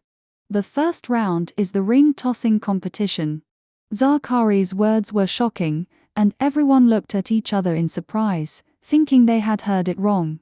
There were 3 wooden figures on the grass, and the contestants took 20 colorful wooden rings and threw them on. Whoever hit the most would win. What the hell? A child's trick. The kid began to realize that he had been cheated. "Brave Sazar warrior, don't you dare to compete." "Well, let's compete." Ow Ow's palm was bigger than the wooden hoop. He aimed with his little eyes crookedly, grinned and threw one, but it was too far. He threw another one, but it was too close again. He threw another one, but it hit the little man, but he didn't hit it. The wooden hoop was not made delicately enough, and the trajectory of its flight was crooked, so it was impossible to master the skills all at once. And the little guy of Chiardan, snap, snap, snap. All 3 wooden hoops hit. It seems that he is a kid who is very good at hooping. After the first round of the game, it was obvious that the little guy hit more hoops. "Ha ha ha, you are really not as good as a child," Zachary teased. In the first round, the Chiardan tribe wins. The old housekeeper shouted and made a record on the wooden board. "You are cheating. This is a child's toy, how can you use it in a competition?" The kid jumped up in anger. Without winning all 3 games, the 30 barrels of food promised by Zachary flew away. His teeth were clattering. But after all, he didn't lose much, he would not give up, it would not be too late to fight again later. We have to compete in manly skills. Okay, let's compete in manly skills in the next game. Zachary smiled and nodded. Then let's compete in horseback archery in the second game. Garland volunteered, we are good at riding and shooting in the Wasteland tribe. You don't mind competing in this, right? The second game was a horseback archery competition that was very common in the Wasteland tribe. The tribesmen set up a wooden frame and hung a straw target on it. Garland and a shooter from Sazar rode side by side, and when they approached the target, they shot arrows at the same time. Their arrows hit the target. Garland rode his horse to a farther position and shot arrows. The opponent was not to be outdone and ran over. Garland shot the second arrow steadily and hit the target again. The opponent aimed for a while and shot an arrow and hit the target. Garland was not in a hurry and rode his horse to a farther place. Now, the onlookers were a little anxious. What do you think? Do you dare to do it here? He challenged his opponent. The opponent was a little hesitant, but he didn't believe that Garland could shoot so accurately. Garland concentrated on drawing the bow, aimed skillfully, and hit the target with one arrow. The onlookers cheered. The opponent also shot the arrow in the same way, but the arrow fell a little off and landed on the ground. What do you think? Are you convinced? The kid was unwilling. You two little rascals, you are just playing tricks. Second round, Chiardan wins. The old butler ignored him. What do you mean by taking advantage of others? Zachary asked back, aren't you just a bunch of rough guys with nothing but strength? Then I'll let you play one round, and in the third round, we'll compete in strength. How about you pick a bigger guy to fight? Okay, let's compete in strength.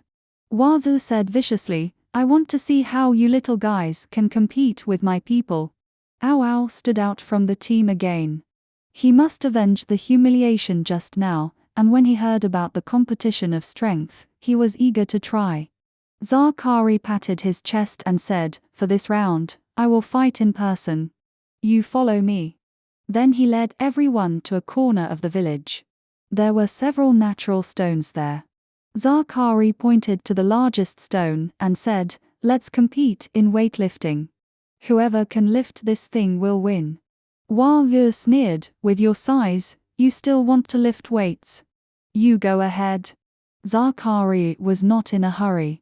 He first did warm-up exercises, stretched his hands and feet, and hummed for a while. Then he pretended to move the big stone. Don't joke, he can't move it with his size. He didn't really use his strength, and he got discouraged after a few attempts. He smiled and said, oh, I really can't do this. Garland, why don't you try? Garland's body is not as strong as Zachary. He pretended to try, but forget it, he is not good at it at all. It seems that the prince is going to give the other party a free gift. Ha ha ha ha, I thought you had some amazing skills, but it turns out you are just like this. Baby laughed. Ow Ow looked at the big stone and it must be more than a few £100. But he also had confidence in his ability. After a little movement, he found a place to start and began to move it with all his strength. When he exerted force, his face turned red and the veins on his head popped up, but the big stone didn't move at all, and even the soil underneath didn't loosen at all. Ow Ow was anxious and exerted more strength, and the people around him also cheered him on. Because he used too much force, the blood vessels in Ow Ow's nose burst, and his face was covered with blood, but the stone did not move at all. Finally, he used up all the strength in his arms, and changed his posture to use the strength of his back to push, but the stone still did not move. Ow Ow was so embarrassed, and Wazoo was also very angry. He, it seems that the Sazar people and the Chiardan people are not very strong, and no one can move the big stone. Zachary said with a smile. The third game, tied. The old housekeeper made another record. After all this trouble, it must have been almost 2 hours. Zachary was thinking in his heart, and he didn't know if his father had come back. Since it's a tie, then we will let you go and give you 5 more barrels of grain. Zachary shrugged and made a regretful look. A total of 25 barrels of grain. You can take it or not. If you are willing to exchange, take it. If you don't want to, go find someone else. We trade fairly. Then he ordered the tribesmen to collect the grain. Seeing many large barrels being moved in, the tribesmen poured the grain into them one after another. What fair trade! In the hundreds of miles around, except for your tribe, who else has food at home? Why, we have food at home, so we have to give it to you. We have to give it to you. I say give it to you, and I have to give it to you. Kid yelled. Seeing that he was so shameless, Garland put the arrow in his hand on the nock again. Zachary pulled him and whispered, "Don't hurt this guy. They hold a grudge and will come to you endlessly in the future." Okay. Garland weighed the weight, raised the bow and shot it into the sky. The arrow landed on the pigtail on one side of the kid's hair. The Sazar people were terrified. Kid took it down and saw that it was just a slight scratch on his scalp. "Kid, don't be ungrateful." Garland shouted, "I can take your life at any time." "Good boy, your archery skills are great. What's your name?" Kid pointed at him and asked. "Garland." The little boy nodded and said viciously, "From your dress, you are not from Chiarda. Are you from Kuza? I'll remember it. You'll have a hard time in the future." When everyone was in a stalemate, someone behind them suddenly beat gongs and drums and shouted, "The great leader is back with his men." When the Chiardan tribesmen heard this, they immediately became happy and cheered with joy. The young and strong people have come back, so they are not afraid of the big men in front of them. Take the food in front of you quickly. Otherwise, we will fight and kill you until only 25 of you are left. It's great for each of you to take a bucket back. 26. Zachary also straightened his back, pinched his waist, and said proudly, "Why, what else do you want? You guys rely on your big size and want to fight our entire tribe." Seeing the lively atmosphere in the village, the little boy was also a little scared.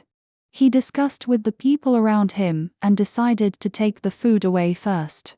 It's better to have it than not. So the Piao people left without looking back. Zachary turned around proudly and asked, "Dad? Where's Dad? But where is the chief?" The old housekeeper pointed, and although he could see the chief's team, it was still far away. The group of Sazar people found something wrong halfway through their run, and took a detour, but finally left. "Dad hasn't come yet, so who called just now?" Zachary himself was confused. "It's me." It turned out to be Saji. I don't know when he had sneaked back. This bluffing idea must have come from the ugly monster who was laughing. Garland couldn't help but sigh, "You are really cunning in your bones." "Thank you, young master. You are praised, you are praised." Gorwenk smiled. After a while, the chief of Chiaradan returned to the village with many young and strong men. The old housekeeper greeted him happily, "Chief, you are finally back." Their chief was tall and fat, with a big belly hanging in front.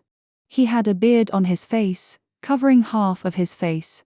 He also had thick black curly hair, which was braided and hung in a big braid.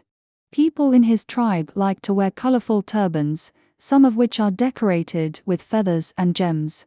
It seems that they all like to decorate themselves. The chief also has a belt full of gems around his waist, and his hands are full of beautiful rings. It's really strange, do you have to dress so beautifully when going out for business? The chief got off his horse and asked anxiously, "Have those bastards escaped?" "They have escaped, thanks to the little prince's mediation, which has delayed it until now. They saw you come back and were scared away." The butler answered enthusiastically. Ha ha ha. The chief touched his beard, called Tharkari, and said, "Son, good job." The tribesmen warmly welcomed their compatriots who returned. In front of the whole tribe, the butler carefully told how Tharkari had just fought against the rogues. When talking about the big stone, the chief touched his belly and laughed, "What a little rascal. That is not a stone, it is a mountain." A mountain. Garand was shocked. How can a stone be a mountain? What does this mean? So the chief explained, 15 years ago, we settled here. The tribesmen found this stone an eyesore, so we planned to dig it away. As a result, after 10 days of digging, we dug 2 feet deep underground and could not find the bottom of the stone. Then we suddenly realized that this stone was a mountain peak. So we filled the soil back and specially chose this precious place to set up camp, and then we had the Chiaradan tribe today. At this time, many young people understood the origin of this stone. They grew up watching this stone since they were young, but they didn't know that there was a mountain under the stone. No wonder that ugly guy couldn't move it even if he died. Gorwenk sighed. Son, you brought these friends with you. Who are they? The chief asked his son again. Yes. Tharkari quietly pushed Saji and walked to his father, whispering, "Propose marriage." Saji hesitated for a few times, and mustered up the courage to say to the chief, "Hello, I'm here to propose marriage to you." Propose marriage? The chief looked puzzled. Well, your daughter Azan is the most beautiful sister I have ever seen. I want to marry her. I also brought her favorite tiger skin as a betrothal gift. At this time, his subordinates helped to present a whole tiger skin to the whole tribe. Seeing such a large and complete tiger skin, everyone exclaimed in admiration. But the chief frowned. My daughter has been betrothed. Why are you here to propose marriage? Betrothed to whom? I'll go find him. Saji asked without hesitation. His childish and cute tone made his 2 brothers laugh. Betrothed to Prince Sazad of the Khazar tribe. The chief said very cautiously. Oh, that's easy. Saji wiped his mouth with a smile. I am Prince Sazad of the Khazar tribe. Saji is my nickname. The chief stared at Saji with wide eyes, thinking, you are not lying to me, are you? Tharkari said beside him, Dad, they are indeed from the Khazar tribe. The chief still didn't believe it, and asked Saji what the tent at home looked like, who was at home, who was in the tribe, and checked one by one, and there was nothing wrong. Then he looked at the gold, silver and gems on his body, and he must be the child of a rich family, so he was willing to believe it. Then he sighed, Oh, child, you came all the way here, not only slayed the tiger, but also helped save our tribe. Did your father teach you to do this? He, I actually came here without telling my father. I just told him that I was going out to play, but I didn't tell him where I was going.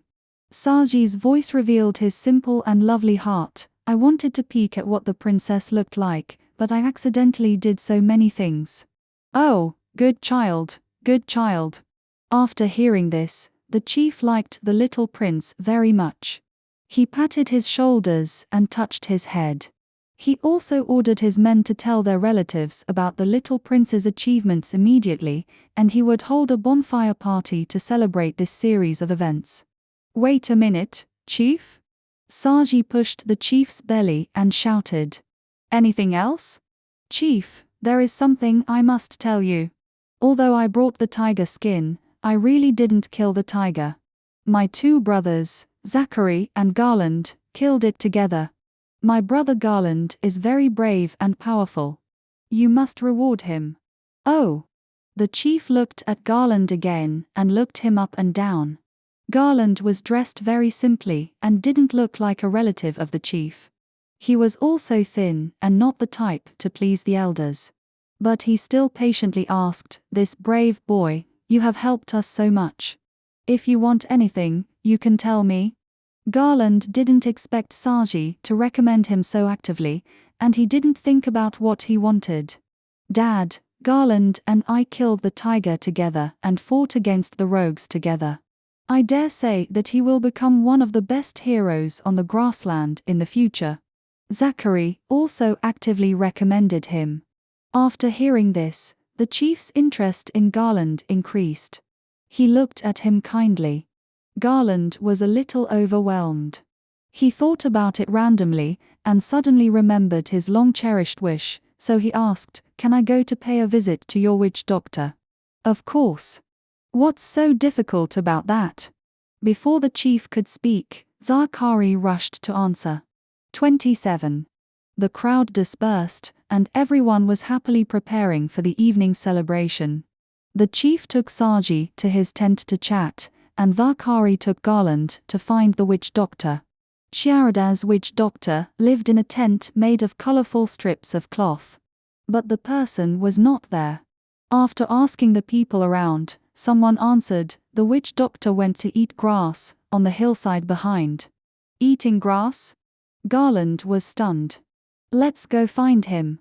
Zachary led him to the hillside behind. On the hillside, there was a deer eating grass with its head down. But when the deer raised its head, it was seen that it also had a human torso.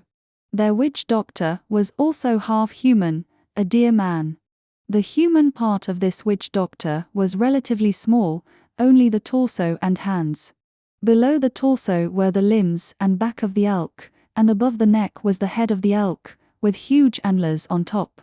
The deer man sometimes lowered his head to chew tender grass, and sometimes waved a knife to cut some tender shoots and hold them in his hands, looking very leisurely.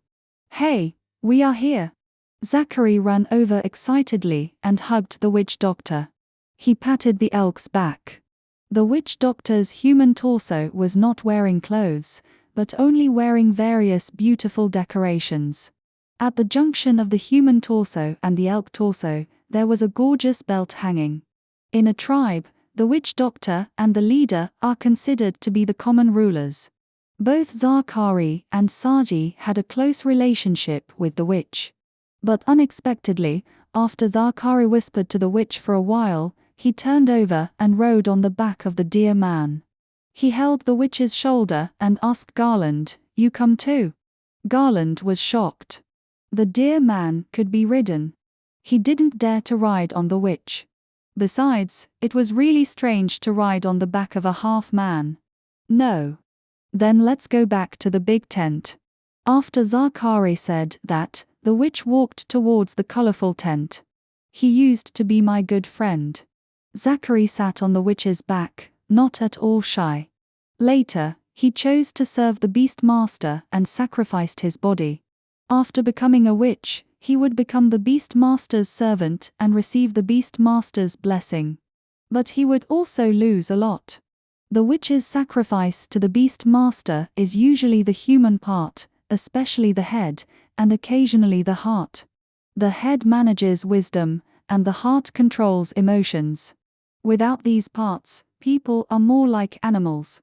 Such a body without wisdom and emotion is the vessel that the beast master likes. Zachary said, a little sad.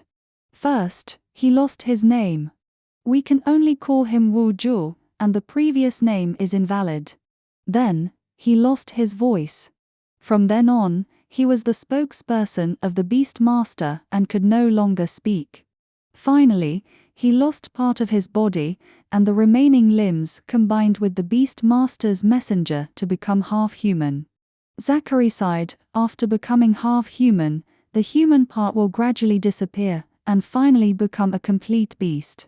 He has slowly forgotten me. Garland was also very sad after hearing this. Zachary, Garland suddenly remembered something and asked, "Does your tribe have the term white wolf?" "White wolf?" "Yes." Zachary was stunned for a moment. He naturally knew this term, but he was just wondering why Garland asked. "It has always been there. Every tribe has it. How come you haven't heard of it?" "I have heard of it too. But I always suspect that I heard it wrong. I want to hear what your tribe says." Garland was looking forward to it. "What exactly is the white wolf?" Zarkali sorted out his thoughts, how to say it. White wolf is a white wolf. It is a symbol of good luck. Before a powerful person is born, there will be a white wolf wandering outside the tribe. A symbol of good luck. This answer was completely beyond Garland's expectations. Isn't that what your tribe says?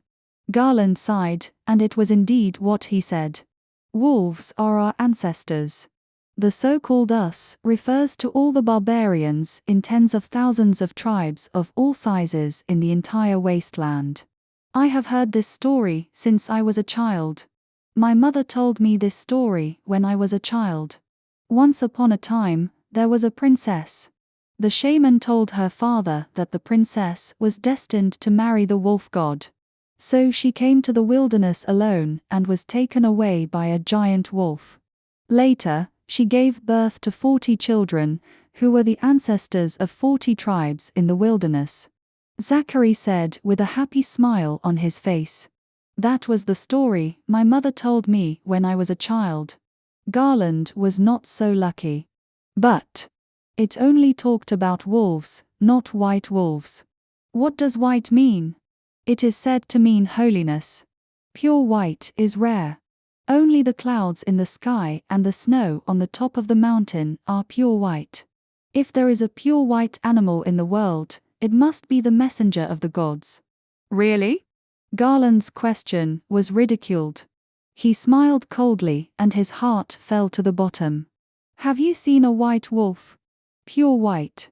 No, Garland pondered for a moment. I have seen it. But now I am not sure whether it was real or a dream. It is a good thing that you really saw it, even if it was a dream. But I never thought so. Garland finally couldn't help but confide his experience. I have several sworn enemies when I was a child, who always called me White Wolf Cub. Calling you White Wolf? Is it because of the color of your hair? Probably. But there should be other reasons. I have heard the adults in the tribe call me that. I also think you are a white wolf. You are the bravest boy I have ever seen, and you are so calm and composed. I have never seen such willpower in older people. Don't make fun of me. My tribe is almost unable to accommodate me. When they called me White Wolf, they wanted to kill me immediately. I am serious. Zachary's face suddenly became serious. He jumped off the deer's back, grabbed Garland's collar, and said righteously and sternly word by word. God is my witness. Every word I say comes from my heart. I never lie. People in our tribe say what they think. God created human mouths so that people can tell the truth. If I tell even a single lie, I wish I would be pierced by thousands of arrows. I just said it casually. Don't swear or swear. Garland, listen. When we first met, I felt that you were extraordinary. One day you will be able to achieve great things. Then I am willing to follow you until my death. After saying that, he let go of Garland angrily. People in your tribe. Do you all like to swear? Garland said with a wry smile. Humph. Let's not talk about this topic for now. The two followed the witch back to the colorful tent. Zarkari lifted the tent and asked the witch to go in first. He would not go in himself, so he secretly took a look inside. Before leaving, he asked cheerfully, "Do you want to ask about marriage? Our witch doctor can ask accurately." "No way. I just want to see my parents." Speaking of such a sad thing, Zarkari couldn't laugh. He just patted Garland's shoulder heavily. "Then I won't bother you. When the celebration starts, you will almost have asked, and I will come to see you again." After saying goodbye, Garland then walked into the tent. But as soon as he stepped in, he was stunned again. Why is there someone else in the tent? And, isn't that Princess Azan? You are here to ask for advice too? Then I will step aside for a while. Garland was embarrassed to disturb him and was about to leave. But for some reason, the tent curtain suddenly closed. The tent was pitch black. The witch doctor motioned him to sit down. Isn't it true that divination is done one by one? This is too disrespectful of privacy. He asked you to sit down, so just sit down, the princess said coldly. Garland sat next to the princess. The witch doctor stepped into his seat and sat down on all fours. The deer head cried out loudly. He picked up a wooden bowl and picked up many herbs. He had long black nails on his hands. Garland watched him busying himself, collecting a bowl of herbs, crushing them, adding some strange juice, and finally boiling it into a bowl of bubbling medicine, which he handed to him. The smell was fishy and smelly. Garland stuck out his tongue. The witch was forcing him to drink it. The witch didn't even ask about his intentions, so he just drank strange herbs. Garland was very confused. He hesitated while holding the bowl. He was the one who asked to see the witch. Maybe this was the procedure for asking questions. He drank a bowl without saying anything. He had no choice but to bite the bullet and drink it. This thing was not only fishy and smelly, but also very bitter, sticky and slippery, and disgusting. He drank it silently, and Azan sneered on the side and said, "Is it delicious? Don't drink too much, leave half for me." What?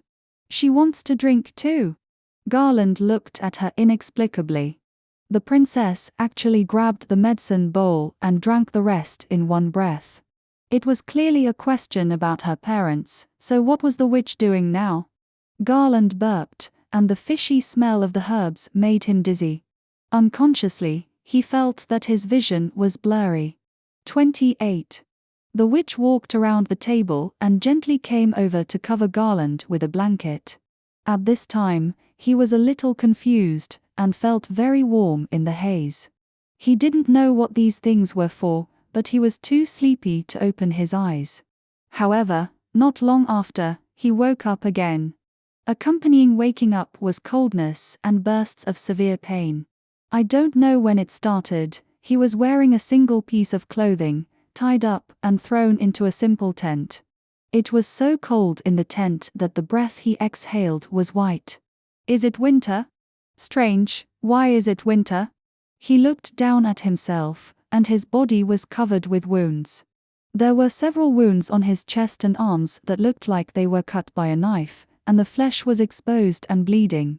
There were also bruises on his body. His head was buzzing.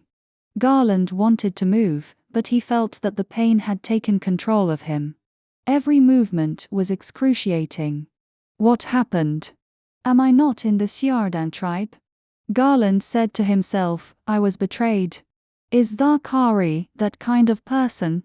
He looked at his legs again. He was only wearing a thin pair of pants and his feet were bare. By the way, Garland was not wearing the traditional costume of the tribe, but a strange outfit. At this time, there was an unusual noise outside the tent, and a large group of angry people came in. The leader was the chief of the tribe. It was obviously my uncle. For some reason, he looked so young and had very little beard. Uncle, let me go. What the hell are you doing? Garland was very excited and shouted at him. But it was strange that my uncle seemed to not know me at all. He had no expression on his face and his eyes were staring straight. The two people who followed in were even stranger. They were General Hu Yan and General Aguz, who had been captured and disappeared long ago. They were also so young. Anger was written on the young face. The disgusted expressions they had when they saw him were very familiar. Garland had long been accustomed to it and was not surprised at all. Kill him. And don't let him get away with it, burn him to death and chop off his head to commemorate my brother. Hu Han pulled his uncle's arm and cried, Brother. Garland was very surprised. Did he have a brother? Shut up. Hu Han kicked Garland hard. You don't deserve to mention his name. During the stalemate, the sound of a girl crying came in. I want to see him, get out of the way. This scene made Garland even more confused. Why was it Azan who came in? With tears in the corners of her eyes, she knelt in front of Garland, heartbroken, and cried with her hands around his shoulders. "You can't do this. No one touches him." Azan stood between Garland and those people. "Sister, what are you thinking about?" Uncle pointed at Garland angrily. "This man killed 20 of our brothers in one breath. Killing him 100 times won't satisfy my hatred. The life and death of the enemy on the battlefield is also arranged by the gods. Do you still blame the gods for their death?" Azan retorted. "You are really out of your mind." Uncle said disdainfully, "You are a girl, don't get involved. This is a grudge between us men. Get out." "No, I won't leave. None of you can kill him. He is my man, I want to take him away now." Azan angrily blocked these people and prevented them from getting close. "Sister, please get out of the way quickly. Look at these angry soldiers under my command, I can't stop them at all.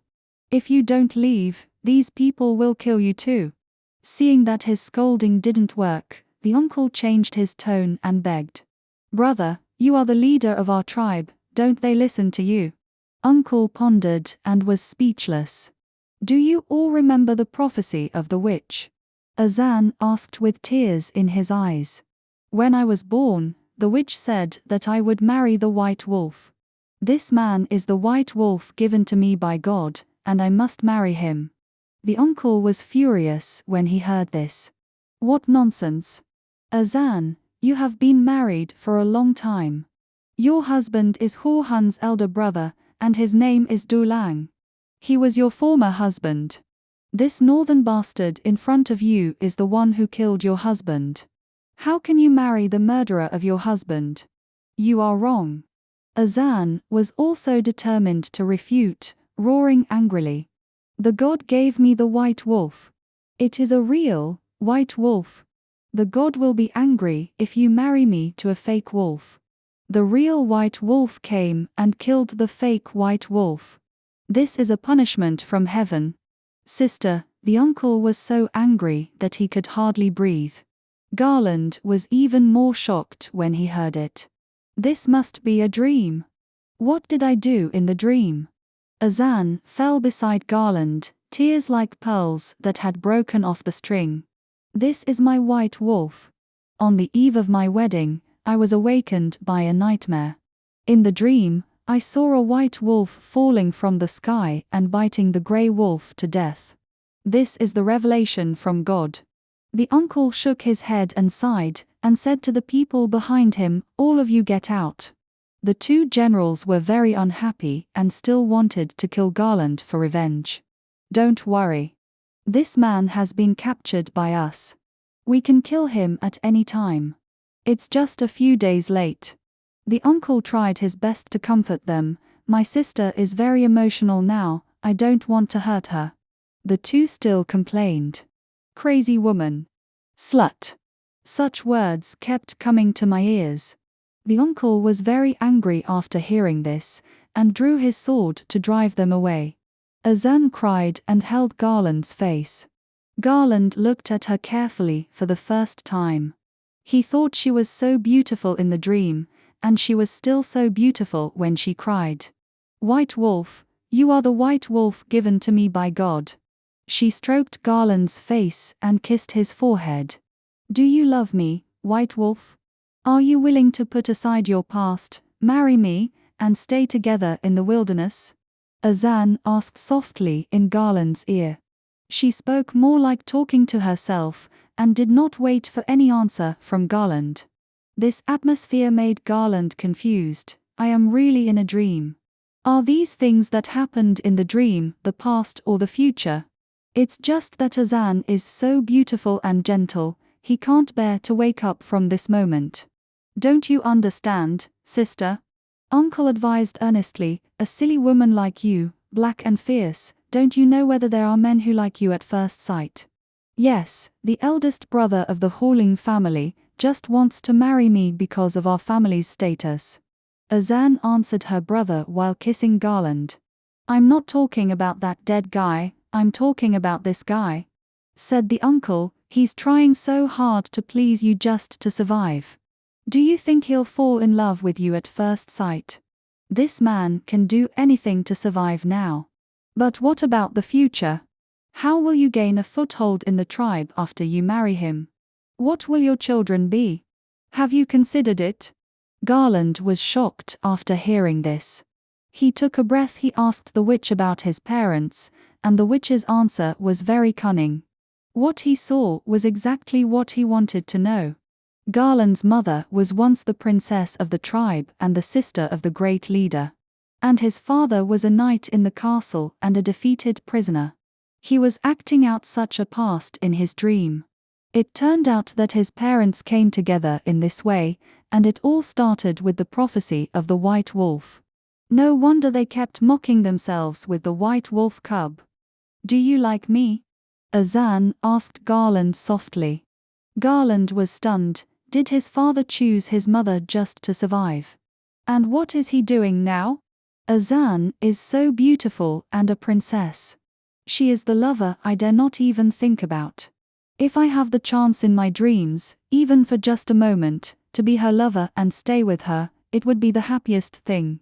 Garland smiled and nodded, feeling relieved to see Azan in his dream burst into laughter. Azan kissed his cheek again. His uncle sighed, "Silly woman," and walked out of the tent, leaving only Garland and Azan inside. Azan sat beside him, staring at him. Garland had never been in contact with any girls except his sisters. The people in the tribe, on the surface, respected him as a warrior, but secretly hated and feared him. No girl had ever approached him. Garland lowered his head. The wound in the dream was so realistic that he needed to concentrate and endure. He turned his head to look at the ground. Azan looked sideways, her thick black hair hanging down on her chest. Her hair was so long that the ends of her hair hung down at her feet, curly. She blinked her upturned phoenix eyes, and her fierce aura remained undiminished. "White Wolf, look at me," she said softly. Her personality was the kind of straightforward type. She couldn't hold back her words, so she had to make them clear. Garland was stunned again, and reluctantly looked up at Azan. "Am I beautiful?" Garland nodded slightly. The two looked at each other in silence. "She is really dark. If you look closely, you will know that her dark skin is very delicate and exudes a creamy fragrance. She is the kind of girl who looks a little fierce at first glance, but you will feel her gentleness and sincerity after getting along with her for a long time. After looking at her for a long time, you will feel that her beauty comes from the inside out, which is better than many mediocre women in the world." "White Wolf, do you like me?"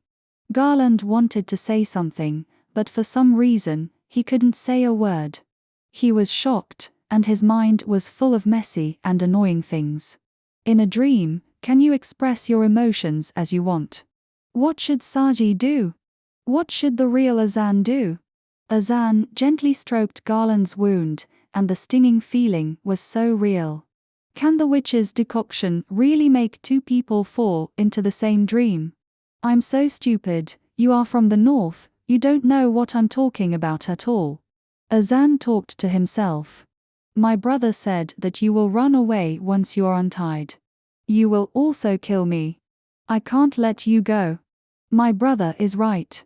How can a girl like me, who is not considered pretty, capture your heart? You only bowed your head because you were worried about your life. I also know that doing this will not bring true love. But even for a short while, it is a blessing in this life for me to immerse myself in false tenderness." Azan stopped talking, pressed against Garland's chest, and fell into his arms. The two people felt each other's breath. Garland lowered his head and smelled the mint scent in Azan's hair. Time passed slowly in the dream. At some point, Azan's breath disappeared, and the oppressive numbness became clearer and clearer. He opened his eyes suddenly and returned to the colorful tent of the witch. The smell of herbs was still pervasive. The spring breeze outside blew in slightly, mixed with the laughter of many people. He sat up, the pain was still in his heart, but when he touched his body, there was no wound, only the traces of being tied on his wrists. Is this really a nightmare? Azan. Looking around, he found that he and the witch were the only ones in the tent. Where is she? Has she left? Garland felt a headache. He covered his head and fell into deep thought. It was an unexpected answer to know his parents in this way. It is said that the witch knows everything, but he cannot say it. He must express it through obscure hints. The dream is so disturbing. Garland couldn't help but wonder, if his parents were really captured and surrendered to the tribe as in the dream, then did his father love his mother? Thinking of this, he was scared. If his father didn't love his mother at all, then he wouldn't love his son either. No wonder his spirit in heaven refused to see him. But he thought of Azan again. Did she really like him? How could he not like such a beautiful princess? On the way to Giardan, Garland had already discovered the clues. He was not stupid, and he had noticed and understood the girl's feelings a long time ago. But he also knew very well that there was no possibility for the two of them. In the foreseeable future, Saji would get married and become the chief of the tribe. As for himself, his life in poverty will continue. Maybe he will marry someone in the future and have a few children if he can make a living. But maybe he won't. He will continue to make a living like this until he dies. Then what did Azan come to ask? What a silly girl. Garland closed his eyes, and her soft face and fragrant hair still appeared in front of him. It was getting late, and the witch drove him out. Outside the tent, there were all the jubilant Giardan people. The bonfire had been lit, and the air was filled with the smell of barbecue. They were singing and dancing. Garland saw from afar that Saji and the chief of Giardan were sitting together, drinking and chatting, and they were very happy. Saji waved at him, and he smiled and waved at Saji. The party began, and the witch walked out of the tent wearing gorgeous decorations, shaking his half-man, half-deer body in front of the bonfire. There were servants beating drums, and the deer man danced to the drums. The crowd also danced with him in front of the bonfire. Garland habitually hid in the corner. At this time, Zachari came and patted his shoulder with a smile. Have you asked everything? Garland recalled the scenes in his dream, and was a little afraid to talk to Zachari, and only said, Let's go drink. Zachari pulled him away. The two left the colorful tent of the witch and walked towards the cheerful crowd. The tribesmen saluted enthusiastically when they saw the prince. On the way, Zachari kept asking what the witch showed you. Garland was worried that Azan came to ask without his brother's knowledge, so he didn't dare to say it clearly, and only said, I saw the scene of my parents' meeting that year, but there are still many questions that have not been answered. Zachari smiled and asked, have you seen the black girl in our family? After asking this, Garland's face turned red and he didn't dare to say a word. What black girl? The princess suddenly appeared in front of the two and shouted, I heard it. You are black. Black boy. The princess changed into an emerald green silk robe and tied a wide magenta belt. She also changed her hairstyle, with two high buns decorated with gold hairpins and gold flowers, and a fur hat. She also wore jeweled earrings, gold bracelets and long necklaces, and painted her face with bright red rouge. She looked completely different and was as beautiful as a flower. And the beauty on her face only increased. She smiled, so warm and sincere. The scene in the dream just now appeared in front of Garland again. He turned his head hurriedly and pretended not to look at her. But even if he didn't see her with his eyes, the scenes in his heart still lingered. Hey, black girl. Dressed so beautifully, where are you going? Zachary laughed. Let's go dance. He. Let's go dance together. Zachary held Garland with one hand and his sister with the other, not shy at all. He smiled and asked Garland, "Do you think our black girl is pretty?" The boy had to nod awkwardly. 29. The celebration of Chiarodon was more enthusiastic and casual. Their chief hid in the chairman's seat, eating and drinking with his family, and did not come out to speak. The dear man shaman walked around and danced to his heart's content. The servants brought a lot of red silk and put it on their bodies and danced. It is said that a long time ago, any kind of celebration had to sacrifice the lives of living people. But then slowly, we didn't do such bloody things, so we used red silk instead. So you see, our tribe likes red very much. Zachary explained, "These are also what my friend who became a shaman told me before. He, the gods of the barbarians are really cruel." Gur Wenk giggled as he watched, and his ugly face had a ferocious expression. Garland kicked him to shut up. Garland was about to hide in the corner, but the enthusiastic Zachary pulled him out to dance with him. Singing and dancing was the thing he was least good at in his life. How could those people know which leg to step and which hand to stretch out naturally? He finally managed to escape back when they were not paying attention, and Zachary followed him out again and handed him a bowl of wine to drink. Drinking was not something he was good at either. Whether it was rice wine or milk wine, he was not good at either. At this time, Saji ran over, picked up a bowl of wine and clinked glasses with Zachary.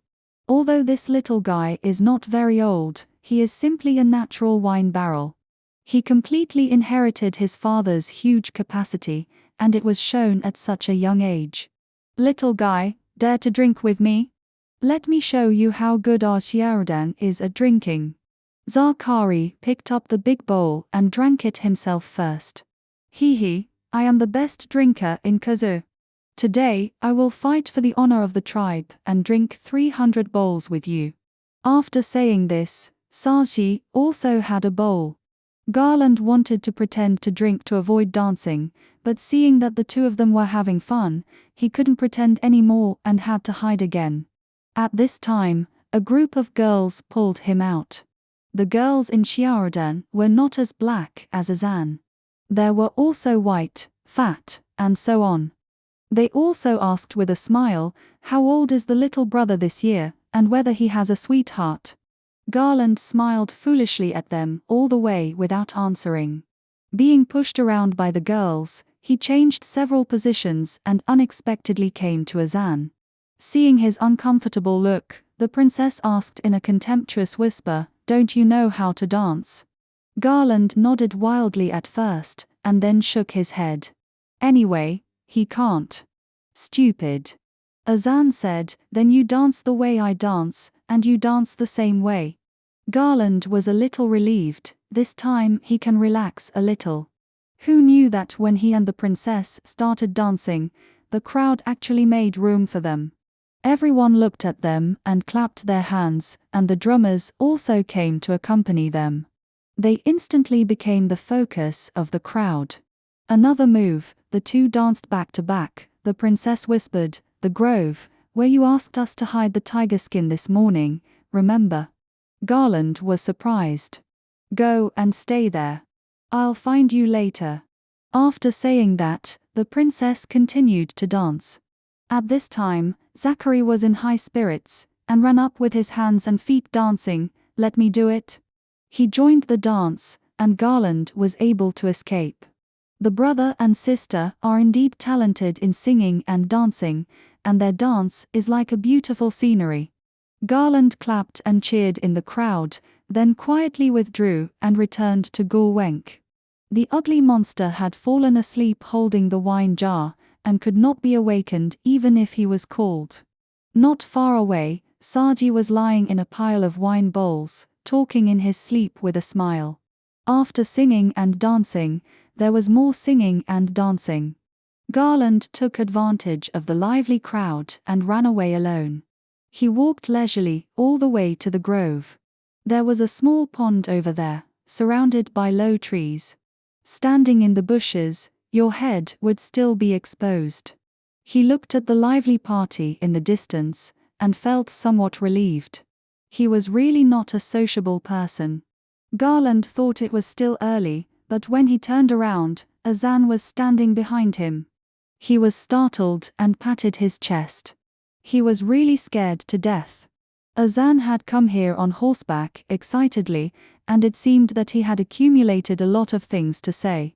As a result, Garland was at a loss and gestured randomly, and finally stammered and talked nonsense. "Hello, hello."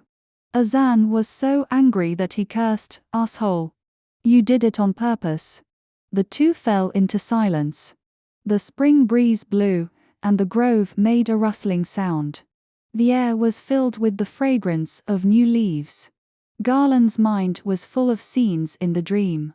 He didn't know if the real Azan in front of him was like that. Will two people have the same dream? "I saw you at the witch, didn't I?" Garland asked carefully. Azan didn't answer. "I actually dreamed about you." Garland lowered his head and said, "I originally wanted to ask about my parents. I have never seen my father, and I almost forgot what my mother looked like. So I wanted to meet them. In the end, I still didn't meet them. But I saw you in my dream." Garland said while thinking that it would be better not to tell Azan the details of a spring dream. Unexpectedly, Azan threw herself into his arms after listening to him. The warm feeling was no different from a dream. He was shocked. "I know," she whispered. "Do you know what I'm asking?" Azan looked up and looked into Garland's eyes. Garland shook his head. The princess said angrily, pretending, "You clearly know it, but you refuse to say it, and you have to wait for me to make it clear. You are such an irresponsible man." Garland fell silent. Azan bit his lip. "I asked the witch, is the person I love sincere? In the end, I still got such an ambiguous answer. Azan, you just accidentally fell into my parents' past. The two of them. Maybe that's the situation, but What do you mean?" The princess pressed Garland. "Then tell me in person, what is your heart like?" Garland hesitated. "What's the point of asking this? It's obviously a fruitless thing." He looked at the princess in confusion. Her eyes, which revealed her true nature, sparkled in the dark night. He shook his head, took a step back, and his body left Azan's warmth. "A boy of my age, seeing a charming girl like you, is just a passionate attraction. What's the point of talking about the heart?" The princess widened her eyes and couldn't believe her ears. "Is that your answer?" she asked tremblingly. "You are no different. Beautiful women just love young men. If I am not a tiger killer, what kind of me can attract you?" Slap! A loud slap landed on Garen's face. The princess' tears could not stop flowing. She did not say another word, covering her face and riding away. 30. The celebration party lasted until the early morning. The tribesmen of Chiarudan also slept in the open space in the residual heat of the bonfire. Garand did not chase Azan at night. He stayed alone by the pond for a while. He repeatedly asked himself if Azan did not have the aura of a princess, but was just an ordinary girl he had met once, would she be the type he liked? He had never thought about what kind of girl he liked before. Maybe he realized too early that he did not have the conditions to associate with girls. Poverty was the main reason for his premature maturity. On the other hand, if he had not been mistaken, he believed that the princess would never look at him more. It is better to end the misplaced and fruitless marriage as soon as possible. Because the grove is too cold. In the early morning, Garand returned to the village of Chiarudan and lay down beside Guwenk, pretending that he had also been singing and dancing all night. When there were many people, he could not feel the gaze of those eyes, and he slept peacefully for a while. Azan did not appear again. After breakfast, Saji said he wanted to go home. The chief of Chiaradan also agreed to let him go back early. After all, he still had to prepare for the wedding.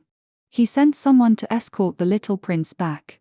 Zakari had important things to discuss and could not go with him. Before leaving, the chief gave Saji many instructions, and Zakari pulled Garand aside and stuffed a package into his hand.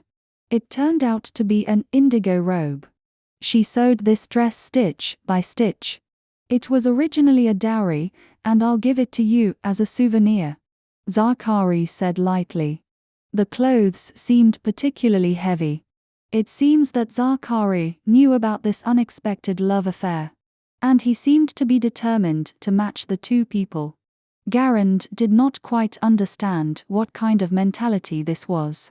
Maybe Zachary was thinking more about his sister's feelings. After they fought tigers and the Sudar people together, they established a kind of deep friendship that needed no words. It was probably a kind of mutual appreciation.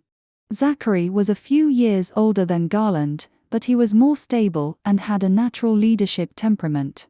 It seemed that he had a clear plan for many things and could direct others to move in a predetermined direction. Moreover, this person seemed to understand many principles of life and could handle various relationships more appropriately. He was simply Garland's role model. During these days, only Sage had not noticed it from beginning to end. Garland did not intend to tell him. It would be better to let time pass and never mention it again. Sage was still immersed in the joy of the party, imagining the life after marriage, smiling all the way. Zachary said that he would see them off briefly, but he was reluctant to say goodbye. He saw them off for a long way, almost to the thorn bush, and then left reluctantly. Before leaving, he repeatedly reminded them to come again, and he would prepare good wine and food for them. And he also agreed to sneak into the caravan with Garland and go to the castle. After parting, they waved and looked at each other from afar. After walking through the thorn bush, the group camped for one night, no need to say more. Going forward, they returned to the camp of Kazi. Garland watched his brother run into the big tent before leaving with peace of mind. The scene of those tribesmen shouting to kill him in the dream was still vivid in his mind.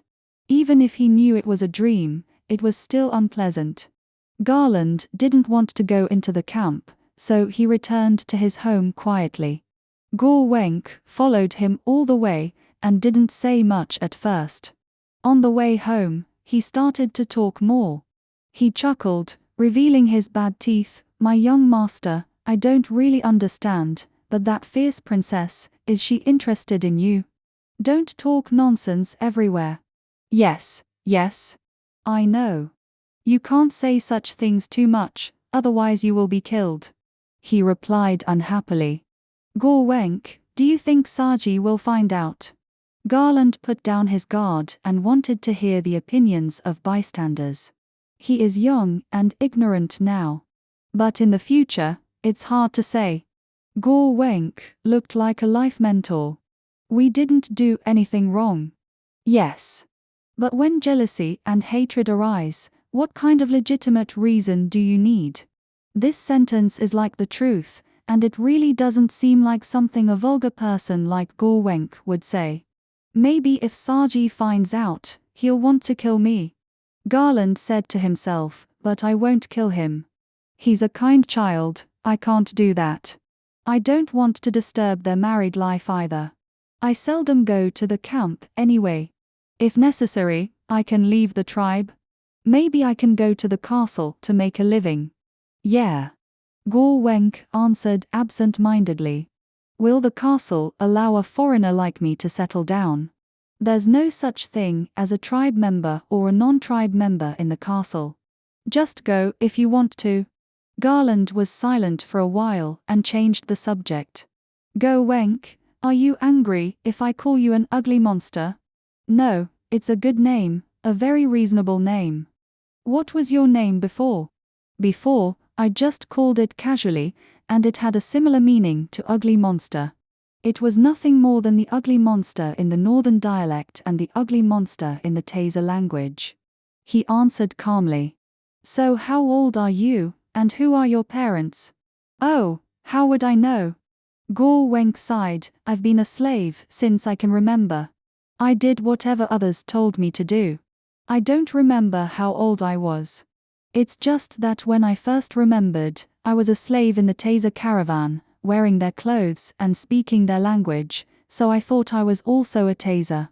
I think my parents probably thought I was too ugly, so they threw me away. Humph. Garland sneered after hearing this. It's not surprising that a slave like Go Wenk has such a life experience. Rao Rao doesn't like slaves. She is a kind girl. She asked me to give you freedom. Garland remembered what Rao Rao said before, and said, when you take me to the castle, your job as a captive will be completed. I can give you freedom, you can go wherever you want, okay? No, don't do that. Go Wenk was horrified and almost knelt in front of Garland. He begged bitterly, you are the best little master I have ever met, please don't abandon me. I can endure any hardship, but I don't want freedom. Don't want freedom? Why? Garland was very surprised by this statement. Little master, look at me. I am so ugly. Even if I am free, who will treat me as a person? I am destined to be a slave. It is better to find a good master to follow me and live a more comfortable life. Such a strange idea made Garland broaden his horizons. But thinking about it carefully, what this guy said seems to make sense. Forget it, let's go home first, Garland said. 31. Garland walked outside for a long time in the early morning, fighting insomnia while looking for small animals to hunt. Spring is the happiest day for people in the wilderness. There are endless prey for hunters, endless grass for cattle and sheep to eat, and the weather is mild without cold wind. At this time, people in the wilderness will forget all their troubles and spend their days in singing, dancing, and wine. But thinking back to last winter, it was a completely different scene. In the severe cold, there was no prey, and cattle and sheep were injured or even frozen to death because of the severe cold. At that time, hiding in a small tent, I prayed every day to continue to live. Garland walked aimlessly, thinking, is there any way to avoid facing the same dilemma this winter? Kill more prey? When the sky was bright, he walked back to the small tent in a daze. I thought I could get rid of those eyes that I couldn't get rid of and have a good sleep during the day when the sun was shining. But from a distance, it seemed that Saji was coming again. No way. It's only been a few days, why did Saji come to play with me again? And he saw Saji riding a horse and bringing another person. Judging from the figure, it was clearly a girl. Garland had a bad premonition in his heart. The person brought by Saji, couldn't it be Jinghua? I saw Saji bringing a petite and cute girl about 15 years old. She had an oval face, a big forehead, a pointed chin, a pair of bright peach blossom eyes, and long and curved eyelashes. Then she had a full head of small braids, her hair was waist length. She was wearing a white robe and red sheepskin boots. She wore a small fox fur hat on her head. She was a pretty girl, but the corners of her mouth were slightly bent downwards, and she looked a little pitiful, as if she was crying but not crying. Go Wenka came out of the sheepfold to welcome the return of the young master. Hey, why is there a beautiful woman coming to the door today? Go Wenka asked on the side. What beautiful woman? I'm afraid big trouble is coming. Garland had a stern face, very unhappy. Could this be the sister Jinghua that the little prince has been talking about? Is she here to marry you, the young master? Go Wenka rubbed his hands, quite happy. Garland whispered when he got off the horse, I would rather let Saji keep it for himself. Brother. It's not good. Saji got off the horse and ran over, his face very anxious. What's wrong? It's only been a few days since we last met, why are you here again? It's Sister Jinghua, Saji took the girl's hand and walked to her brother. The girl sobbed slightly and walked slowly to Garland to greet him, but her eyes kept avoiding him. Jinghua, what's wrong with her?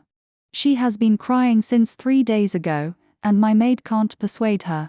I can only come to you for help. How can I help? Garland looked helpless. Brother, listen to me. Saji pulled Garland aside and drove Gorwenka away to prevent him from eavesdropping. Gorwenka saw that Saji didn't let him listen, so he ran to look up and down at Jinghua. Jinghua had never seen such an ugly person, and she was so scared that she kept dodging. But when she dodged to the left, Gorwenka ran to look to the left. When she dodged to the right, Gorwenka looked to the right again. She couldn't avoid this guy no matter what, so she had to cover her face so that he couldn't see it. Gorwenka was really a jerk. He stretched his head and peeked at the girl through her fingers, and laughed while looking at her. Jiao Jiao and Rao Rao in the small tent couldn't stand it anymore. Jiao Jiao rushed out and chased Gorwenka away, while Rao Rao invited Jinghua to come in and sit down. When Saji saw that everyone else had left, he spoke to Garland. Brother, you know? Last year, General Aguz was defeated and surrendered, so his daughter, Sister Jinghua, ended up like this. Yes, that's right. Garland nodded. Garland had always lived far away from the camp and was not very clear about the details of the incident. As far as he knew, General Aguz was very favored in the tribe and was on good terms with the chief. He had no son, and the chief asked Saji to get engaged to his daughter so that Saji would be filial to him in the future. She was going to marry you, Garland said. Last winter, there was a food crisis in the tribe. General Aguz led more than 20 people from the family to attack farmers outside the castle, trying to rob their stored food. Of course, this was also allowed by the chief. And it is said that the people in the tribe used to do this. But that time, they encountered the castle army patrolling outside. A fierce battle broke out between the two sides. Aguz's entire army was wiped out.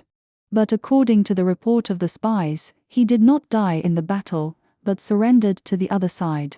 In order to survive, he also betrayed the situation of other teams, which led to the defeat of the war last winter. He failed the trust of the chieftain, and his family was implicated, and his status in the tribe plummeted. The original servants in his family became slaves, and her only daughter became an inferior. But now, because of her father's affairs, Sister Jinghua has no place to stand. Saji said sadly. Because Aguz surrendered. That's just the one-sided statement of the spies. No one knows what really happened. Saji argued. It is said that there are only 20 warriors on Aguz's side, while the other side has nearly 100. He was obviously captured because he was outnumbered. Seeing that Garland had nothing to say, Saji continued to talk. Now Sister Jinghua lives a miserable life every day. She is afraid that if she does something wrong, the chief will see her and get angry and kill her. She is very careful every day and hides from everyone. When she has nothing to do, she can only cry secretly. Dying on the battlefield is the glory of the Wasteland tribe. He did not fight to death, but surrendered and begged for mercy, so he will naturally be blamed by the chief. Garland said this casually. These words are also often said by the elders in the tribe. Garland has heard them almost since he was a child. Moreover, in the laws of the tribe, escaping from the battlefield will also be executed. Generally speaking, if you fail to kill the enemy on the battlefield, no matter which side you are on, you will no longer have a chance to survive. A few days ago, a spy reported that the captured tribesmen were also executed by the Northerners. I also heard that their heads were hung on the city gates for display for many days. Saji said. Sister Jinghua collapsed after hearing the news. She cried every day. I just couldn't bear to see her like this, so I asked you to help. You said so much. I understand you are worried about her. But what do you want me to do? Garland and Saji talked while walking. She wants to collect her father's body. Saji said, this is her little wish now. If you can help her fulfill this wish, she is willing to do anything to repay you. 32. Garland rolled his eyes, do anything? Then you can ask her to leave immediately after the matter is done. Saji was a little embarrassed, as if he had something to say. That. Brother, don't be shy. The so-called I can do anything is a euphemism for promise myself. Sister Jinghua has agreed to marry you. Marry me? Did you agree for me? Hey, he. Saji touched his head. I think you two are a perfect match. I'm getting married soon, but no one has arranged your marriage yet. I'm the official heir, so of course I have to consider the tribe. It's my responsibility to find a suitable partner for you. Garland patted Saji's forehead and said earnestly, I can help her. But she also needs help. Please leave early and go back to where you came from. Don't stay in my house. TSK, brother, you are just stubborn. You must like her in your heart. Saji pouted. It's really hard to explain things like feelings. You fall in love with some people at first sight, and you hate others for a long time. Garland is not shy. He really doesn't like Jinghua. But he doesn't know why. From any angle, Jinghua is a virtuous and beautiful girl. In order to marry her, 100 cows as a betrothal gift is not too much. Moreover, she is a very smart girl, and her bright eyes can see through everything. Maybe sometimes, Garland thinks she is too smart. She can see through his poor current situation at a glance, but also knows how to take advantage of his weakness. The two returned to the small tent. Guo Wenk was lying on the edge of the tent, eavesdropping on the conversation inside. When he saw the master coming, he ran over happily. He greeted the young master and the prince, and then argued that he did not eavesdrop. The white tent is too small. It feels cramped for 3 people to stay inside. Now, there are 5 people sitting inside, and they can only sit closely next to each other, and they can't even raise their heads. Sage wanted to drive Guo Wenk away, but Garland asked him to stay. If you want to go to the castle, you have to take this guy as a translator and guide. He lifted the curtain of the tent and let Guo Wenk sit outside to listen. With so many people, Guo Wenk became a crowd pleaser, dancing and shouting. Jinghua probably told the 2 girls about her experiences. Now, the 2 girls were also in tears, feeling sad for Jinhua's experience. Garland was depressed. If Jinghua stays in my house, the 2 sisters won't even have enough room to sleep. Sister Jinghua, don't worry, my brother agrees to help you. Let's go together to collect your father's body. Saji happily told her the good news, without mentioning that Garland wanted her to leave. Jinghua blinked her big tearful eyes and looked at Garland tenderly. Really? Yes. Garland replied coldly. Your great kindness, I will definitely repay you with the rest of my life. Jinghua clasped her hands in front of her chest, knelt on the seat, and kowtowed to him. Forget about that. Garland helped her up, and said to the ugly monster, Guo Wenk, you and I will go to the castle together. We will get her father's head back. Okay. Guo Wenk clapped his hands and said, we'll bring it back to you. Garland waved his hand and said, you can go back to the camp with Saji. Brother, why do you say that? Saji said, I must go with you for such a dangerous thing. What? Although it was not surprising for Saji to say such a thing, Garland was still shocked. How many days are left before your wedding? What will the chief do if you run out to play like this? No, it was me who asked you to help Sister Jinghua. I also have a great responsibility for this matter. I must go. Saji wiped his nose. What's more, going to the city to play, such a happy thing, how can you not take me with you?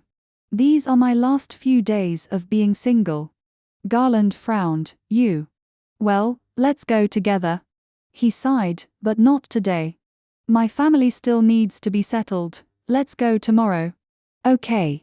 Saji's face changed from excitement to loss. He was still young and was very anxious to do anything.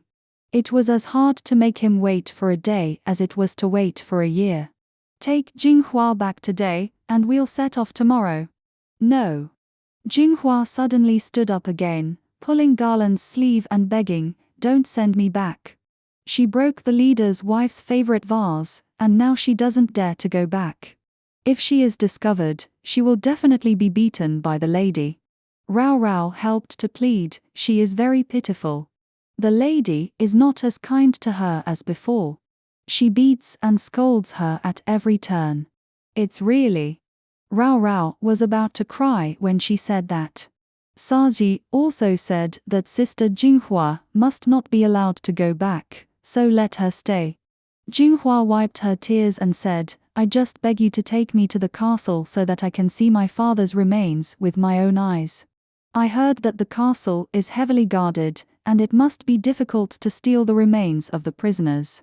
I only need to take a look from a distance to fulfill my wish. Her face flushed, she covered her face and whispered, I am willing to repay your kindness as a slave. It is not a frivolous act, but a solemn decision after careful consideration. But if you really despise me, I will not rely on you.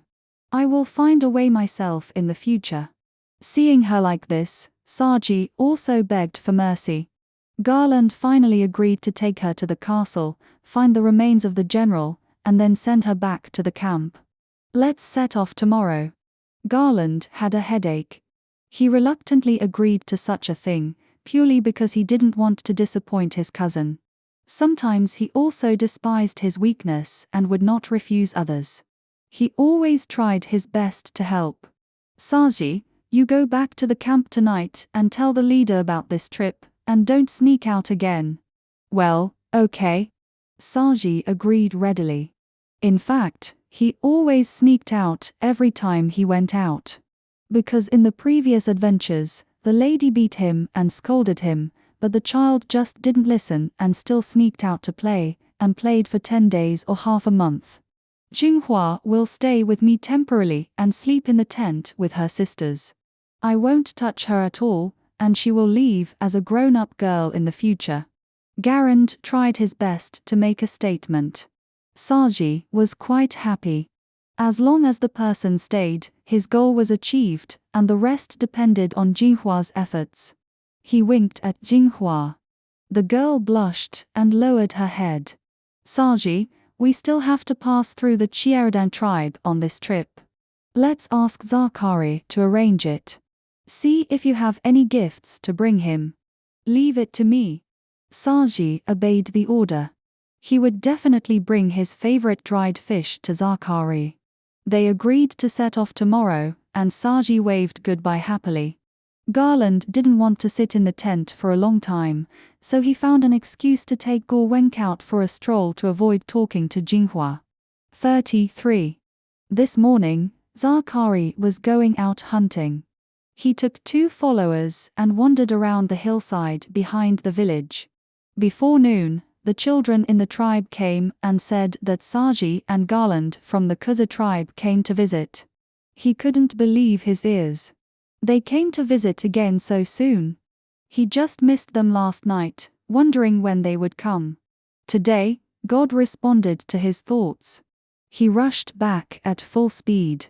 From a distance, I saw a group of people talking and laughing beside the immovable rock.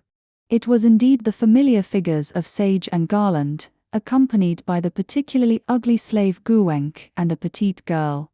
At this time, Sage was sitting on the big rock, explaining to the girl the scene of fighting against the rogues with great joy. It was probably when he talked about the part of the rock lifting competition, he patted the rock with great joy. Zakari waved his hands vigorously and shouted at them loudly, and the other side responded loudly. Walking up, Zakari hugged Garland and Sage warmly. He looked at the girls accompanying them again. Sage happily introduced Sister Jinghua. The two greeted each other politely. Sage couldn't wait to tell him, "We are here to find you to go to the castle together." Zakari was overjoyed when he heard it. "Really? Go now? That's great. But you're not getting married. The wedding day is in a few days." Zakari was also a little worried. "It's okay, go and come back soon." He. At Saji's age, he has no concept of marriage. He has no idea about having children, he only knows how to eat, drink, and have fun. Eating and drinking are every day, and hunting and going out are the happiest things. If he can explore a place he has never been to, it is like going to an amusement park. Zachary told them that it would not be difficult to sneak in. The castle would open its gates at regular times every day, allowing all kinds of people to enter and exit. Taser caravans often go in and out of the castle. Everyone just put on their clothes and follow them in. "There happens to be a caravan resting in our tribe, I'll take you to see it." Zakari pulled Garland, and the two walked in front, and the others followed behind. In the center of the camp, where the bonfire party was held at night, it was a large open space during the day. A caravan of more than 40 people was resting there. Their horses were on standby, and the boxes of various sizes in the car were opened one after another, with a dazzling array of groceries inside. The resting place seemed to have become a small market. Many Shiaradan tribesmen came to watch these goods. Children ran around the venue in circles, and girls and aunts gathered in groups of 3 or 4 to bargain. There is no such thing as money in the wilderness tribes, most of them are barter. People in the city use money, including gold coins and copper coins. The Taser merchants have this kind of money. They took it to exchange with the tribesmen, but the tribesmen refused and insisted on only taking the objects. Sometimes the quality of the objects is not good enough, and the transaction becomes very complicated. There is an old man who will help identify the objects.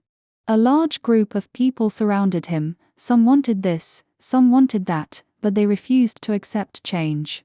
In the end, the transaction was successful. Some were proud and some cursed. The old man was the leader of the Taser people, tall and thin, with a beard on his chin and cheeks, a total of 3 beards, which was very interesting. His face was also long and thin, and full of wrinkles.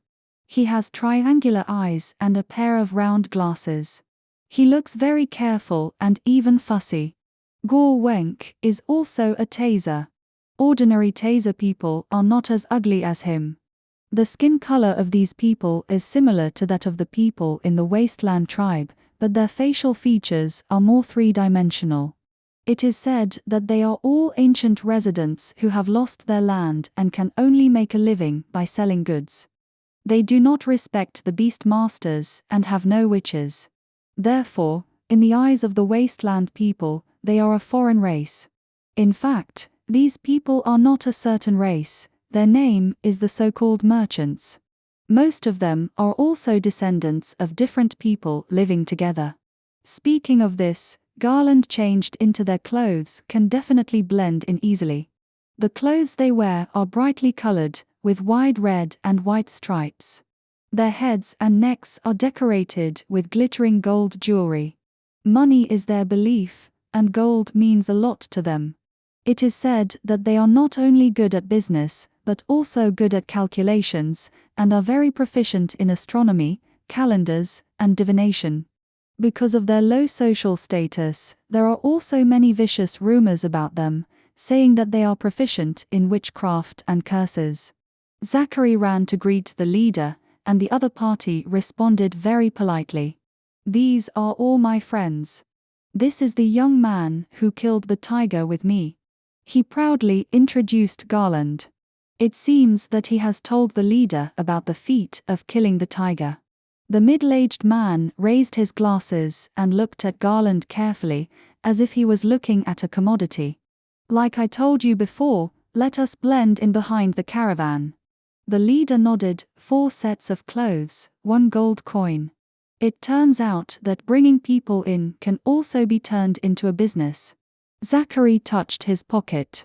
The last time he exchanged a bundle of furs for a gold coin. Garland took a closer look. It was the first time he saw a gold coin in his life.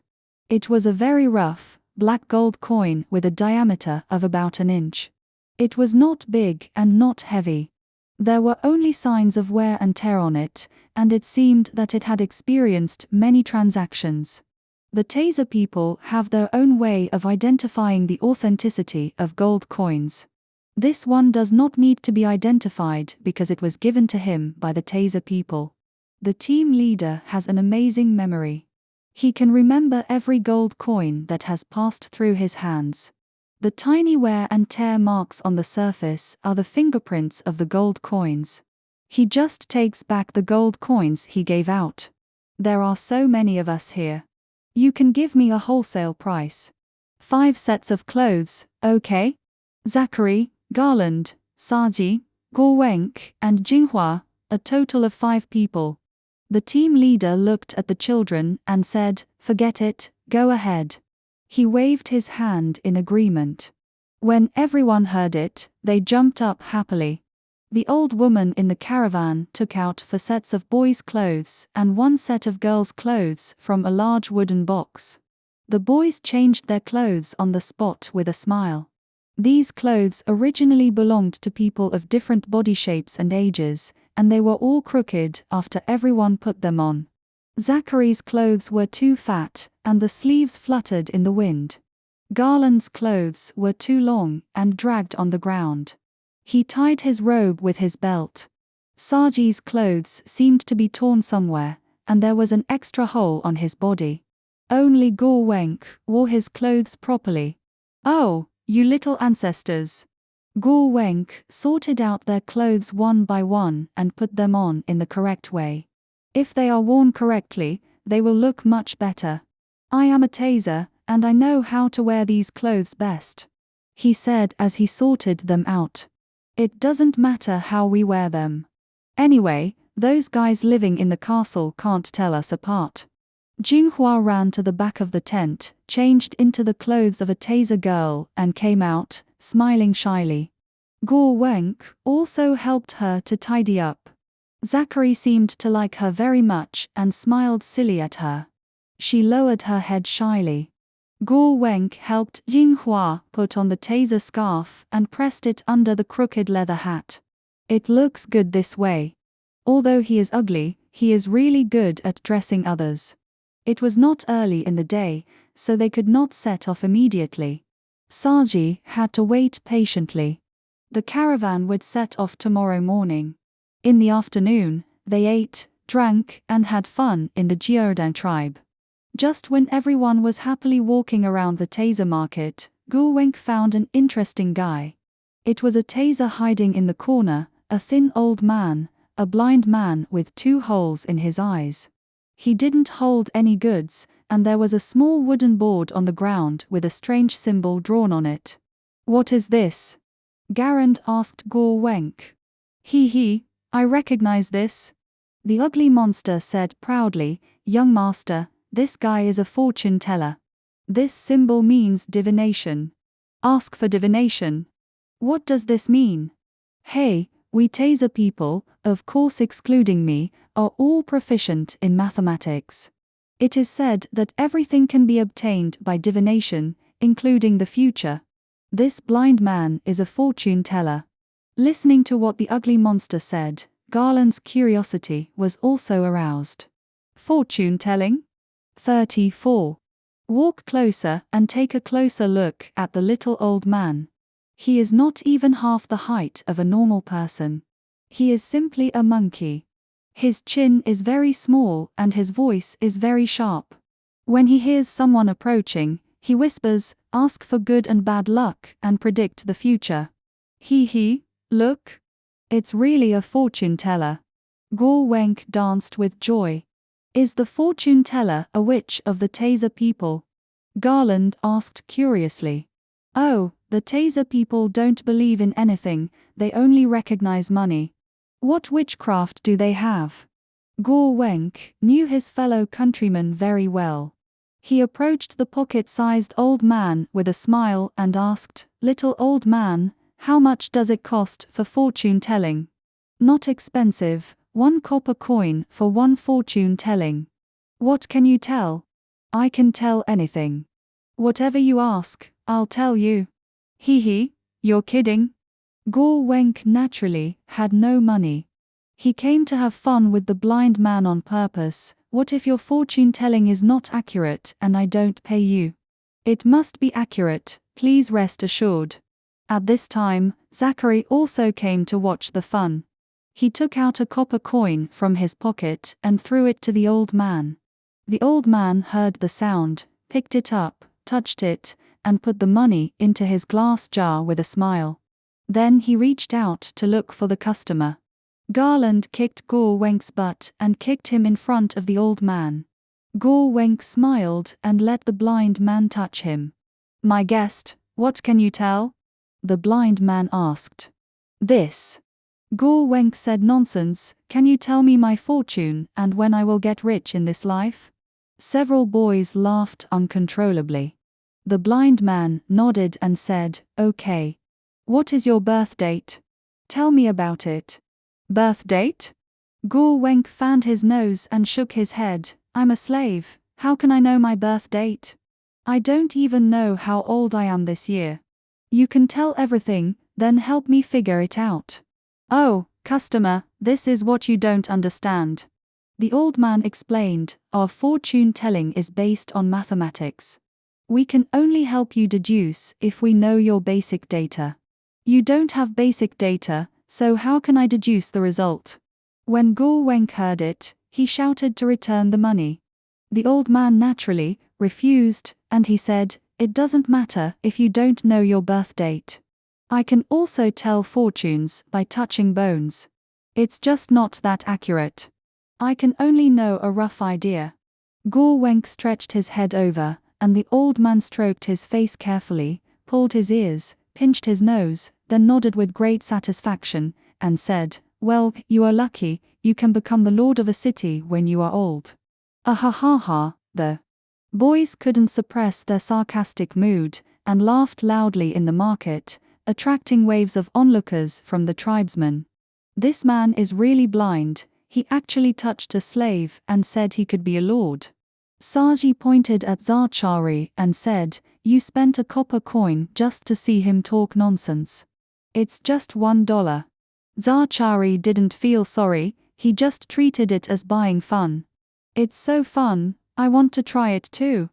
Garand was also a little tempted, so he borrowed a copper coin from Zachary to give to the blind man. "Okay, if you think it's fun, we'll count it later," Zachary said as he took out money and gave it to the blind man. "Just by touching my face, can you know your fate for a lifetime? If you can figure it out at once, wouldn't all the problems of your life be solved?" Garland also felt that this was impossible, but he still couldn't help handing the money to the blind man. "Touch mine and see." The blind man touched the money again and put it away happily. Then he touched his face in the same way. But this time, his face looked ugly. He kept muttering in his tribal language, and then he said that he would return the money to Garland. Saji and Zachary also felt it was strange. The blind man did this, and everyone wanted to know what he wanted to say. The blind man refused to say it, but everyone forced him to say it. If he didn't say it, they would overturn his stall and beat him up. Hearing so many boys shouting, the blind man became even more scared. He poured the dollar out of the glass jar and ran away, holding the jar. Gore Wenk should have understood what the blind man whispered before. Everyone asked Gore Wenk what he said. Gore Wenk was embarrassed and said with a grin, "I will talk to him alone about the fate of my little master. You don't have to come to listen." After saying that, he pulled Garland aside. Gore Wenk was a cunning guy.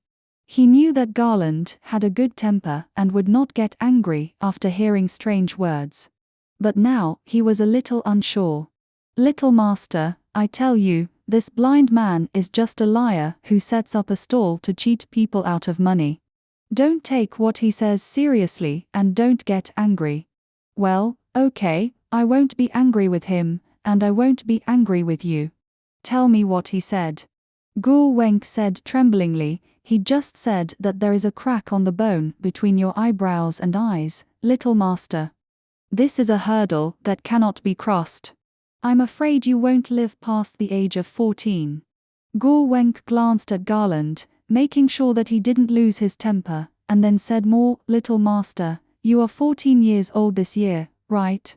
He said that Garland was not angry, but that was impossible. He was angry and strange in his heart, and touched his forehead hard. There is a crack. Where is the crack? It's intact. Zachary and Sage, who were standing by, had heard it a long time ago. Guo Wenk hid behind his master and they couldn't hit him. They were so angry that they smashed the blind man's stall. The blind man was so scared that he lay on the ground pretending to be dead. Garland was afraid that they would really cause a death, so he tried to stop them. While they were arguing, the blind man suddenly jumped up, holding his money jar, and ran into the Taser people's stall. When they looked for him again, there was no old man. There was only a doll being sold on the stall with an empty jar in his arms. The two regarded Garland as their best brother. They were very angry when they heard an old blind man cursing like this, even angrier than Garland himself.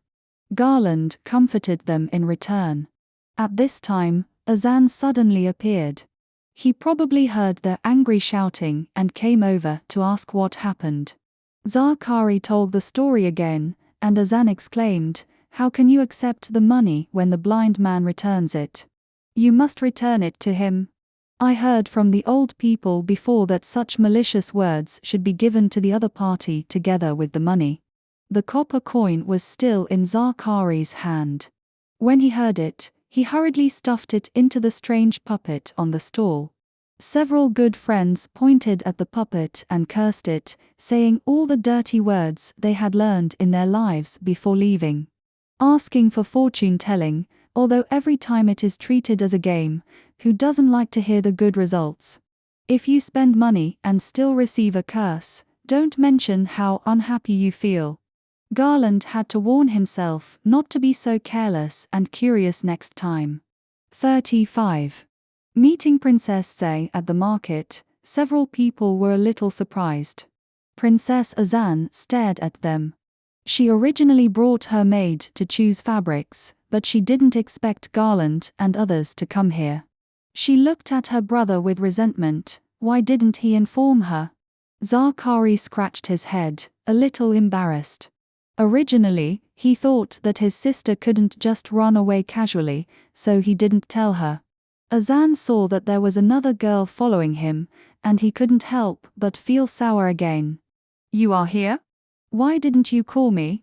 The princess looked at their strange clothes again and asked, "What are you doing?" "Nothing, just wearing this clothes for fun." Zachary tried to perfunctorily pass it over. "We are going to go inside the castle and pretend to be Tasari people." Saji didn't want to hide it and blurted it out. Azan put his hands on his waist and made an expression as if he wanted to settle accounts with his brother. "Oh, you are going to be a couple so soon?" Zachary was completely speechless. He didn't want his sister to know about this trip. With his sister's personality, as long as she knew, she would definitely follow. "Why didn't you tell me?" Azan asked angrily. "Well." Zachary looked around and suddenly thought of an excuse. "Sister, you are getting married. How can I take you with me for such a dangerous thing?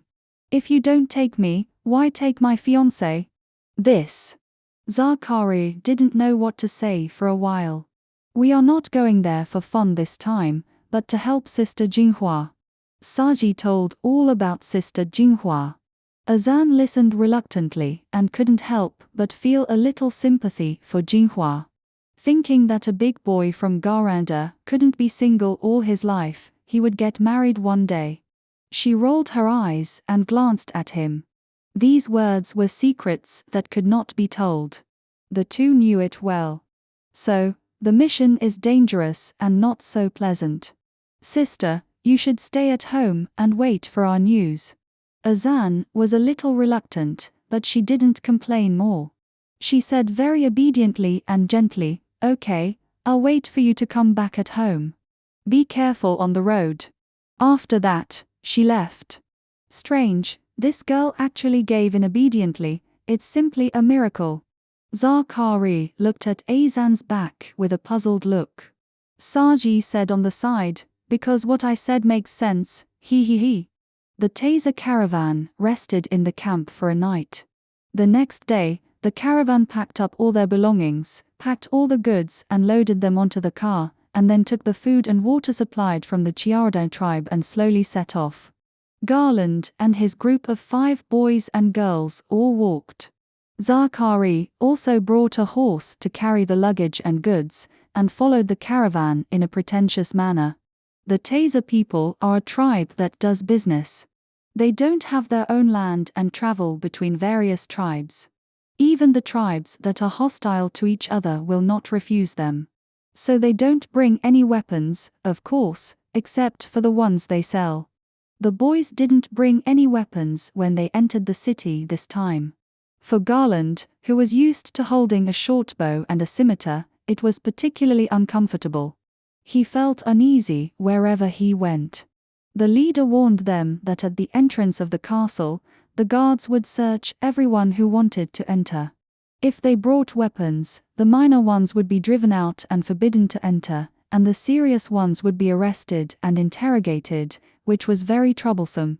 They had no choice but to obey. The way to the castle requires passing through thorn bushes and woods, and the direction is roughly north of the Wasteland tribe.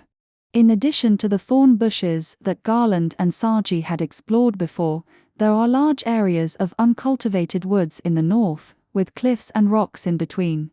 These are like wrinkles on the edge of the land, and are natural barriers between territories. The Cozy tribe and the castle are blocked by a large area of natural barriers, making it difficult to pass. There is a wide road between the Chiardan tribe and the castle. This road existed a long time ago, connecting the castle and the wasteland long before the people of the Wasteland tribe occupied it. It makes Chiardan face the threat of enemies at all times, but it is also very convenient to trade with the castle. This road also takes 2 days and 1 night. The city gate will be closed at night, so there is little point in traveling at night. The Taser people walked leisurely, camped outside the thorn bush for 1 night, and moved along the wide road the next day.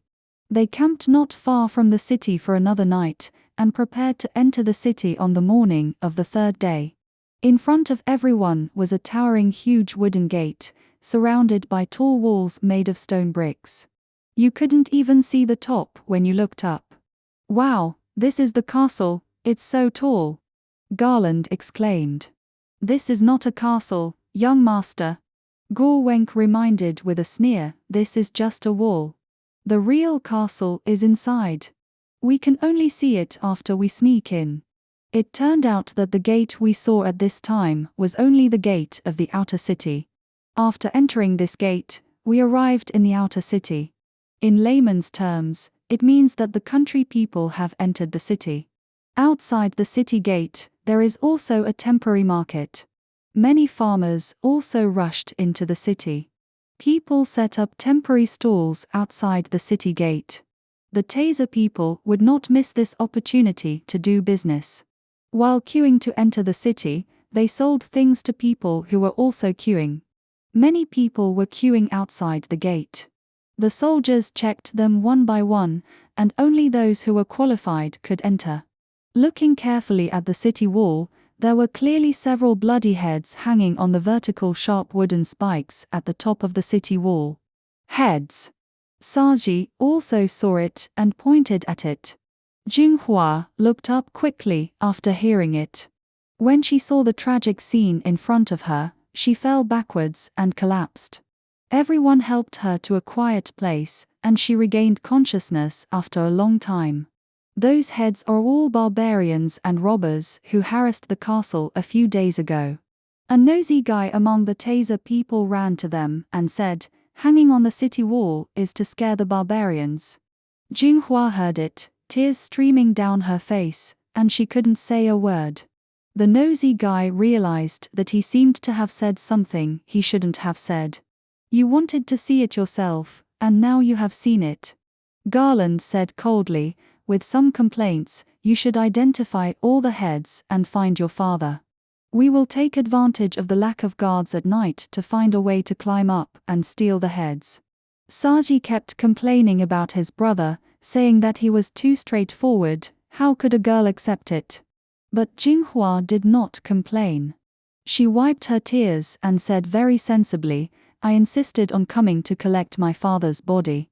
I must go and look for my father. After that, she stood up.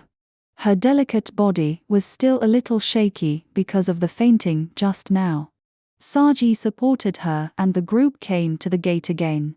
The heads on the city wall had been placed for about half a month, with varying degrees of decay and bird pecks. Saji was not afraid of such a scene. He had seen similar situations when he followed the witch to worship before. But for Jinghua, it was indeed a bit too cruel. The girl trembled and carefully identified the appearance and hairstyle of each head, looking for her father. After a while, she whispered, strange, why can't I find it? Everyone was stunned.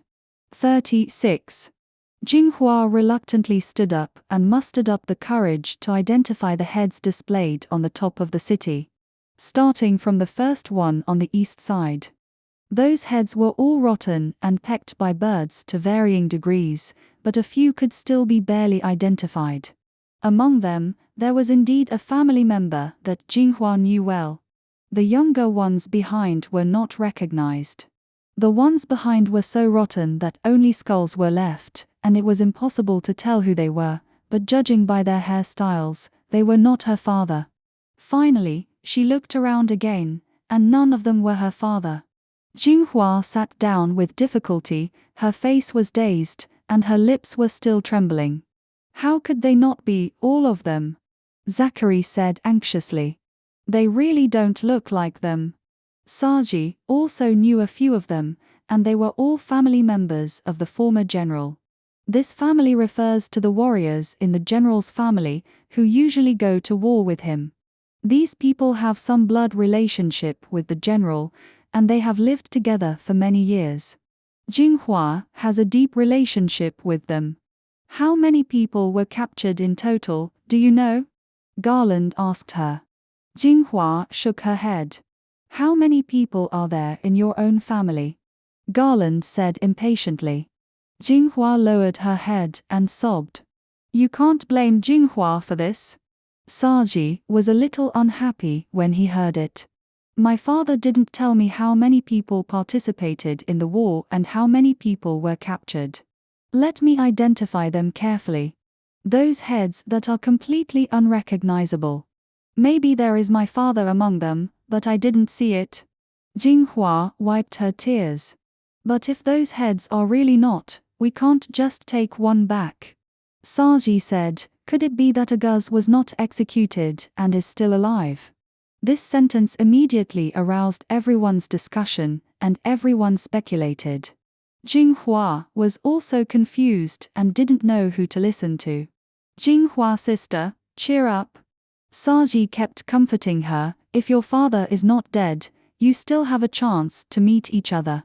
But Jinghua was still a little scared and didn't dare to accept this optimistic view rashly.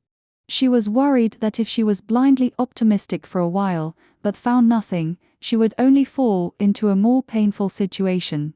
Saji couldn't bear to see her sad, and comforted her again and again. Jinghua barely stopped crying.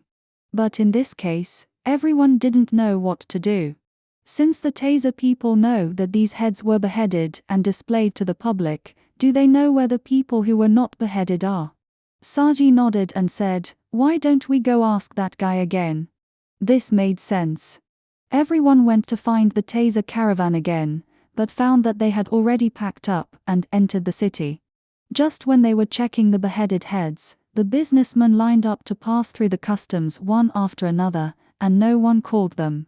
This is bad, they were clearly agreed to take them with them. Now, the teenagers were thrown outside the city, unfamiliar with the place, and were very panicked. The horses they brought were still carrying goods. Zachary gritted his teeth and led the horse in front, and took the eloquent Gurwenk as an interpreter, and also lined up to go in. The inspection at the city gate was very strict. Everyone was carefully questioned. The queue to enter the city was long and the speed of movement was like a snail. The soldiers searched them one by one, checked the goods they carried, and asked everyone what their name was, where they were from, and what they were doing in the castle. Zachary followed with a smile. As soon as they arrived, the soldiers stopped them all. Zachary pulled his horse to show the soldiers the goods he brought, and then said in unfamiliar northern dialect, "Selling goods, selling goods." But the soldiers didn't buy it at all. They asked some questions fiercely, and it was unknown what they said, but they just didn't let them in. Gurwenk greeted them with a smile and greeted the soldiers in a hoarse voice. His attitude was very humble, and his words were full of flattery. The soldiers saw the tattoos on his face and knew that this guy was a slave, and their attitude towards him became even tougher. The two of them talked in a jumbled manner.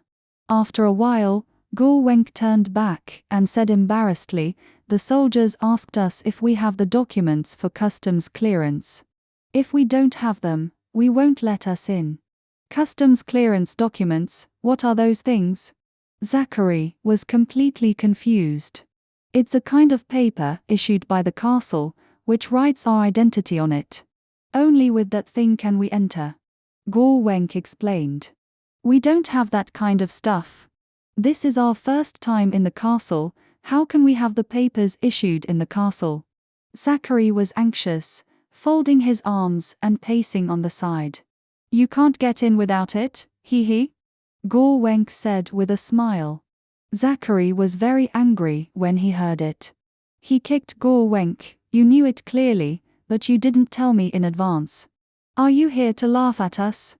Gurwenk was not angry either, and said with a pout, I used to follow my master. My master has it. You are not a good person, so naturally, you don't have it.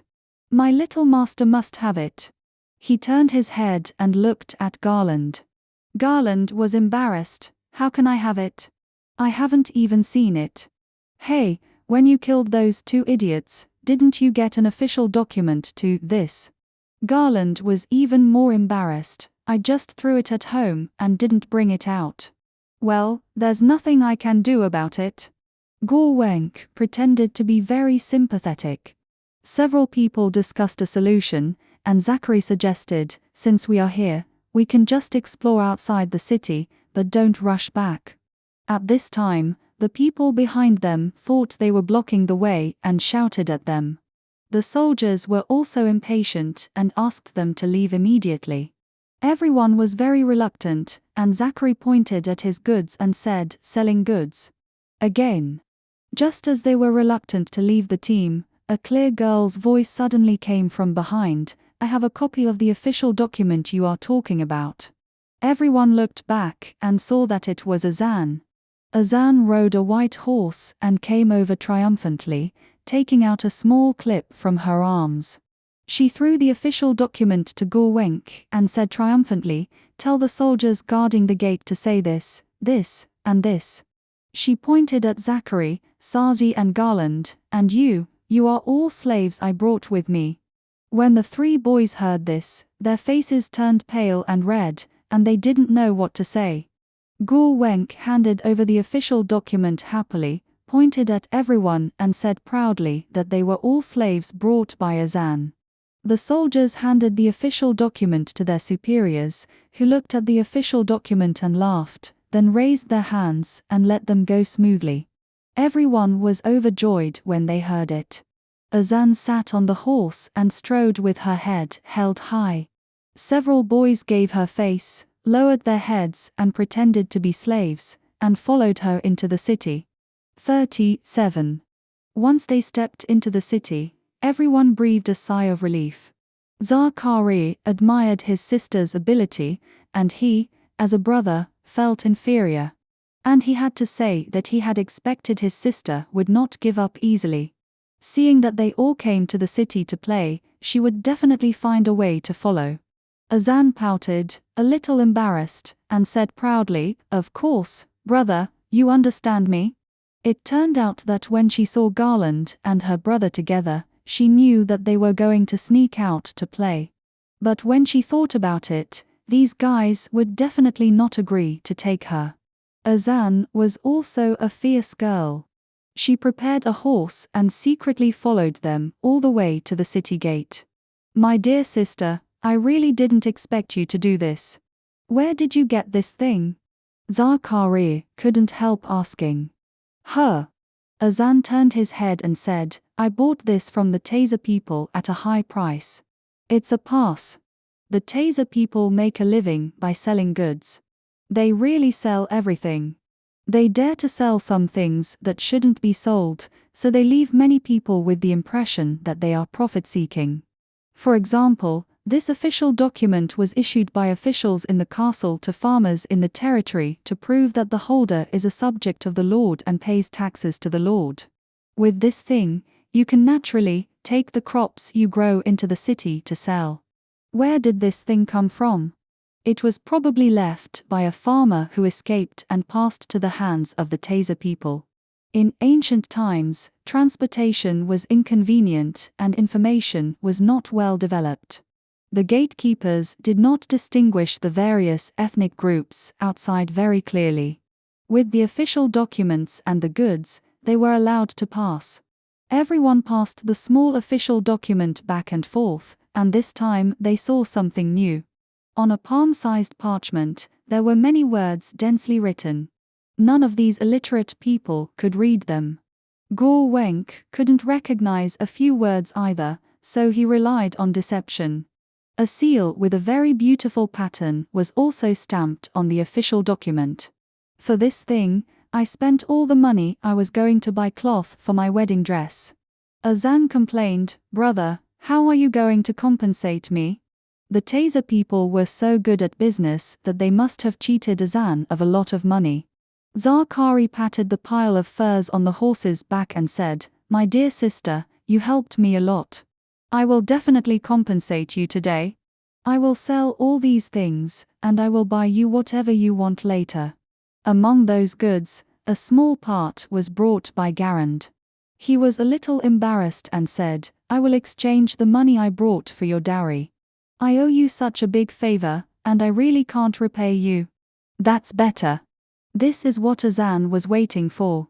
Several people looked inside the city gate. Wow, they had never seen such a scene before. The long streets, the bustling crowds, and the countless houses stretched from the front to the end of the site. In the distance, there was a towering castle. The tiles on the castle's spires sparkled in the sunlight. "Oh my God! Are those roofs made of gold? How can they be so beautiful?" Sage was stunned. "How about it? Is the castle in your dream so beautiful?" Zachary asked jokingly.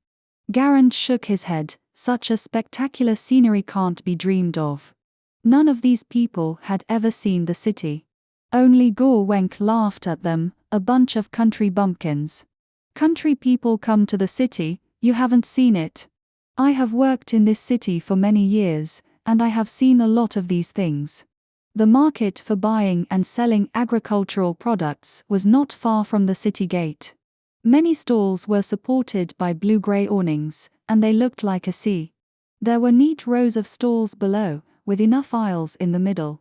Various vegetables, grains, spices, and meats were displayed. The vendors greeted them warmly, and people of all kinds walked back and forth in the market, choosing products.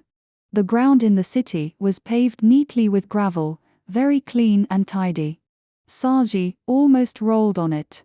Outside the market were small shops selling various fabrics and jewelry.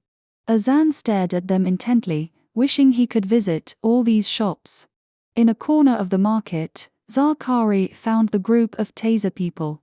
They were selling furs that had just been purchased from the wilderness tribe.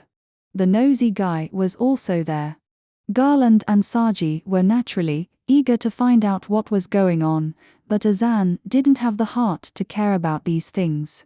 She had to take a good look around here before the sun went down and the market closed.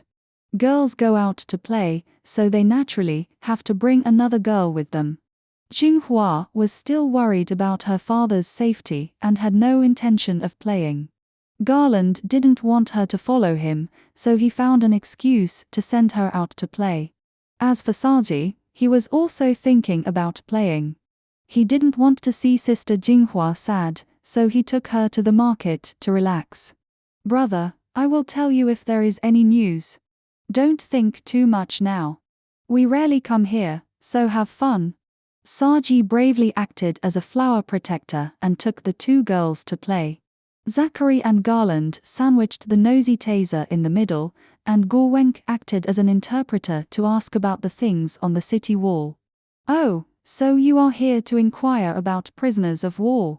This is also difficult to find." The guy spread his hands. "As far as I know, those guys in the castle are also very shrewd and profit-seeking. The prisoners who were captured and executed were those who were injured and unable to work. Those who can work were sold as slaves." Garland suddenly realized, so, Agaz may still be alive, and he may have been sold. "Where would he usually be sold?" Zachary asked. "Well."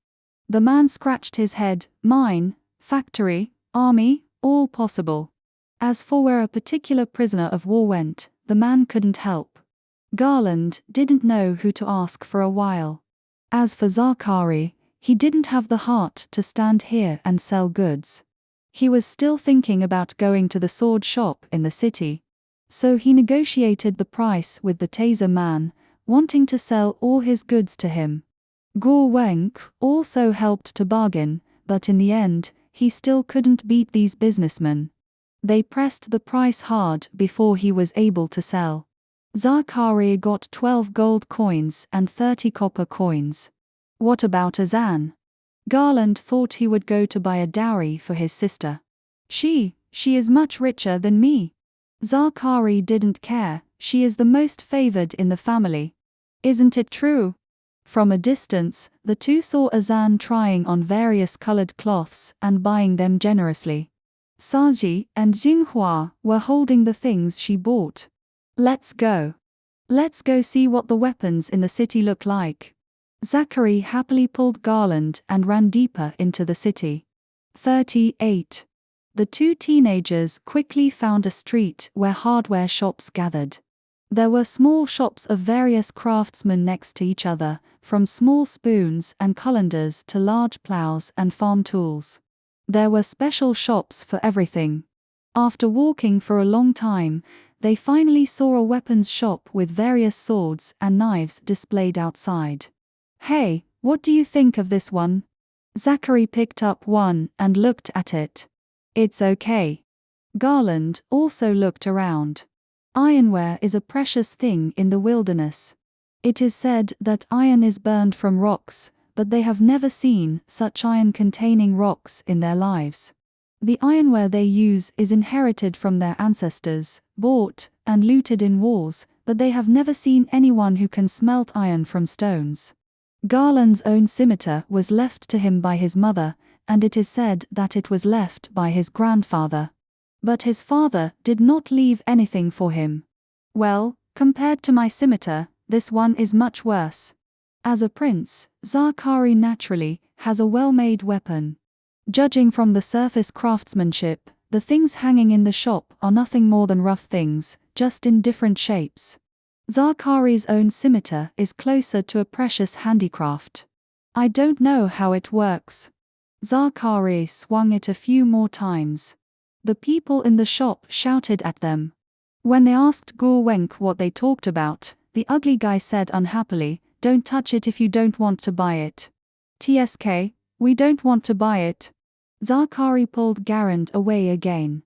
If there is any powerful craftsmanship in the city, it won't be so easily placed in a street shop. It should be hidden in a more hidden place. Garand said. Well, that makes sense. Zakari touched his belly and felt a little hungry. Let's go eat. The two walked along the street market to find a restaurant. After walking for a while, they smelled the aroma of food. Only then did they see a semi-open air stall serving food. Many people dressed in vulgar clothes were sitting outside the stalls with bowls in their hands to eat. It was obvious that this was a stall that provided cheap food to the workers. The food they ate was also varied, all of which were a dark green, mushy, thick soup and a piece of black, hard bread. In the soup, there were vegetable leaves mixed with minced meat and some plant roots, but it was not as rich as the ones in the tribe. Go ask how much this thing costs. They sent Gur Wenk to ask the price. It actually cost 1 copper coin per serving. So expensive? Zakari exclaimed, just eat this thing. If you think it's expensive, don't buy it. Gur Wenk did not forget to make sarcastic remarks. Zakari thought, forget it, and was too lazy to look for other restaurants, which would surely be more expensive. So he sent Gur Wenk to buy 3 servings. Gur Wenk held the bowl and wanted to sit at the table with them to eat, but Zakari didn't want to see his face, so he sent him to squat aside, with the style of a prince. The 2 young men took the soup and tasted it. The taste is a bit spicy, a bit sour, and bitter. It's really not accustomed to it at first. I took another bite of the bread. Although it was a bit hard, it was much more delicious than the highland barley noodles in the wilderness. As for the soup, it's strange that after eating a lot of this complex taste, I feel that it is acceptable. Seasonings are also very rare in the wilderness, and Garland's family never prepares them. The spicy taste in this soup should be some kind of seasoning, sour and bitter, which is the taste of vegetable leaves. With the seasoning, the taste of this bowl of soup becomes interesting and has an aftertaste. What do you think of this thing? Zachary asked while stirring the soup. I can't get used to it. Garland said while tasting the taste, maybe they like to eat it. And this price, if I really eat it every day, I can't afford it. Zachary complained. Ha ha ha, little brother. The people here make a living by selling their labor, and they make a lot of money. Eating 2 meals a day is still affordable. A somewhat rough middle-aged voice came from the side. He used the familiar language of the Wasteland tribe, and both teenagers turned their heads to look. The uncle, who was eating alone at the next table, although wearing the clothes of the laborers in the castle, looked like a person from the Wasteland tribe. The 2 teenagers simply took their bowls and sat next to the man, and looked at him carefully. Are you from the Wasteland tribe? Which tribe are you from? Zachary asked hurriedly. As for me. The uncle touched his beard and said melancholy, I don't belong to any tribe anymore. I have lived in this city for many years, and now I am just a laborer in the city. It's just that I rarely heard the familiar language today, so I couldn't help but talk to him. There are actually people from the Wasteland tribe who settled in the castle. Both of them were shocked. Speaking of which, don't laugh at me. I was defeated and captured many years ago, and became a slave. Later, after changing owners several times, I redeemed myself and became a free man, and stayed here to make a living. The identity of a slave is not absolute. Especially in the process of large-scale social development, if you are lucky enough, you can redeem yourself and become a free man. Some employers will pay slaves wages to show their generosity. If you save up enough, you can redeem yourself. The uncle said, things are expensive here, and you need money to do anything. But as long as you are willing to work hard, you can make a lot of money. I help the people in the castle carry goods every day, and I always get paid. This stall is cheap, so I come here to eat every day. The 2 looked at each other. The uncle's words, like many new things in the city, gave them a big shock. Two little brothers, what are you doing here again? Aren't you here to make a living? If you want to make a living, I can give you some advice. Zachary thought for a moment and said tactfully, we are here today, not planning to stay here permanently, but just to see the world. Oh, so that's it, ha ha ha. You young people like to play, and I, an old man, can't help you. But we also need to find out some things. Since I met a fellow villager like you who knows the place well, why not ask you first? Oh, then please ask whatever you need to know.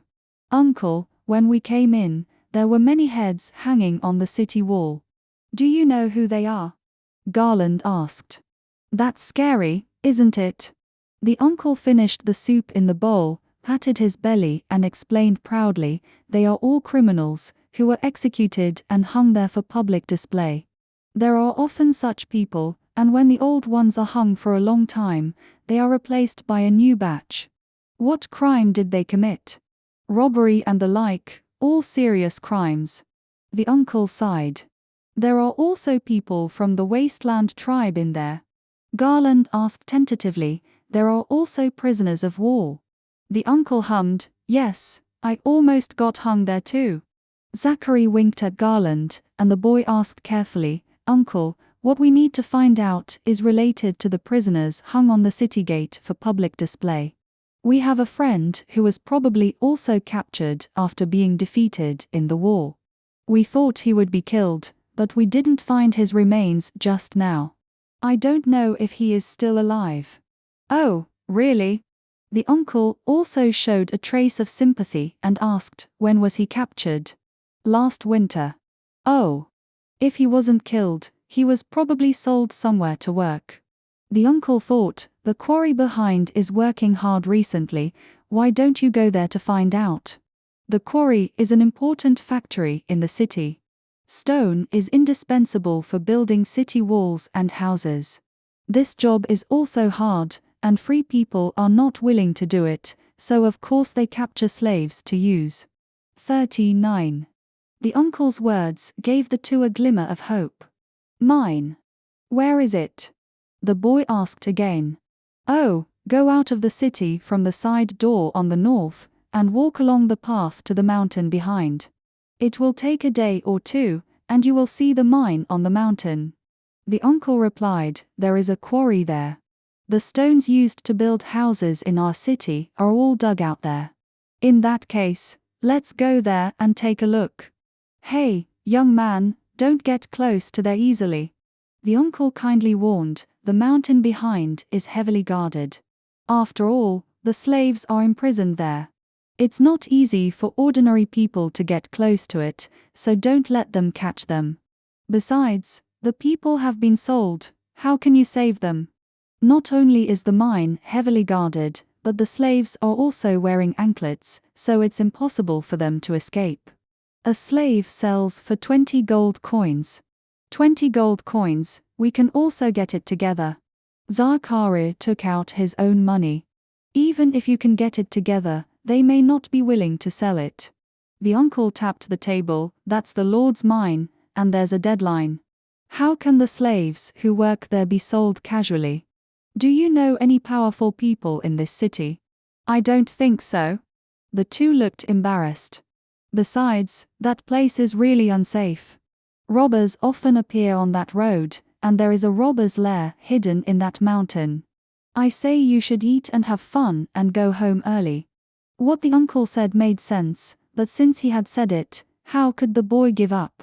After the two finished their meal, they listened to the uncle chatting about life in the castle, then said goodbye to each other and went back to find the girls. The girls ate snacks and candied fruits from roadside stalls and drank honey water. They were already like sisters. But Azan had some questions in his heart that he needed to ask.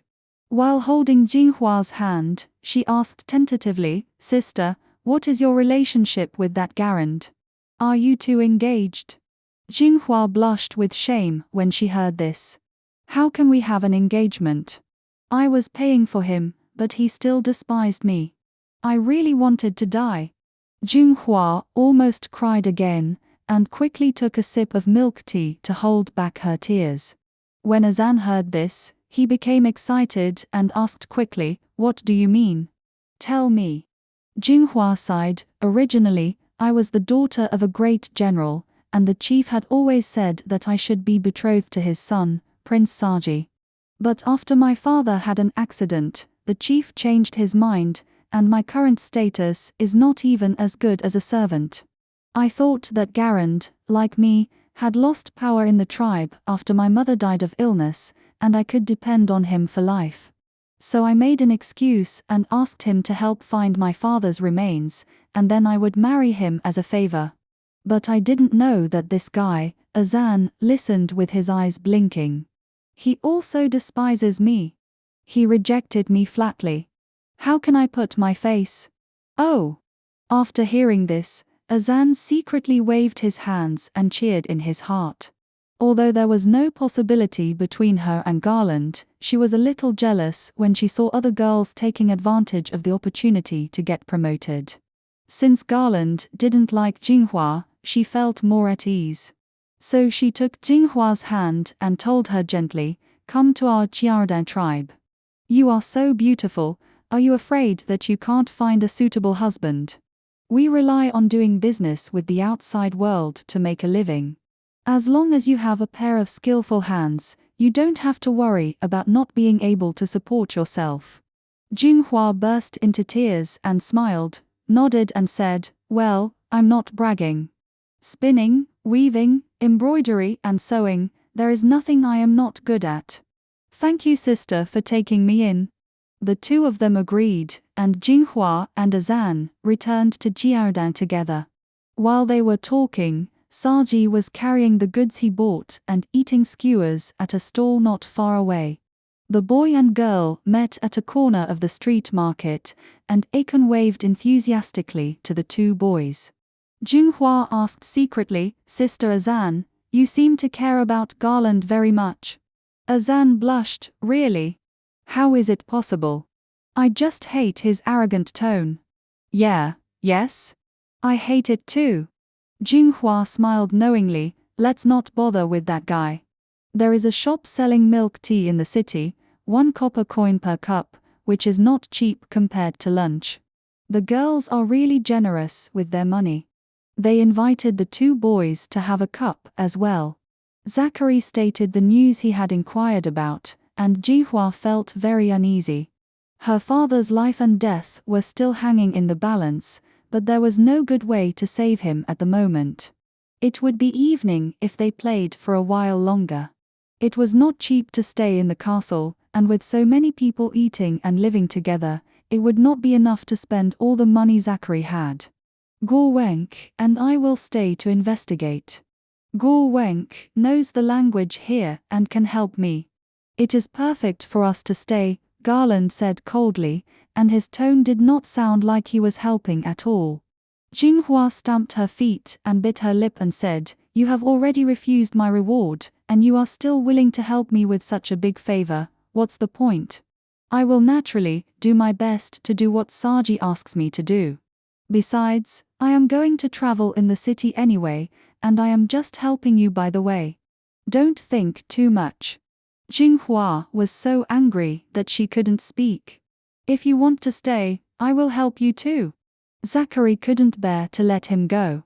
"But you have to protect the two girls and Saji back." Garand said, "Saji's wedding is coming up, he can't be wandering around outside like this. And I really don't feel at ease if he goes home alone. If you are my good brother, you must send him home." "This is right, the wedding is approaching, don't let anything go wrong." Zachary had no choice but to agree. He patted his chest and said, "I will definitely send him home safely and personally to his parents." But he was worried about Garland staying alone in the city, so he gave him all the 12 gold coins he had exchanged and told him, "You can use this money in the city. If there is really a way to redeem Jinghua's father, you can come back to me to raise money." When Jinghua heard this, she hurriedly said gratefully, "This money is an advance payment for my work. I am a trustworthy woman. Since I have asked you for help, I can't take advantage of you anymore.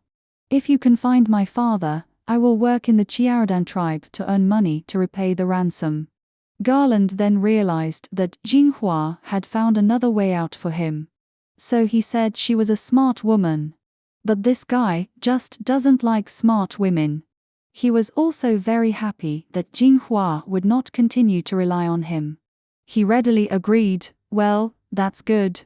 There is a curfew in the city at night. The vendors all closed their stalls and went home when the sun went down. People who don't live in the city either find a hotel to stay in or go out of the city. Garland said goodbye to his friends and watched them leave the city. Leaving these people, he felt a little relieved, and he didn't need to continue pretending to be happy and kind. As the night fell, the self who often felt lonely and scared in the dark came back. Let's find a hotel to stay in, Guo Wenk. Okay. 40. In order to save money and deal with unnecessary troubles later, the two asked around and found the cheapest small hotel. It was a shabby little house between two tall buildings deep in a narrow alley. The room was converted from a warehouse, without even a window, and the ventilation was very poor. There was a bunk bed inside, which was very crowded. Various low-level workers gathered here to stay. Garland had to sleep next to Guo Wenk, and he had to face an unknown stranger on the other side. The room was filled with sweat and foot odor. These poor workers, naturally, had no chance to clean themselves. Garland grew up in the wilderness, where the sanitary conditions were not necessarily good. But when it comes to smell, only one can tolerate it. Originally, this ugly thing that he didn't even want to get close to has now become barely acceptable. The big room was dark, with only a few dim lights. It was impossible to sleep at night. People kept checking in and making noises, and some people were snoring, grinding their teeth, and talking in their sleep, which was very noisy. Garland tossed and turned in his place, staring at the ceiling. The uncle next to him was too crowded, and his whole body was about to press on him. He kicked the man and complained, "Move over there." He spoke in his hometown dialect. After meeting Guo Wenk, he spent a lot of time learning northern dialect, and he also paid attention to various things when he was in the city. But in such a short time, he only learned basic expressions, and he couldn't help but speak in his hometown dialect for more complicated content. As soon as he said this, the man next to him sat up. Then the light looked at Garland carefully, and then said cheerfully, "Hey, isn't this my fellow countryman?" Garland was scared and sweating profusely. It turned out that the uncle who was snoring loudly beside him was the one he met this afternoon. He had no choice but to sit up and greet him. The uncle was in high spirits when he met his fellow countryman again. He didn't even sleep and started chatting with Garland again. Garland rubbed his eyes. He was really a little tired. Just thinking about hearing more information about the city, he had to listen attentively. "My fellow countrymen, why didn't you leave?" the uncle asked with concern. "As for me, I still want to see what new things there are in this city, and by the way, I want to inquire about the whereabouts of my friend's father." "Oh. So where did you visit today?" "I came in a hurry today, so I just visited the market." The uncle slapped his thigh and complained, "Oh, it's just visiting the market, what's the point? I didn't see the essence of this city at all. Let me tell you, if you want to really visit this city, there are a few places you can't miss." Then the uncle told the story with a beaming face. First of all, the first attraction to go to is the central pool in the city. There is a clear spring built of marble, and there are all kinds of beautiful sculptures. The water in the pool is very clear, and it is provided free of charge to the residents of the city for drinking and washing. This pool was jointly donated by the Lord and several noble lords, and it is a good deed. Every morning, you can see women from every household talking and laughing by the pool, including many young girls and wives, which is really a beautiful scenery. It turns out that this is the real focus of the uncle, Garland nodded and took note, and he must go to visit it early tomorrow morning. Then, the attraction that must be visited is the castle itself.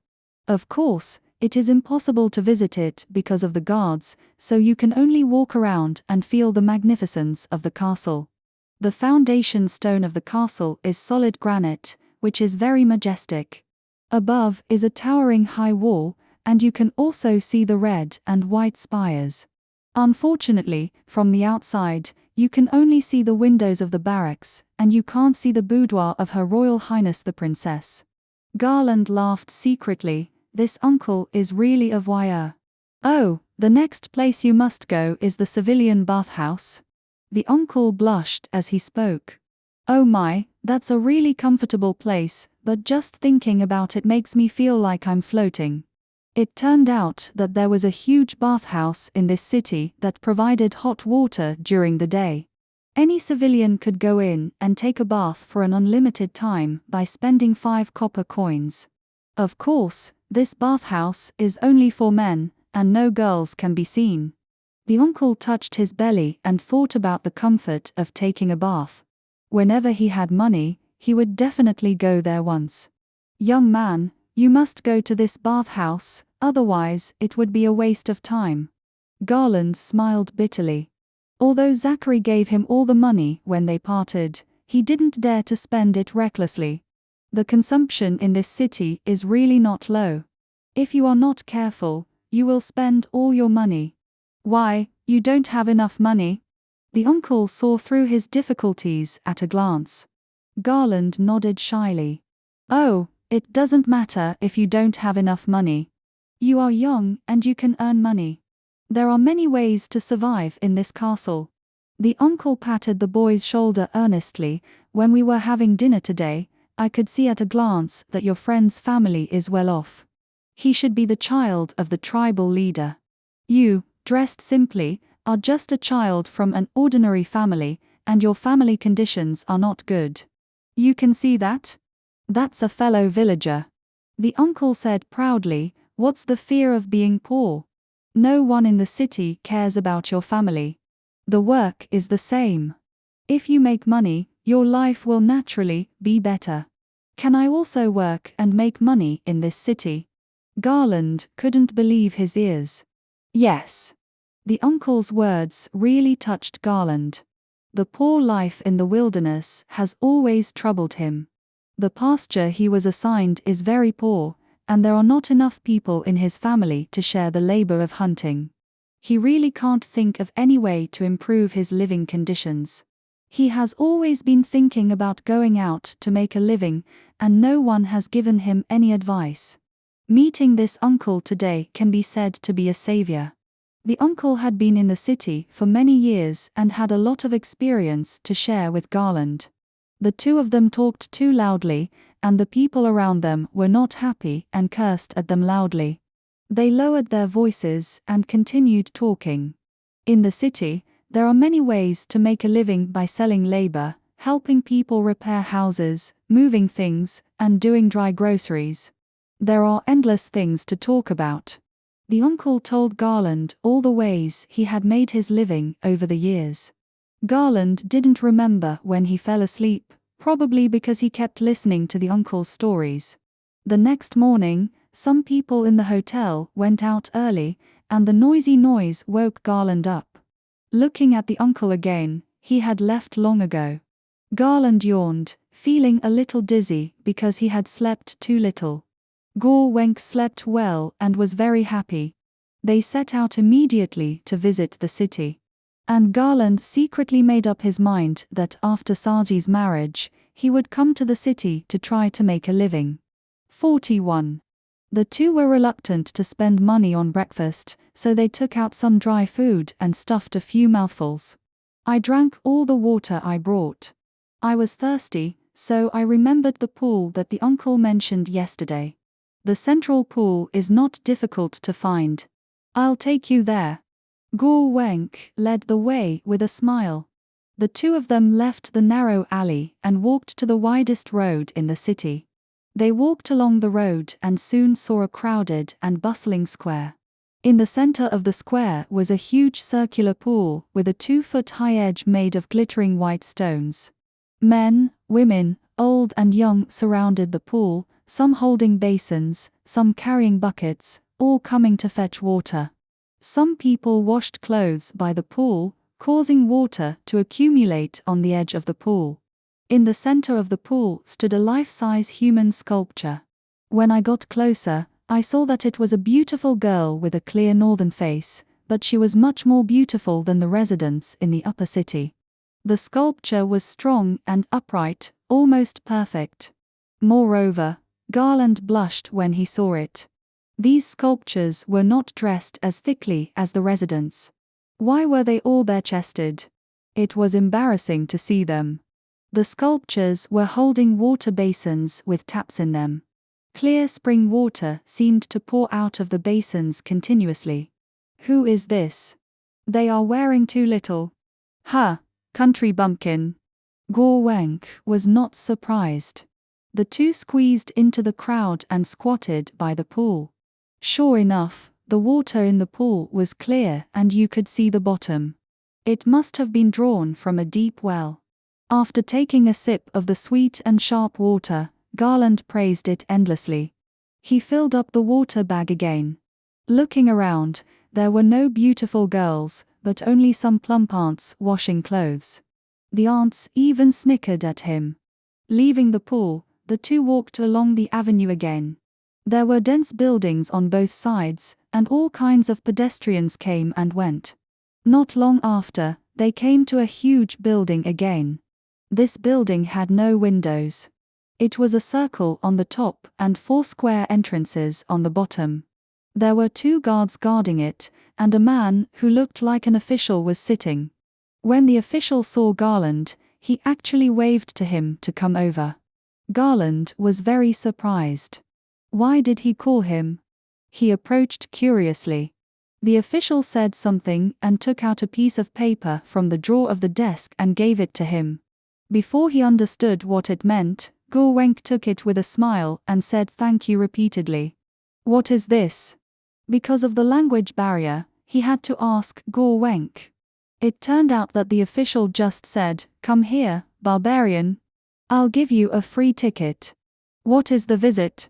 Garland asked Guo Wenk to translate again. The official proudly pointed to the building behind him and said, "This is an arena built in the style of the Roman capital. There are competition performances every weekend, and local residents can watch for free. Since you are new here, I will give you a free ticket, and you can bring your slaves to watch. Free bread and drinks will be provided during the performance." Arena? What are you going to see? Garland didn't understand. Oh, you don't know this? Guo Wenk explained himself. Inside is to watch slaves fight. It's so exciting. I always wanted to go in, but no one took me. This time, little master, you can take me in to watch. Watching slaves fight? So boring, what's so interesting about it? Oh, it's exciting. You don't know, inside is a life and death fight, blood is seen. Garland was even more puzzled when he heard it, especially a slave like Guo Wenk, who actually liked to watch other slaves kill each other. The competition performance is very exciting, and the winners will be regarded as heroes by the residents of the city. In ancient Rome, they were regarded as the reincarnation of gods. Our arena restores the structure of ancient Rome to the greatest extent. There are many events, including wrestling, sword and spear duels, and lion fighting performances. There must be something you like to watch. The official explained seriously. Oh, we must come to see it. Even if we don't like it, don't waste the free bread and drinks. Guo Wenk was blowing on the side. Garland looked at the ticket carefully. It was made of rough and yellowed water grass paper with northern characters printed on it and patterns on the 4 sides. Guo Wenk couldn't wait to collect the ticket and thanked the official with a smile, saying, "We will definitely come to see it," before leaving. "You have no sympathy at all, aren't you afraid that you will be sold to duel one day?" Garland scolded him. "Oh, I'm so ugly that I'm not suitable for the arena, but I can be sold to a troupe and perform ugly. There must be many people coming to see me, the ugliest person in the world. Gorwenk was not worried at all. Garland was angry and amused. There was nothing he could do about this guy. The Wasteland tribe also had various competitive performances during festivals, such as wrestling and horse racing. Wrestling was too focused on size, and horse racing required a good horse, both of which he was not good at. He was only good at archery. This was his traditional performance. Garland made all his bows and arrows by himself. He was very knowledgeable about this, and the performance of the bows and arrows he polished was far better than that of his tribesmen. Moreover, with his quiet and patient personality, he is very suitable for this sport. He has never met an opponent in archery competitions and can be called a sharpshooter in the tribe. I wonder if there is an archery competition in the city's arena. Garland thought. The two left the arena and walked around the outside of the castle. They looked at the magnificent castle from a distance and took a look at the soldiers guarding it. It turned out that the details of the castle were very delicate. When you get closer, you can see many exquisite carvings and decorations. On the granite foundation is the main building with red and white. The patterns are spliced using the colors of the bricks and stones themselves, and there are clever designs on the windows and balconies. It can be called a huge work of art. The roof of the castle is shining, all golden tiles. Looking up, my neck is also sore. How big this castle is, the two can't tell. I just feel that the entire north of the city is full of high walls of the castle. Garland was full of praise and wandered around until the evening without realizing it. In order to save money, the two left from the side door on the north side of the castle and went to camp outside. The front of the castle was built very high to resist the invasion of barbarians from the wilderness. But the sides and back of the castle were protected by natural rocks. The back was facing a dense forest, so the walls were slightly lower and the guards were less strict. The woods outside the castle had traces of artificial planting and were extremely dense, almost impenetrable, and difficult for people to enter. It should be some kind of defensive measure. After leaving the back door, there was a small path up the mountain, which should be the way to the mine. The two found a big tree in the leeward direction, dug some dry leaves, and hid under the tree to rest. They ate some dry food and slept in their clothes. It was far less lively here than the main gate. There were almost no pedestrians. There were only some carriages leaving the city. Judging from their attire, they should be servants of the government. 42. After waking up in the morning, the master and servant walked forward along the narrow path. Looking up, there was a man-made place on the mountain in the distance, which must be the mine. But looking down at the road under his feet, he really couldn't rush. As he walked, he met a young man on horseback. This young man was no more than 15 or 16 years old, a little fat, with fair skin and tall stature. He had thick brown curly hair, some freckles on his face, and childishness. He was wearing a clean and beautiful shirt, bean green high-waisted pants, goose yellow socks and a beautiful dark blue leather shoe. Well, his other foot was injured, probably fractured, with a splint, and no shoes. He had a sword on his waist and rode a tall warhorse. Maybe because of the injury on his foot, he walked very slowly, letting the horse walk at its own pace, almost at the same speed as Garand, who was walking. So the two of them walked side by side on the path. "Hello, barbarian, where are you going?" The boy greeted him with a pleasant face. He looked very well educated and had a good temper, but the term barbarian, well, there was nothing I could do, because that's how the Northerners refer to other ethnic groups. Garand understood roughly what he said, but he wasn't sure, so he asked Gorwenk. "Well, this fool is saying hello to you." The ugly guy said casually. "Hello." Garand tried to answer in his unfamiliar northern dialect. Where are you from? The boy asked again. Wasteland. This sentence is the hometown dialect. For hometown, only the hometown language can describe it. Oh, the wasteland, that must be a beautiful place, the boy exclaimed. Of course, this was a polite remark, and he didn't necessarily understand what the wasteland was. The two walked side by side, and neither of them walked fast, and it was still awkward. The boy asked again, "What are you doing here?" "Visiting." With the help of the translator, Garland answered. "Oh, but this place is not suitable for viewing the scenery. The mountain belongs to the Lord's mine, and he does not allow outsiders to enter. And this place is not safe, and there are often thieves in the mountain." The boy said. Thieves. Garland seemed to have learned a new word. Some fugitives and vagrants slowly gathered in this forest, and formed a gang over the years. They specialize in robbing our goods, and sometimes kidnap workers, and demand high ransoms from the Lord. Seeing that Garland didn't talk much, the boy continued, "I see that you are a barbarian merchant. You all come in groups to do business." "Yeah." Garland responded casually. "Is your business going well? You didn't bring anything with you, I guess you exchanged it all for money." "I said it's not safe for a businessman to walk around with money." "Who are you?" Garland interrupted the other party's lengthy chat and asked in unfamiliar northern dialect. "What about me?" "I'm an apprentice." "Apprentice?"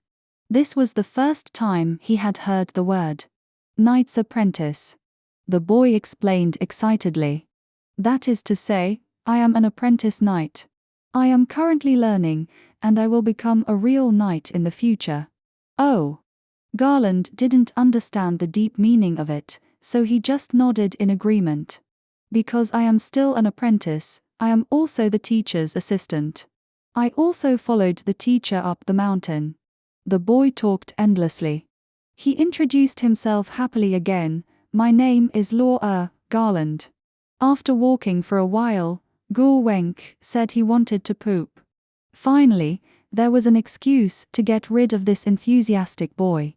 The master and servant left the road and walked deeper into the woods. Gur Wenk insisted on finding a nice and flat place to shit, so the two continued to walk into the woods. However, as they walked, they heard the sound of fighting not far away. Garland left Gur Wenk behind and walked over. He squatted quietly and saw a man fighting with 3 people in a small open space in the woods. "Look at that man, he is an old man. He has a pure white goatee and 2 high mustaches under his nose, which are also pure white. He looks to be about 50 years old, with round eyes, a pointed nose and thin lips, and he is quite sarcastic. He is very thin, and his clothes are also bright and eye-catching. He wears an exaggerated hat with feather decorations on his head and a striped coat with broad shoulders, which is purple and light yellow. He wears pea-green tight pants, puffy socks with bows, and a pair of pointed leather shoes. This fancy outfit is quite similar to the style of the young man in front. I thought he must be a rich or noble old man. Then I saw him holding a bright silver knight sword inlaid with gold edges, waving it arrogantly. His moves were elegant and calm, very sophisticated, just like dancing. But after all, he was an old man, and his movements were a bit strenuous. But the 3 people on the opposite side didn't care about him. They shouted and rushed up together. Although their posture was not good, there were more people, and 3 against 1 had an absolute advantage. Look at the 3 people, their faces were dirty, their hair was messy, and their clothes were patched up, and there was no style to speak of. The weapons in their hands were machetes, axes, and clubs. The weapons were rusty and full of gaps. There was nothing sophisticated about them. Look at their faces again, their teeth were bared, and they were extremely fierce. Coupled with their crooked appearance and various scars, could these 3 be good people? They were the so-called thieves. The old man was calm against the 3 of them 1 minute ago, but soon he couldn't hold on. The three people formed a small circle and were about to beat the old man to death. When Garland saw these people committing crimes, he immediately wanted to help. He did not bring any weapons with him when he entered the city this time, all for the sake of getting through the customs smoothly. How can he fight with empty hands? He looked down and saw a few sharp stones on the ground, just the right size for his hands. Garland's belt was a 2-foot-long cloth strip. This was a simple projectile weapon, which he learned from an old man when he was a child. The cloth strip was used to hold the stones and throw them out, and the power was not small.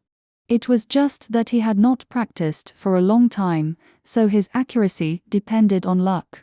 It happened that the three people over there did not notice him, so Garland lowered his head and picked up 2 stones, hid one in his arms, and put the other in the cloth bag, and swung his arm and threw it only to see one of the thieves groan and hurriedly cover his head. "Who hit me?"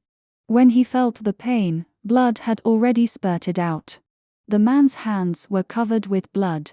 The three people turned their heads together and looked behind them. Garland smiled slightly. "I hit you. Does it hurt?" The injured guy was furious and walked towards Garland with a machete. Garland was not polite either. He threw another stone and hit the man's head again. His face was covered with blood. He threw down the knife and covered his head with both hands and screamed. The old man over there had already fallen down. He saw the right opportunity and hit the thieves from behind, stabbing one of them in the calf. The man also screamed. The situation changed in an instant, and the thieves no longer had the advantage in numbers. At this moment, someone was heard shouting in the woods in the distance, "Brothers, hurry up, I found the master." "Oh no, there are soldiers coming." The bandits were scared and ran away. They disappeared in the dense forest in a short while. Seeing them running away, Garland couldn't help laughing. Where did the soldiers come from? It was obviously that guy Guo Wenk, shaking Ma Ling on his chest and shouting there. This cunning guy is really not the first time to play bluffing tricks. He himself is a thief, and he must know the principle of a thief's guilty conscience better than anyone else. 43. When the thieves ran away, Garland helped the old man up. His arms and back were hit by blunt objects, and his beautiful clothes were damaged in the battle.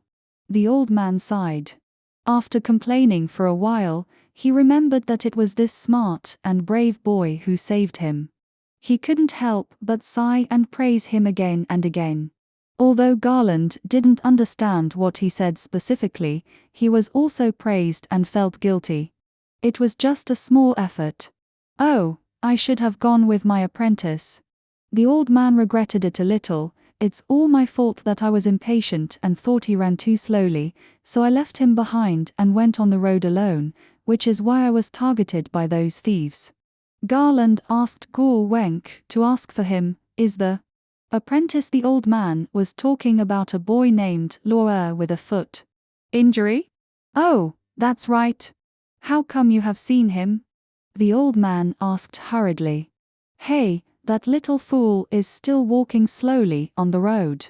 We just chatted with him for a while," Guo Wenk said proudly. "Oh, what a coincidence. I'll go find him now. You guys come with me." After the old man finished speaking, he stood up straight, tidied all his clothes, tightened his collar, and walked out of the forest with his head held high. Garland couldn't help but feel funny following him. This old man was obviously injured, but he still acted so self-important. Not long after returning to the path, he saw that Roll had not walked far, but was leading another horse and looking around anxiously. When he saw the old man coming, he hurried to meet him. "Teacher, I was so anxious. I saw your horse tied to the side of the road, but I couldn't find you. I didn't know what to do." The master and apprentice met again. The old man patted Roll's leg. He was injured and it was inconvenient for him to get off the horse, and comforted him. "I'm fine." He drank a sip of water and rested for a while before he recovered. We just met a few bandits and we started fighting. What? Teacher, are you injured? Luo was shocked after hearing this. Seeing the blood on the teacher's body, he was worried. It's okay, nothing serious. The old man was still a little stubborn and said with his back straight, they are just superficial injuries, nothing serious. But when he climbed back on the horse, he couldn't help but groaning ouch. Now the bandits have been repelled and now they have all escaped. He stroked his beard and showed off proudly. Garland was still on the way with them, and the old man and Luo were also walking slowly. Luo, I must introduce this young friend to you, and I guess you have met just now. Luo greeted humbly again, your name is Garland, am I right? Oh, Garland, this is a good name. The name of a barbarian. The old man raised his eyelids and asked again, where are you from? This barbarian called Garland? The wasteland. Garland answered simply. Oh, the wasteland Garand from the wasteland. The old man repeated. I wonder how much he knows about the world of barbarians. Once a poet described it like this, the old man looked up at the sky and praised loudly, the wasteland in May, the breeze caresses the blue sea. Is this your hometown? Garand smiled knowingly and nodded. This old man is really an interesting guy, and he speaks in a very exaggerated way. I am a knight under the Lord, named Tilinus. I have fought on the battlefield for many years and have come into contact with many barbarians.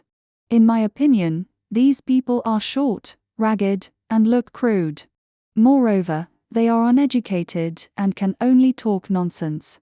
They enjoy bloodlust and killing. He stroked his beard and said proudly.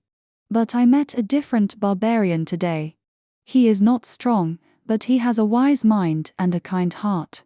Such a brave and knowledgeable barbarian can be regarded as a model of barbarians. The knight Tilinus spoke like a poem, and Garland only understood a few words. He was confused. Gore Wenk was tired of listening, so he translated hastily, he praised you. Garland was amused. The old man added, of course, there is also this loyal and clever servant who rescued us at the right time. Well, he praised me again. Gore Wenk added, the words he praised me are better than those he praised you. Garland laughed uncontrollably. Gore Wenk's speech was still more interesting. Well, but speaking of this little brother, you don't look like a barbarian, but you have some characteristics of us northerners. The old man muttered idly, and you look calm and steady, you are really a young hero. That's right. My little master is the son of the princess of the tribe. Gore Wenk continued, and I tell you, the little master is not a barbarian, his father is also a noble knight. Garland couldn't fully understand their conversation, but seeing the old man's excitement, he knew that Gore Wenk must be bragging again. Don't brag to them, he warned Gore Wenk. Oh, what are you afraid of? They don't know you. It's useless to brag. Besides, your father's story is not fake. Gore Wenk didn't take it seriously, twisting his butt and telling many stories about Garland in the tribe. After all, some of the plots were made up on the spot. The old man and Luo both cast admiring eyes at Garland. Several people walked together and talked about why they were besieged by bandits. It turned out that he was responsible for ordering a batch of stones and needed to go to the mine regularly to check the progress. At my age, I no longer participate in the war. I am responsible for some logistical matters. At the same time, I train apprentices like Roll, he explained. His apprentice foot injury has not healed yet, and he didn't want to take him with him. But he was very filial and was afraid that it would be inconvenient for his teacher to travel alone, so he insisted on following. As a result, on the way, the old man also wanted to find a clean and flat place to shit, but he met the robbers. After saying that, the four of them laughed together. As for what scenery Garland was going to see, he had to be frank. A tribesman in the tribe was captured, and he suspected that he was sold to the mine, so he wanted to confirm it. Tilenus nodded and said, "It is indeed possible that the prisoners of war were sold to the mine. This journey is worth a try. But the mine is an important place and is heavily guarded. In principle, no outsiders are allowed to enter or leave. You must not go in rashly, otherwise you will also be captured and sent to accompany you." Garland nodded. "You can go through the woods and climb to a higher place to look down. There is a place in the woods that just happens to have a bird's eye view of the mine, with a very good view. When the slaves are working, you can look for that tribesman." Garland was very grateful for the old man's help. The old man waved his hand and said, "It's okay, it's just a small reward." Garland asked again, "Can the slaves in the mine be redeemed with money?" Tilenus frowned, "I'm afraid it's a bit difficult. After all, the mine belongs to the Lord. Recently, the castle renovation is under a tight schedule, and the working slaves will not be sold casually. If your friend is confirmed to be in there, you can only pray that he is safe." Garland sighed, thinking that he might not be in there. So the master and servant said goodbye to the master and apprentice, and took the path in the forest to go up the mountain. Because they had seen those vicious thieves, they walked very carefully, lowered their voices and moved quietly, and observed the surroundings from time to time to make sure that there were no thieves around before climbing up the hillside. 44. The master and servant spent a day exploring the mountain. In the evening, they found a suitable position, which really allowed them to take in the whole view of the mine. This was a location close to the top of the mountain, with a small open space. Of course, standing here, they could see the mine, and the people on the opposite side could probably see them clearly. Garland chose a crooked tree and climbed up, using the leaves to shield himself, and this way the view would be better. Gorwenk was clumsy and too lazy to climb trees. He would rather dig a hole in the dead leaves, crawl into it in the warmth, eat his dry food and have a good sleep. Garland sat on the tree trunk and quickly ate his dry food. He looked down with full attention. The mine was dug halfway up the mountain, like a piece of dessert that had been cut. The hillside was originally lush and green, but the mine was dug up and the rocks were exposed. After years of mining, this area became flat and surrounded by high fences.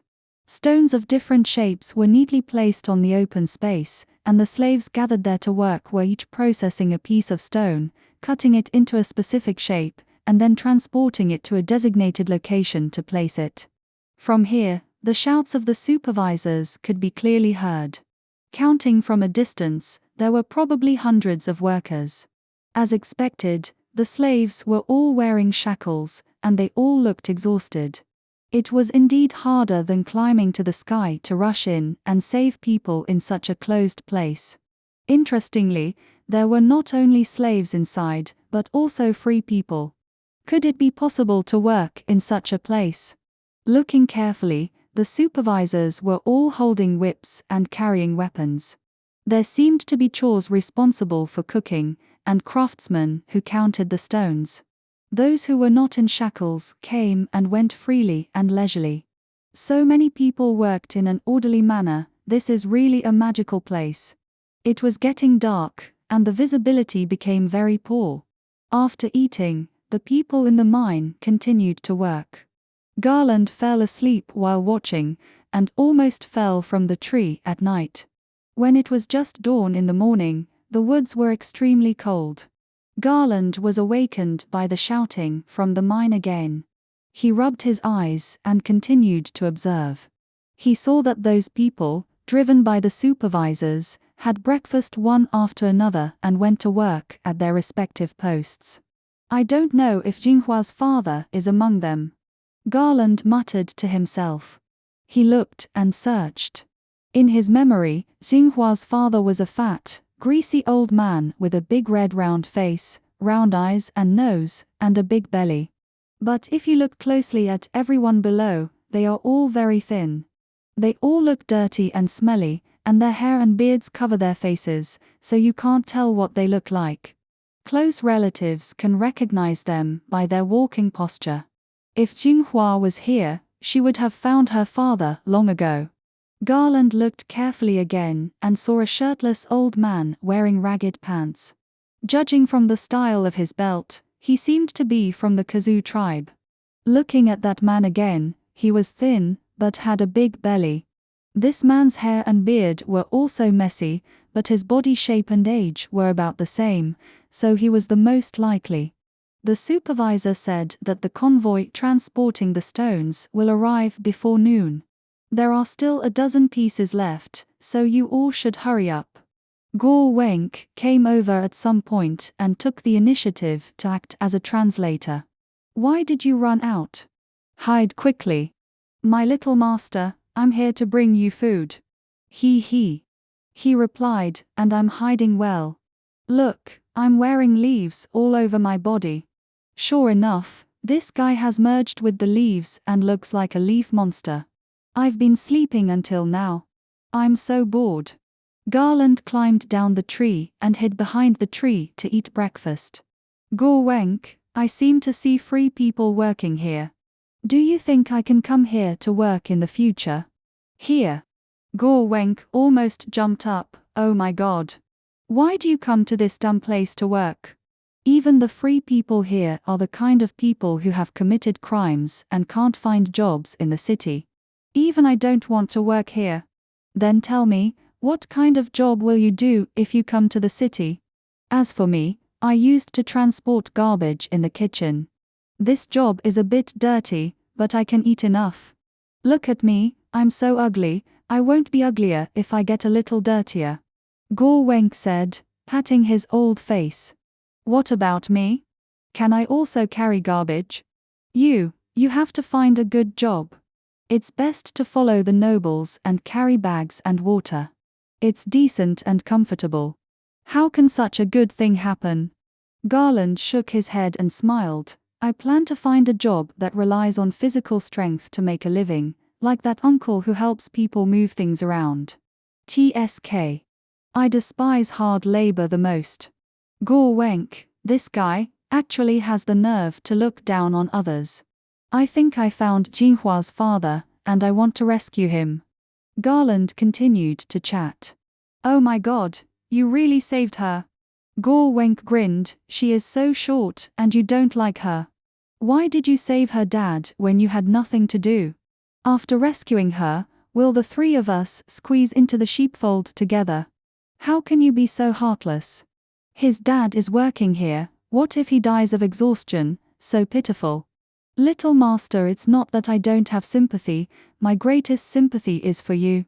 Gore Wenk stood up, stamped his feet and snorted, and actually started to teach his master a lesson. Think about it, that girl brought her own father and stayed in your house and refused to leave, and you will have to serve them then, aren't you killing yourself? From master to slave. Garland found it funny, I won't let him live in my house. Oh, little ancestor, she cried twice with a sour nose, and you risked your life to save her father. When she cries again, she will cry and beg you to support them, and it will be endless in the future. How can you bear it? Do you still want to live? Garland was annoyed by what he said. If you keep yelling, believe it or not, I will kill you with a knife and throw you in this woods. The sound of the 2 quarreling was a little loud, and the supervisor in the distance heard it, and whipped the slaves again, shouting, don't talk. The 2 hurriedly lowered their voices and hid again. Little master, Gore Wenk still didn't give up. Don't you understand who your real enemy is? They are the ones who don't hold knives, but they want to kill you. Garland didn't understand the meaning of this. He explained to Gore Wenk that although he didn't like Jinghua, he couldn't bear to see his people in trouble, so he wanted to rescue them. Gore Wenk said coldly, you don't have enough money in your pocket anyway, don't even think about buying a living father back. The market price of a slave is 20 gold coins. Zachary gave him 12, and there was still 8 short. Gore Wenk was afraid that he would break into the mine out of anger, so he dragged Garland away. He also threatened, if you dare not leave, I will yell. I'm not stupid. I won't do anything rashly without confidence. Garland explained impatiently, but I really hate your attitude now. After all, I'm still the master. Gore Wenk didn't care about that and dragged Garland away from the mine. 45. On the way down the mountain, Gore Wenk was very annoyed. Garland really wanted to sell this guy too, and the money he got was just enough to redeem Jinghua's father. But when he heard the Northerners chatting, he couldn't help being curious, and he couldn't do without this translator. The way back was very fast. At dusk, he actually saw the side door of the castle. At the city gate, the guard rang the bell and shouted, "The city gate is about to close. Do you still want to enter the city?" The master and servant immediately ran towards the city gate. It was really easy to enter the city this time. The soldier simply checked his official documents and let him in. After entering, he only heard the sound of chains on the city gate, and the huge gate was lowered and fell to the ground with a bang. Garland then realized that it was easier to enter the city from the back door. "If you ask me, my little master, you have been in the city for a long time, and you have the taste of a city person. Only then will they let you in easily." Gore Wenk said happily, "My little master, you are a city person by nature, different from those country bumpkins. Shut up. Talk less." They ate the last dry food in the open space beside the city gate and replenished drinking water in the small pool. It was getting late, and the two had to go to the hotel. "Let's go to that cheaper place to stay," Garland suggested. He thought that there were many people doing hard work there, and maybe someone knew how to find a job in the mine. The two remembered the way, and it was probably in an area where poor people lived. After walking around for a while, they found it. There were still many ragged laborers coming in and out outside the store. When the two were about to step in, Garland heard a familiar shout behind him, "Hey, young man, what a coincidence." Garland felt that the voice was very kind, but he couldn't tell the other person's name for a while. He looked back and saw an old man with decent clothes and elegant manners standing on horseback behind him, greeting him kindly. "Tlennis." Garland was surprised. "Oh, I came out for a walk after dinner, and I saw you while walking," the old man replied. Because Garland didn't know much about the city, he didn't know that the old man was talking nonsense. The old man was a knight and lived in the Lord's castle. After dinner, he just walked around the castle. If he really wanted to go out, his activities would be limited to the rich area. He came all the way to the slums and stayed around a cheap hotel. He was simply full of nothing to do. After meeting Garland in the woods, Tlennis thought highly of the young barbarian and wanted to talk to him more. But the old man was very arrogant and could not let go of his status. He would rather wait patiently in the slums for 2 days than be too proactive. He also felt that being too proactive would make him look cheap. Of course, he was also taking a gamble. If Garland had not come to stay at the hotel, they might not have the chance to meet again. "Where is Raul?" Garland asked in unfamiliar terms. "He is recuperating. I gave him a week off." Tlennis got off his horse, walked to Garland, and asked again, "I'm going to have a drink. Do you want to come with me?" "But, curfew." Garland was a little worried. "Oh, don't worry about those soldiers. They will take a detour when they see me," Tlennis said proudly. "I'll take you back later." "Okay." Compared to sleeping, the boy was naturally more willing to go out and play. So he took Gore Wenk and followed Tlennis. "The place I often go to is called Salted Fish Tavern." Tlennis led them through the central avenue and walked along the wide streets of the wealthy area for a long time before arriving at a small tavern with bright lights. There was a fish-shaped wooden sculpture hanging on the sign. No wonder it was called the Salted Fish Tavern. The tavern was full of neatly dressed people chatting. Most of these people carried swords, and some wore light cotton armor. They should all be soldiers. Looking at their clothes, they were not as bright as Tilenes's, but the clothes were well made and rich in details. I think they were not low-level soldiers, but those with regular organization. There were also some people who wore decent clothes and came here specifically to feel the atmosphere. They were relatively wealthy shop owners. At this time, Garland knew too little about the city and could not distinguish the subtle differences between each type of people. "This is a nice place." The old man took him to a seat by the window and introduced, "The environment is very beautiful, neither as gaudy as a rich wine house nor as noisy as a poor tavern. The atmosphere is just right. I like coming here." The owner of the tavern was a middle-aged man with a square face and thick lips, a bald head, and 2 black mustaches under his nose. He came over with a menu in his hand, and when he saw the ugly face of Gurwenk, he screamed in fear and hurriedly drove him away. Tilenes pleaded with him, saying, "Although this friend is ugly, he is a reliable translator.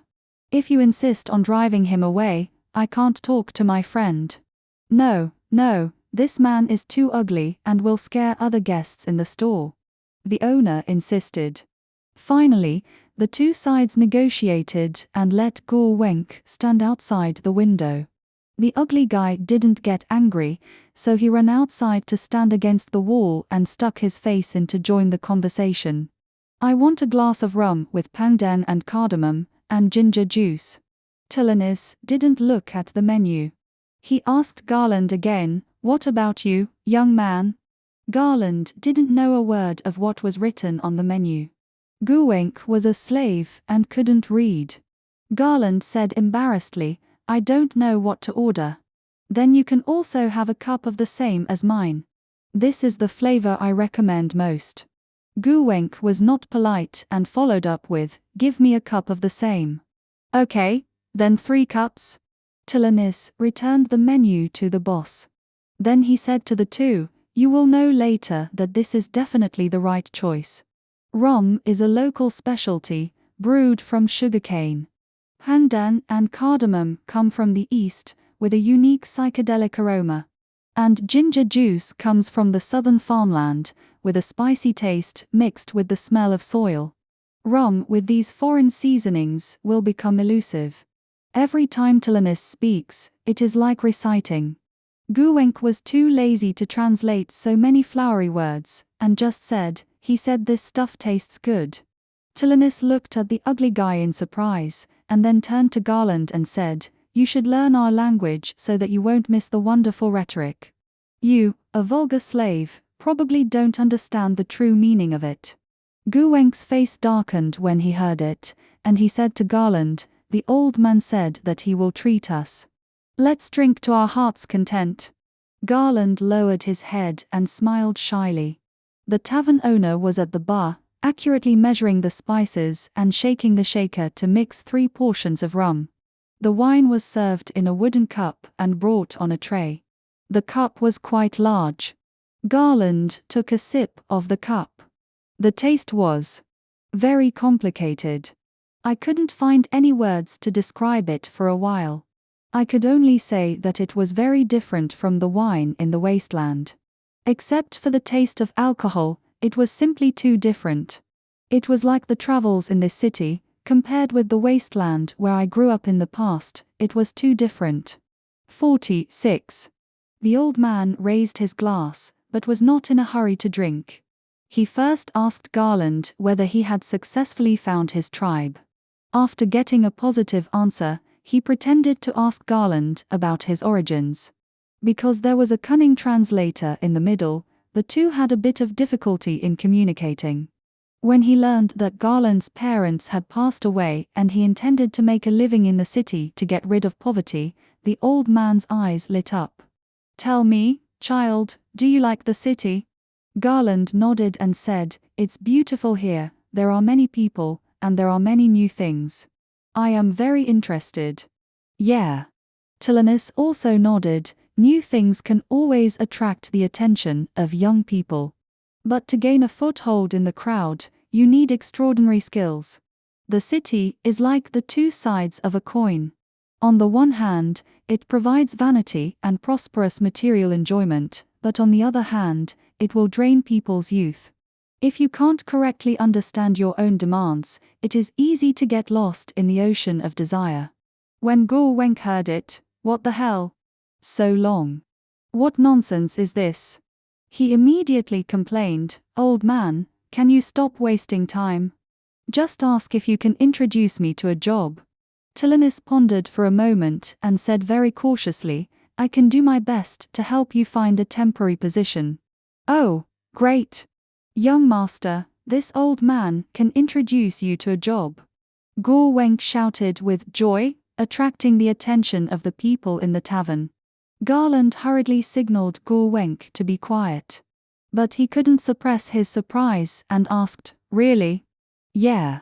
Tilinus was a little worried. He explained very tactfully, "It's just that because my establishment is full, I'm afraid I can't offer you a paid position at the beginning. I need to wait slowly until there is a vacancy before I can put you in." Garland didn't understand much, so he asked Guo Wenk what the other party said. The ugly guy sighed and said, "He asked you to work, but he didn't pay you." Seeing that the translator was so disappointed, the old man couldn't help but worry about the boy's choice. Fortunately, Garland didn't rush to be discouraged, but curiously asked him what kind of job he could offer. "It seems that there is still hope." So Tilinus introduced enthusiastically, "As you know, I am a knight under the command of the Lord. I am one of the 4 square knights, leading a team of 100 people. My subordinates are all from military families, and they are all professional soldiers. In addition to these soldiers, I have 3 retainers and an apprentice. The apprentice is Roll you saw, and he is now an apprentice knight. My apprentice and retainers are also from military families.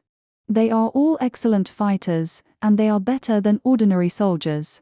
Not only do they have strong physiques, but they also have sharp minds and a thirst for knowledge." The old man praised his apprentice, but in fact, he had something in his heart that was difficult to say. Roll was indeed a good boy, he had a gentle temperament, and he knew how to be filial to his teachers.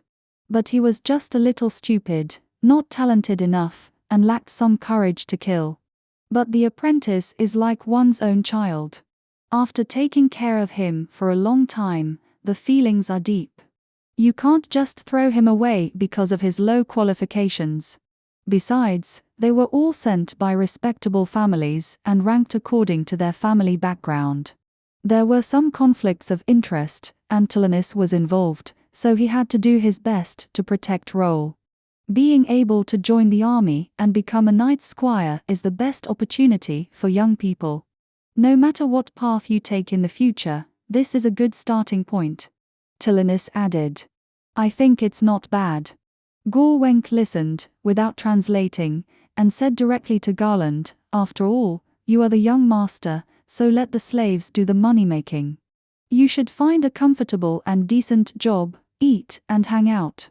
Garland was also very tempted after hearing this. But he still had some arrangements of his own to coordinate. The most urgent thing was Saji's marriage. As a brother, he had to rush back, no matter what, and there was less than half a month left. Besides, if he couldn't make money, what would happen to Jinghua's father? He had a difficult look on his face. Lack of money. This was also the reason why Tilinus dared to win him over. "How much money do you need to redeem your people?" Tilinus asked with concern. "I have 12 gold coins in my hand, and I still need 8. "Well, 8 gold coins. It's my 4-month salary." Tilinus stroked his beard. "If you are a squire, it will be a year's salary." When Garland heard this, the old man was willing to help him. He was a little confused, secretly looking at the old man, waiting for what he would say next. "Whether you are a retainer or an apprentice, you can earn a lot. Those coolies can only earn 1 or 2 gold coins a year, and it takes 10 years to redeem themselves. Compared with this, it is indeed a considerable salary. I am in urgent need of a retainer recently. If you are willing to come, I can pay for it out of my own pocket and advance you a year's salary. Really? If so, I would be very grateful. Garland thanked him repeatedly. Of course, I also have conditions. The old man had other plans. Please tell me. As long as I can do it, I will do my best. In 7 days, we will all attend the Lord's parade. But you can see that my apprentice foot injury has not healed yet, and he doesn't look good walking in the team. I am planning to. Tillenis lowered his voice and said, help me pretend to be him for a day. Wear chain mail and a helmet during the parade, and no one can see your face. You just need to keep a low profile and don't talk to anyone. Just 1 day. Wait until the parade is over, and I will help you redeem your people. You rush back to attend your brother's wedding, and we won't be late for either of us. When Garland heard that he could have the best of both worlds, he immediately agreed. The old man was also very happy and was thinking about how to arrange it later. He thought for a moment and said, let's do this. I'll pay for a single room in a hotel for you in the next 2 days. Let Roll come to help you clean up tomorrow, and you can dress like them. I'll also teach you some basic etiquette. As for me, I'll go to the logistics manager tomorrow to get a temporary weaving. The day after tomorrow, we can move into the castle. Garland completely agreed with the old man's arrangement. The 3 of them finished the rum in their glasses, and the old man got up and took them with him. Let's go, I know a cheap and comfortable hotel. Garland followed happily.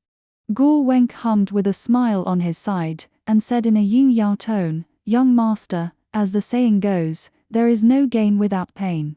In my opinion, this old man must be playing some tricks. Otherwise, why would he suffer such a big loss to help you? Garland was used to this guy's sour complaints, and he didn't take it seriously. He had no concept of money, and thought that 8 gold coins were just like Zachary's 12 gold coins, which was an easy favor. He followed Tillenis out of the tavern. They left the rich area, crossed the central avenue, and returned to the residential area of the poor people. There was a street that they didn't know how to walk into, and there was a small hotel hidden in it. The old man's pockets were not rich, so he asked the store owner for the cheapest attic. Fortunately, it was a single room and no one would disturb him. But the slave Gor Wenk couldn't live with him, so the store owner gave him a bunk bed. Seeing that they were settled, Tillenis left with peace of mind. 47. At night, the floor of the small attic was shining, and there were people chatting downstairs. Garland couldn't sleep for a long time before he fell asleep. Because of the excessive fatigue in the previous few days, he repeatedly saw the door that was about to be knocked open in his dream. It's strange to say that the door in the dream is completely different from the one he saw in the city. Could it be that the dream was not inspired by seeing real things, but was created by himself inadvertently? The hotel became quiet in the morning, and Garland slept in for a long time. When the sun was already high, the store owner came to call him. It turned out that Law came to visit. Roll was leaning on a crutch, and his injured legs still couldn't touch the ground. Good morning, Garland. He gestured in a friendly manner. I brought you a set of clothes, try them on.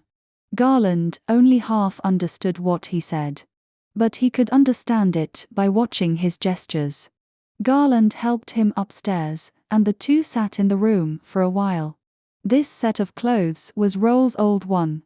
Garland was thinner than him, so it should be just right for him. He happily took off the taser robe and was about to put it on, when Roll pinched his nose and asked, "How long have you not taken a bath?" Take a bath?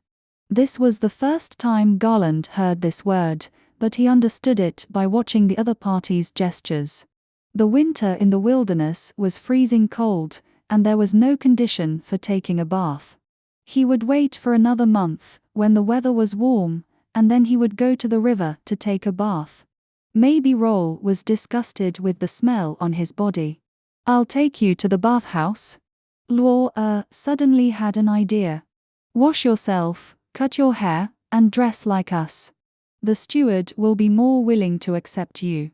After saying that, he took Garland away. The bathhouse, Garland had just heard the uncle describe it not long ago. Many words in the city do not have corresponding words in the wilderness language. In the process of communicating with the northerners, he kept hearing new words and slowly learned their language. He packed his clothes and went downstairs with Luo again. Before leaving, he called Go Wenk as well. The ugly guy followed behind with a smile. Luo didn't like this guy very much and tried to avoid him when walking. The public bathhouse for the city residents is located in the central square, next to the public drinking pool, and shares the water source with the pool.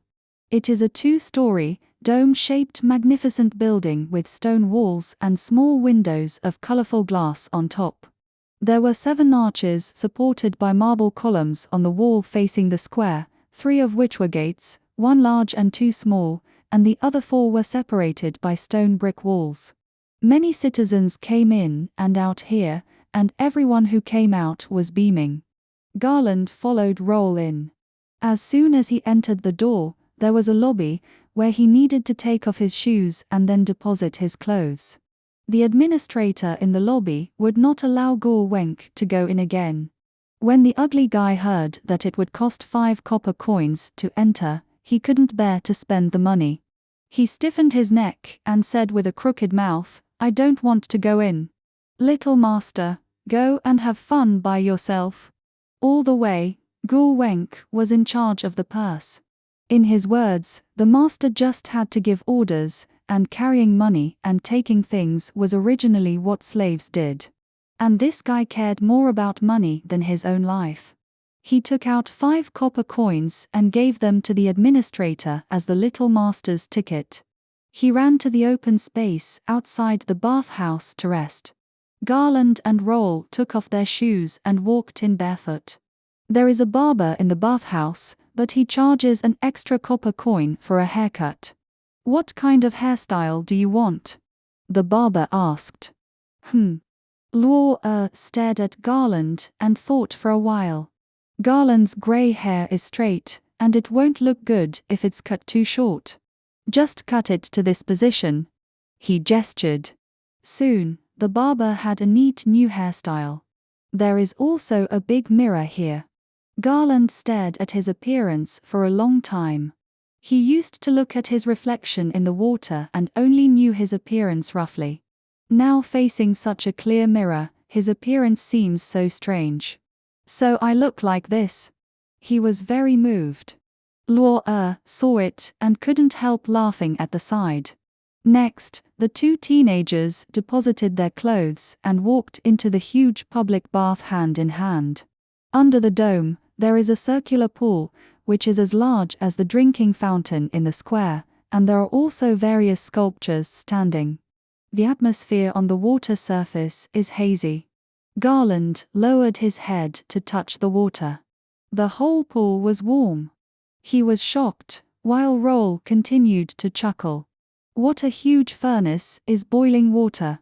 he exclaimed. Without the translator, Go Wenk, the 2 teenagers were talking to themselves. But they were all talking about similar things.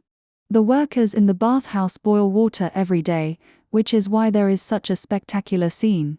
Roll introduced proudly. The ancients said that bathing is to wash hair and to take a bath, and the 2 activities are separate. The big bath is for bathing, and there is a special small pool next to it for washing hair. Anyway, just follow Roll. He is familiar with the route. "Is your injury okay?" Garland asked, pointing at his feet. The teenager quickly understood, and he smiled and said, "It's okay, just don't get wet." Next, he found a place next to a sculpture, where he could lie down and take a bath, and put his injured foot, which was very comfortable. Garland sat down next to him. There were also countless uncles and brothers in the pool who were enjoying themselves. Taking a hot bath was really the first time in his life. The comfort of taking a bath was as if he was floating in the sky. The fellow uncle really didn't lie to him. The bathhouse was definitely a magnificent sight in the city. The heavenly enjoyment, coupled with the dazzling sculptures and bustling crowds in the bathhouse, the novel scene was so dazzling that Garland couldn't even close his jaw. There was also a huge sundial on a marble platform in the bathhouse. The sunlight shone in from the small window on the high wall, falling on the sundial to form a shadow, indicating the time. There was an accurate time on the disc. There was no such complicated thing in the wilderness. The time was calculated in half a day. From morning to noon, from noon to sunset. It was impossible to walk at night, so it was not counted in the time. After soaking for about half an hour, Roll pulled him and signaled us to come out. Garland fell when he climbed up the stone steps. It turned out that taking a hot bath would consume a lot of physical strength. He couldn't move his legs at first. The two of them smiled foolishly for a while and walked towards the exit of the bathhouse again. There were also free ointments and talcum powders outside. Anyway, it was the first time for Garland to see any of them. He didn't know how to use them, so he secretly watched Roll do it and then imitated him.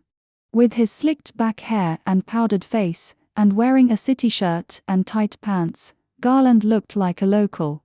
Roll also taught him a few authentic city words, and they were all inappropriate words. The communication between boys always started with these things.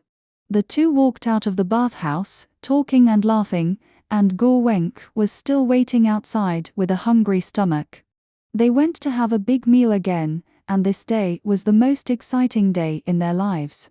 After changing clothes, Garland felt that he had become a completely different person, and many of his previous troubles disappeared in an instant. 48. Early in the morning, Tillenis arrived as promised. Garland had spent all the change he had on him, and if the old man didn't come, he would have to use the gold coins. Seeing Tillenis at this time, Garland felt that his savior had come. The old man checked Garland's clothes and said approvingly, "Well, not bad, it really has that style. But your hair is a little messy." The old man took out a comb and combed it for him. Looking at Garland again, he looked like a teenager from a wealthy family. Compared with an adult, his body is slightly thinner and his height is a little shorter, but when he stands, his posture is upright, his head is held high, and his face is full of pride and confidence. His facial features are similar to those of the northerners in the city, with a high nose bridge and sharp and cold emerald green eyes. And his skin color is slightly darker than that of the northerners, exuding a wonderful exotic style. From now on, you must dress neatly like this every morning. Taking care of yourself diligently is the basis of a decent life, the old man said. Garland nodded. You should have a suitable name. The names of the wasteland tribes are too difficult to pronounce. Tillenis stroked Garland's forehead, held his grey and pure white hair, and muttered, "We call your silver grey hair Shalinlos, which can be shortened to Shilling. This will be your name in the city. Shalinlos." Garland kept repeating this new name, trying to remember it. Then, they took Gore Wenk and left the inn. The city under your feet is called S. It was originally a high hillside. It has a history of thousands of years. The people who live here have been expanding it to its current size. The alley was still very quiet in the early morning, and occasionally someone walked. The sunlight sprinkled on the stone road, shining with golden light, a little dazzling. They walked towards the direction of the castle gate and passed a quiet residential area on the way. The streets there were clean and tidy, and there were potted flowers on the balconies of the buildings on both sides, and cats were sleeping on the balconies. "It's so beautiful here," Garland couldn't help but say. The residents of this area are all relatively wealthy. They have no worries about food and clothing, so they can appreciate the beauty of life. This wealthy area is adjacent to the castle, and the three people soon arrived at the foot of the castle. The castle was built according to the terrain, and naturally, it was higher than the street. This one is called Palanca's castle. Tilenis pointed to the stone emblem above the fortress on the front of the castle and said, it was a shield-shaped emblem with a relief of a fort in the center and decorated with curled oak leaves. Its meaning itself is ancient castle. 1,000 years ago, there was an ancient fort here, which is what the emblem depicts, a vertical cylindrical building with 2 small ventilation windows on it and uneven battlements on the top. This fort was originally built to resist the barbarians on the border. Now the fort no longer exists, and people have drawn its image to pass on its spirit. The old man's words were not translated seriously, and Garland could only try to understand them himself. The wide side of the castle faces the entire city, and tall and majestic buildings can be seen from the outside to the inside. The golden roof shimmered, and there were several high towers for observation. At the edge, the high walls of the castle were connected to the high walls of Esses. Garland came here for the first time, and he was not very clear about the structure of the city. However, the engineers hundreds of years ago designed this place very clearly. The outer edge of the entire Esses city was a wide official road, just like today's Central Ring Road. During war, this was a passage for the army to walk, and it was also a barrier separating the inside and outside of the city. The main road facing the center of the street was the only entrance and exit connecting the castle and the street. Garland followed Tilenis into the castle. There were soldiers on duty at the sentry post at the entrance, and there was a sentry post on each side of the drawbridge, with a total of more than a dozen people.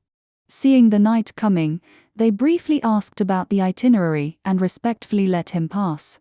Garland thought that this was the way to the castle, but he didn't know that he walked in and walked around, and climbed up the stairs to another official road. The official road circled around the castle in a small circle, similar to the inner ring road, separating the castle from the street. The castle overlooked the entire city and ruled everything. It was simply a dream for the citizens to rush into the castle with the advantage of numbers. Standing in the inner ring road, the noise of the street market disappeared, and only the solemn and majestic buildings could be seen. The official road was very wide, and it was no problem for 4 horses to walk side by side. The Lord's army could march in an orderly manner. There was a row of buildings on the east side. Garland had already smelled the familiar smell of horse manure. The army's stables were on that side. Horse racing training should also be here on weekdays. Going further in, it was the main body of the castle. The east gate is for nobles and the army to enter and exit.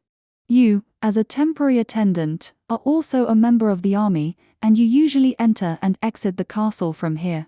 The old man said as he walked, there are also entrances and exits on the west side, but they are much narrower, and are for servants and workers to enter and exit. There is a difference between the noble and the humble, and you cannot cross the line. At this point, Gur Wenk was no longer qualified to continue to follow them into the door.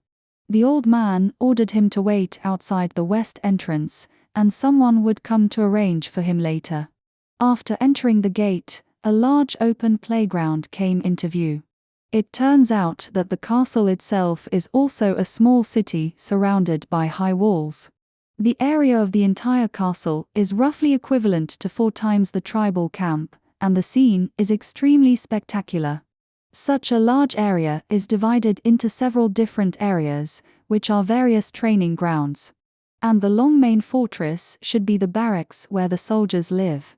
At this time, many soldiers have been seen coming out of the barracks one after another, gathering into teams on the playground to prepare for training. These soldiers are what I call the children of military families. The soldiers and farmers here are hereditary, and the sons inherit their father's business. The old man talked to himself, and Garland only understood half of it. They live in the barracks. Knights are subordinate to the nobles. Important knights like me live in the real castle downstairs of the Lord. Tilenis pointed to the distance. It turned out that the real main building of the castle was facing the barracks and was located in the northernmost part of the city. It was a magnificent building with 3 floors above and below, and the facade was integrated with the city wall. There was a 1-story high stand in the center, and there were stairs extending downward on the left and right.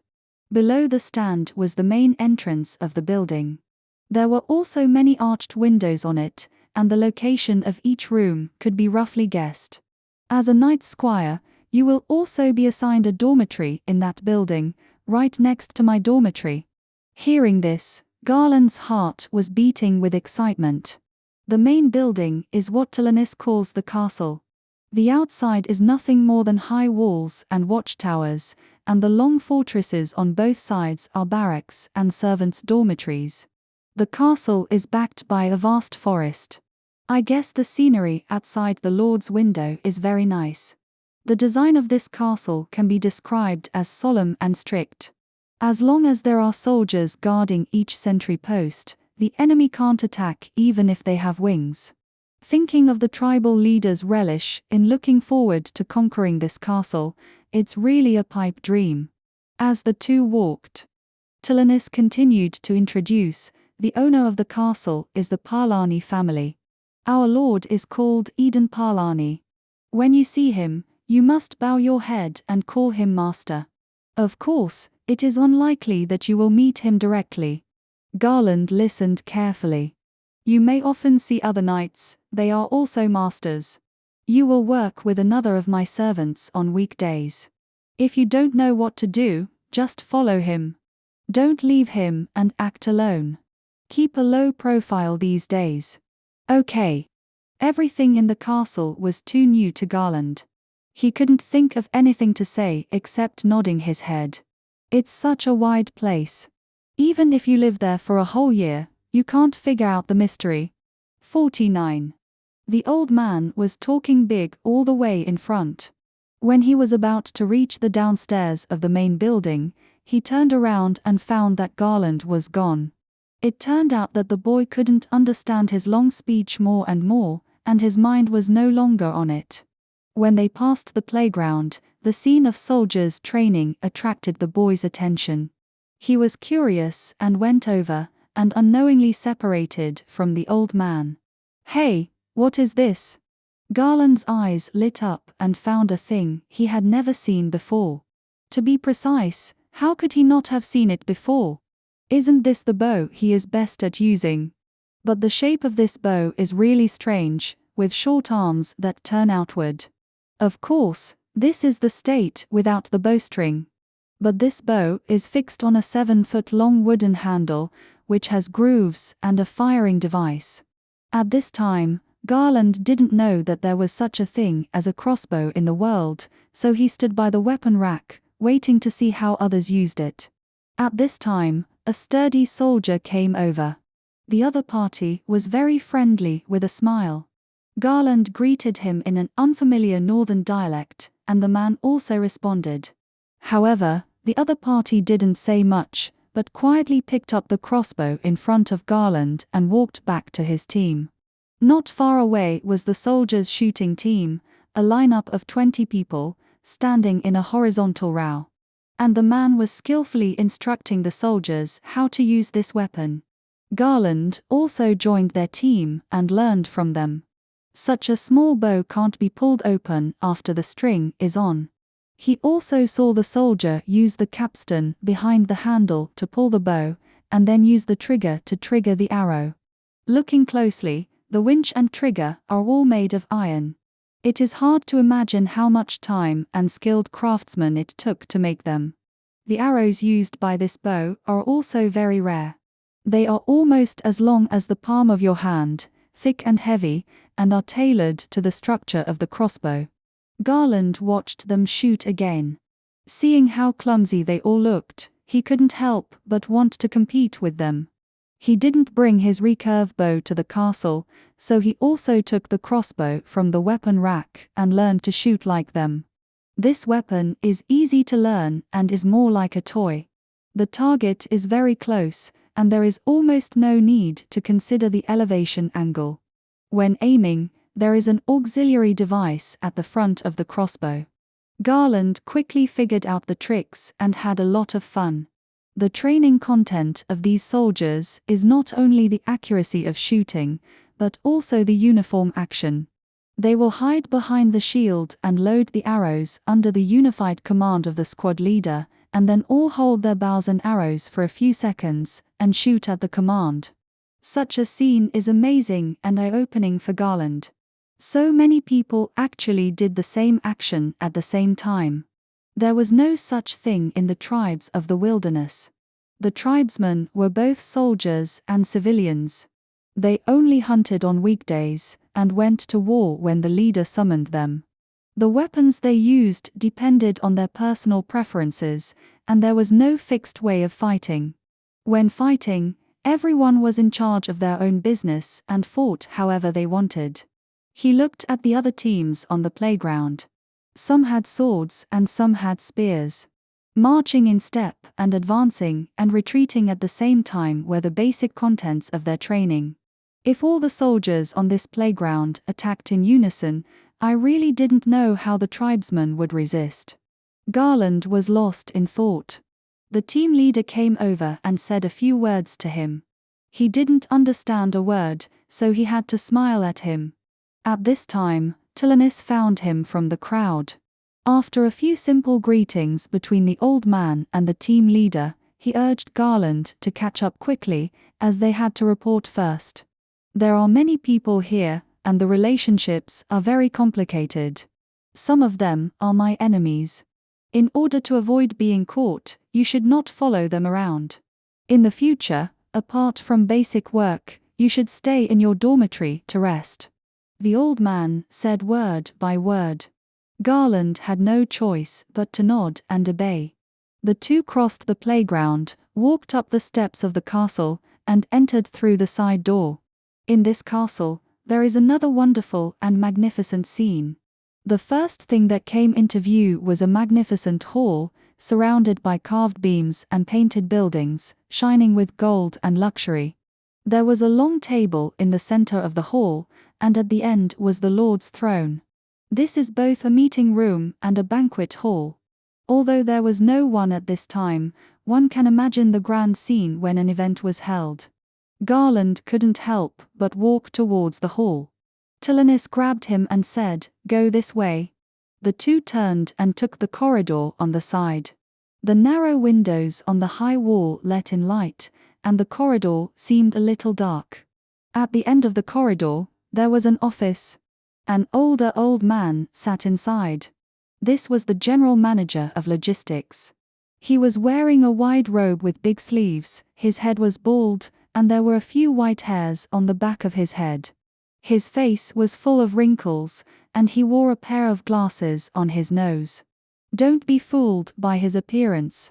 The power of the logistics chief steward was very great, much greater than that of a knight. "I'm here, this is the temporary attendant I recruited." Tillenis introduced Garand happily, "His name is Shiling." "Tillenis," the chief steward said tremblingly, "I'm not saying anything bad about you, but your staff is full, and I don't have any room for you. Please help me."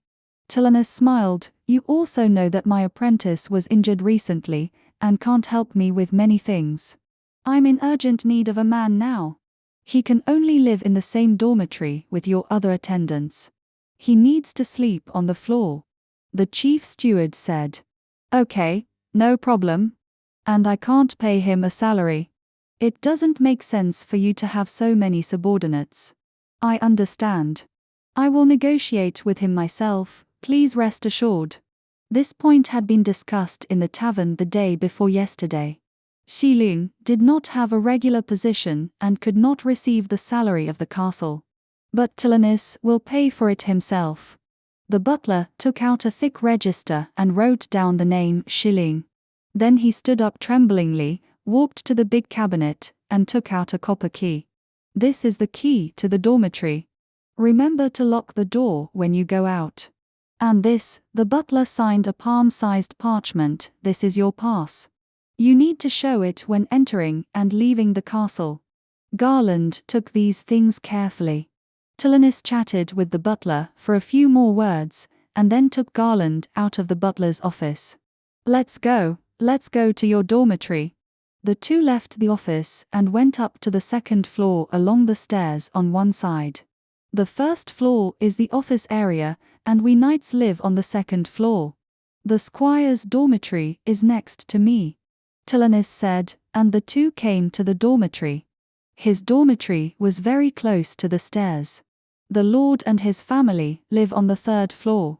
But the stairs leading to the third floor are behind the hall, and the second and third floors are not connected.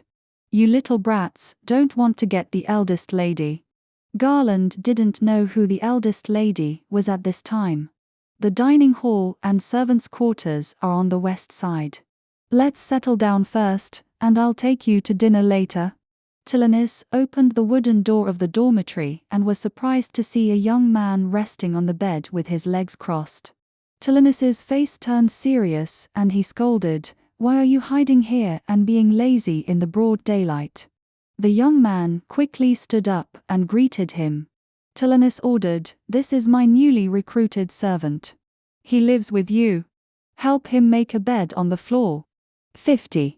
The young man was a bit lazy and looked reluctant when he heard about the work. Tilenus was very strict and stared at him to finish. Fortunately, the weather was warm now, so the young man was willing to share his blanket with Garland as a mat for the floor. With Garland, the originally narrow space became even more cramped. There were originally 2 bunks in the room, a table full of daily necessities, and 2 hangers for uniforms and weapons. Garland was alone and had nothing with him, so Tilenus asked the young man to lend him his kettle, towel and other things. "This kid is 1 year older than you. His name is Jem. He is my squire," Tilenus introduced him. "Your job in the next few days will be the same as his, so it's right to learn from him. The one sleeping opposite is Roll," the old man said again. "Roll is my apprentice, an apprentice knight. Although we live together, his rank is higher than yours. As long as he passes the assessment, he will become a real knight soon." At this point, Jem smiled secretly. "Just him? Forget it." Tilenus's face turned stern and he scolded, "What's wrong with him? He is injured in his foot and cannot take the assessment. But he will definitely pass the assessment next year. You are not much different in age, but there is a difference in status. You have to call him master when you see him." It turned out that Garland's current status was lower than Roll. But he could do nothing about it, so he could only nod and say he knew. "Where did Roll go?" Tilenus asked again. "He went to the small garden," Jem said casually. "Then I'll go find him.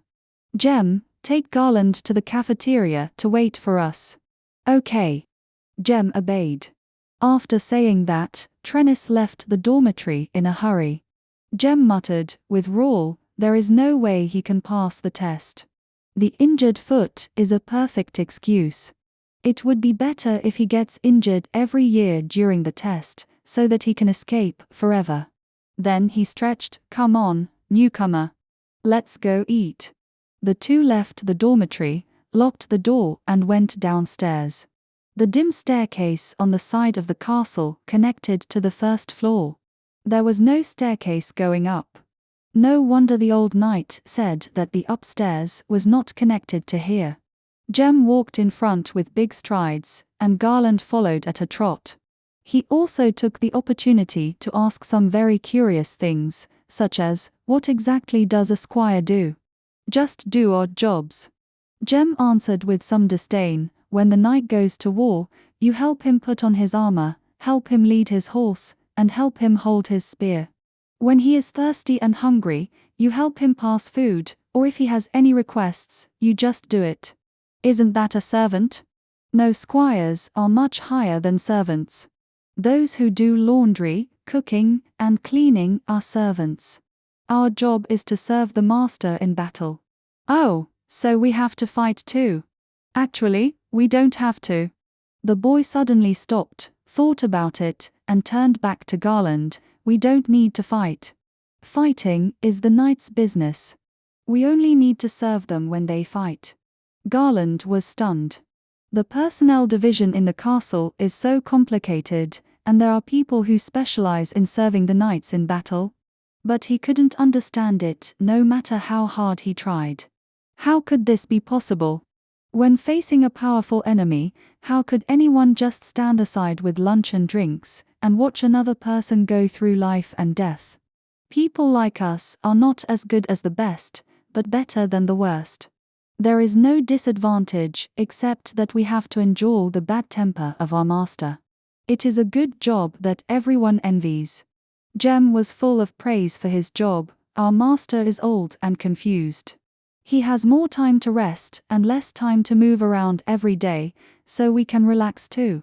As they spoke, the two left the main building and came to the cafeteria through the corridor. This is a building on the west side, with 2 floors. There are many rooms inside. The 3 halls connected to the door are the cafeteria. It is not as magnificent as the conference hall, and the decoration is relatively simple. One end of the hall is connected to the kitchen, where chefs and maids provide meals. There are many large wooden tables and wooden chairs in the center of the hall. We all eat here. Whether you are a knight, a soldier, or a servant, all are here. The lord and the guests are not here. As for the knights, it depends on their mood. Just be respectful if you meet them. This table is what we usually use. Jem took him to see it. We have the same meals as the soldiers: bread, soup, and a piece of roast meat. If you are not full, you can have more bread and soup. But you will definitely be full with your small size. What should we do now? Garland asked again. Wait. Wait for them to come. Do we need to help them serve the dishes?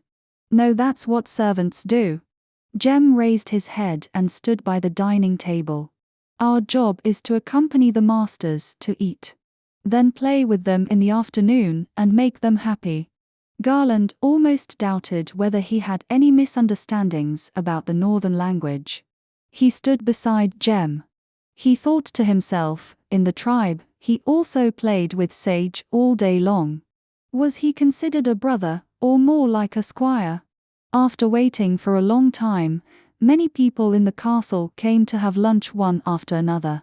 Then he saw Tilenis bringing Roll with a cane. Hello, barbarian. Roll was as kind as ever when he saw Garland again. I heard you have your own name. I will call you Shilling from now on. Hello. Garland also greeted. He also had a lot to say, but he was not proficient in the language, so he could only smile. Let's eat, children. Tilenis sat down happily, and Roll also sat down. Then he saw Jem followed him. Garland sat down. The maid quickly brought lunch: half a pound of bread, a quarter pound of meat, and a large bowl of thick soup. Garland swallowed his saliva. This amount of food was really enough to make him eat until he died. He only remembered that he was very careful about every meal since he grew up, fearing that he would not be able to make the next meal. He would only dare to eat like this when he was eating the food invited by the chief at a celebration. He stared at the roast meat for a long time and couldn't help but reach out to grab it. Jem patted him lightly and signaled him to stop. Garland was very confused. Is my eating posture wrong? Oh, this child is already hungry. Let's not chat, eat quickly. Tilenis picked up the bread and the soup. You have to wait until the master starts eating before you can start. Jem taught sternly. I can forgive him for the first time. Before yesterday, he was still an uncivilized barbarian in the wilderness, but today he has become a well-dressed squire. I believe that he will get used to this kind of life in no time. Luo was still so friendly. But in Luo's gentle words, he always called Garland a barbarian. This was probably the unintentional arrogance of a young man from a wealthy family. Or perhaps, this was not the boy's original rudeness, but the arrogance from another distant culture itself. Garland had not yet finished his meal. Everyone at the last table looked at him. The old man said, "Boys must eat more when they grow up. Don't be impatient, eat slowly." When his mouth was full of bread and he couldn't say anything, the old man suggested, "I'll take Luo to practice swordplay in the afternoon. He has a foot injury, so he should keep his hands busy and practice diligently." "Oh, our dormitory is a bit too messy, I'll go back and clean it up to make room for the new guy." Jem immediately shirked, let Xiling accompany him to practice swordplay. Garland could only nod. The old man also said, "Okay, let's do it."